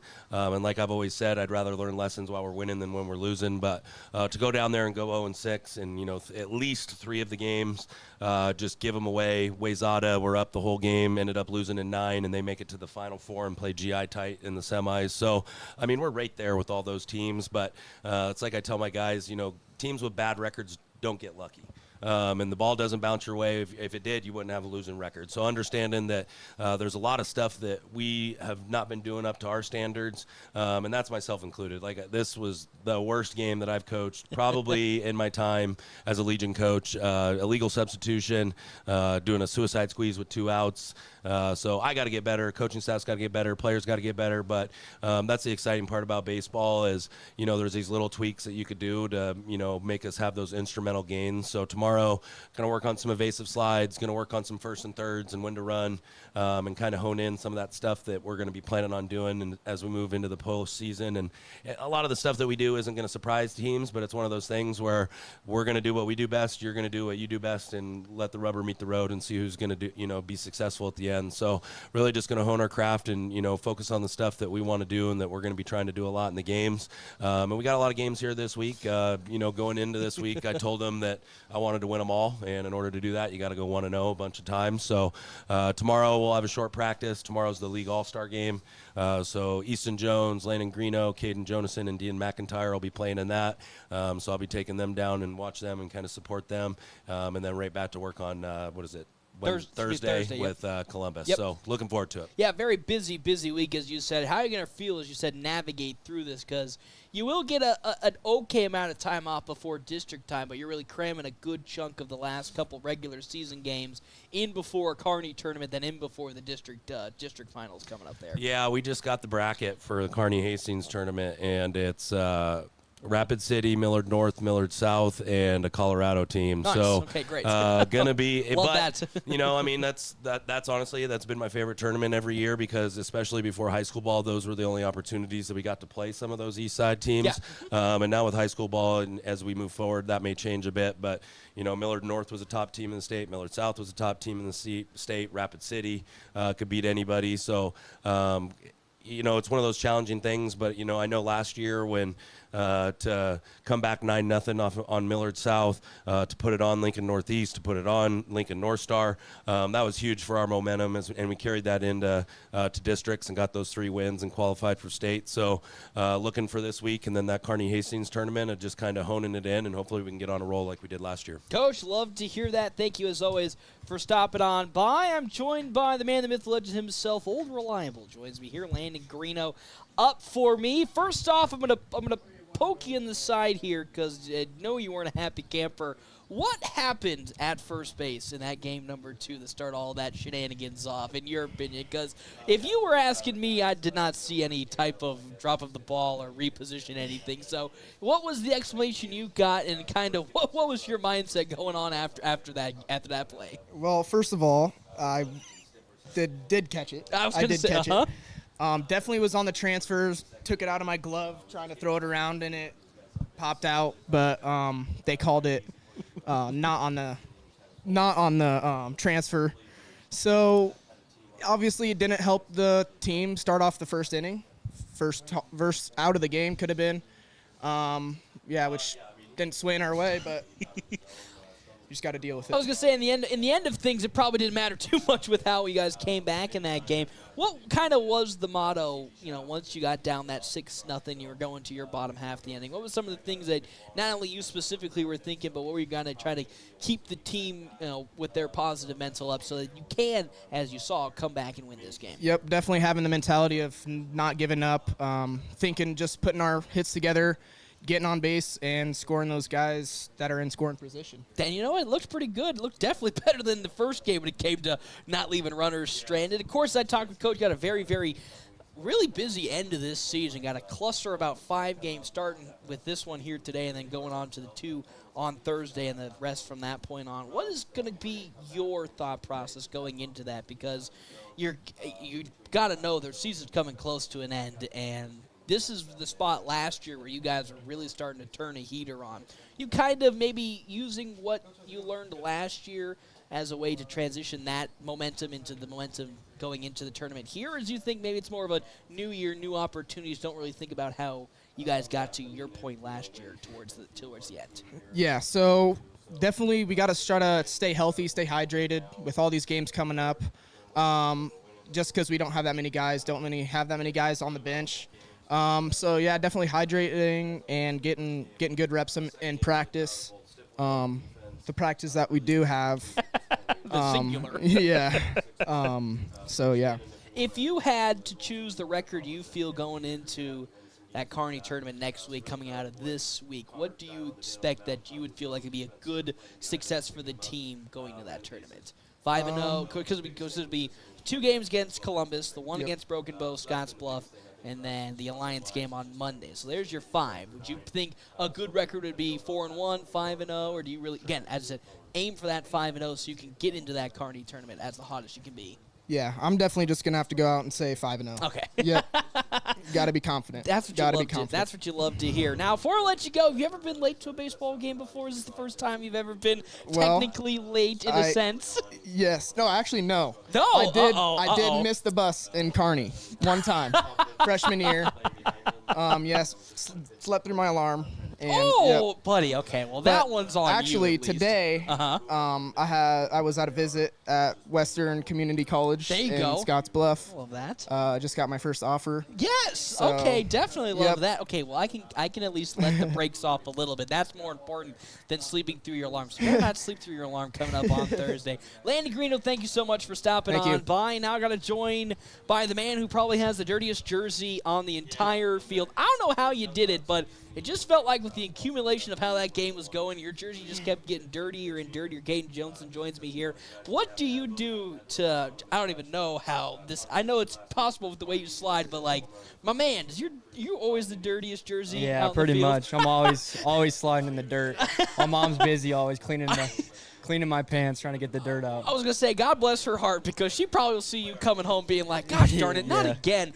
But a good sweep here of Grand Island USave, which, for years has been a team that, if you're looking at a schedule, is always something you can schedule as an easy win. This year, they're a much different team. Same as Scotts Bluff, where they have improved drastically. Did you kind of come into this game, I hate to say, expecting an easy win to guys get you started on this crazy stretch of games? Or did you more take this as a serious opportunity to make a good step forward for the program going into, again, this crazy back half of your schedule? I'd say more serious, honestly, because we've shown that we can struggle and lose to about anybody. And we said, a week ago, we said that after that Omaha tournament, we said this is a new season, we're starting over. And so, honestly, we're just trying to win every game as possible. Well, you're off to a hot start. You took down, of course, Kearney, a storied rival that, of course, everybody secretly hates. We won't bash on them too hard here. And then the 2 games here against Grand Island USave. What was it like on that drive home after that Omaha tournament, personally for you? Of course, that is probably one of, if not the craziest competition you guys are going to see all season long, in my opinion. So what was it like for you when you were coming home for that game? I would assume disappointment was the main key, but what else were you kind of feeling? I was feeling disappointed. I feel like we left a lot on the table there. We for sure could have beat at least 3 of those teams. We gave them a lot of runs, and we just struggled. I feel like we could have won a lot more of those games for sure. And you said that was that day after you kind of thought of this part as a new season. What kind of aspects are you taking into this, as you said, new season that you want to improve upon, so that when you do get to district time, you have that same type of momentum as you did last year that drove you guys to state? I'd just say keying in on the little things, doing all the little things right. And I feel like that's the reason we sometimes have been losing these games is we've just been beating ourselves, not doing the little things. I feel like once we do the little things right, we're going to start doing the big things, and it'll follow, and more wins will follow for sure. And it's tough because you're such an outstanding outfield defender. What's it been like in terms of your pitching this season? I know if you look at the statistics, your win-loss is probably not where you want it to be after, of course, today where you pick up the victory. Has it been a key focus point last offseason for you to take that next step forward in your pitching? Because, again, another great game, complete game. You didn't give up a single run, and it looked pretty smooth sailing from start to finish. I focus on it a decent amount, but honestly, not a lot. I was gonna say it's that's why I always say it's anytime I see you out on the mound, it always feels tough because I'm just like, man, I don't say there's a big gap out there, but you are such a stone wall of defense out in center field. It's like you don't have to really worry about anything going forward. So it's good that part has also come along, even if you haven't put too much energy into it. So as we said, and I talked with Landon, I talked with Coach, coming up to that final stretch of the season, pretty important stretch here, 3-0 to come out of that CWS tournament. What is the most important thing you are going to keep telling the team as you take it day by day to make sure that they not only stay focused in, but still understand that if you get too uptight, then the things will start to slip away? Mm-hmm. I'd say we just got to keep grinding, keep pushing, stay loose when we're playing. And I feel like when we're having fun, we're playing a lot better, and when you keep winning, you're having more fun. So. Yeah, of course. So you're already off to a hot start with those 3 wins. I talked to Landon, asked him what be his perfect score line coming out of these 5 games that you'd feel happy about going into the Kearney tournament. Out of these 5 games, what would you think would be a perfect score line for this team going into that Kearney tournament? I want them all. See, look at him. See, he's a greedy man, but I love it so much. 5-0 he wants to see into that Kearney tournament. And if you do make it 5-0, I don't even know. I'll get you something. I don't Sounds even know good. how. I'll get you guys something. But go home, give your mom a big hug, and say you're sorry for having to have her clean your clothes again. Thank you. Caden Johnson, thank you so much for stopping on. By another victory for Great Plains Health Post 163. They come away with the victories here on the doubleheader against, of course, Grand Island USave 3-0 in game number 1, and then 11-8 in game number 2. We'll see you guys on Sunday for senior night when Great Plains Health Post 163 takes on Scotts Bluff. Again, right here, Bill Wood Field on FM 98.1 and AM 1410. 1410, excuse me.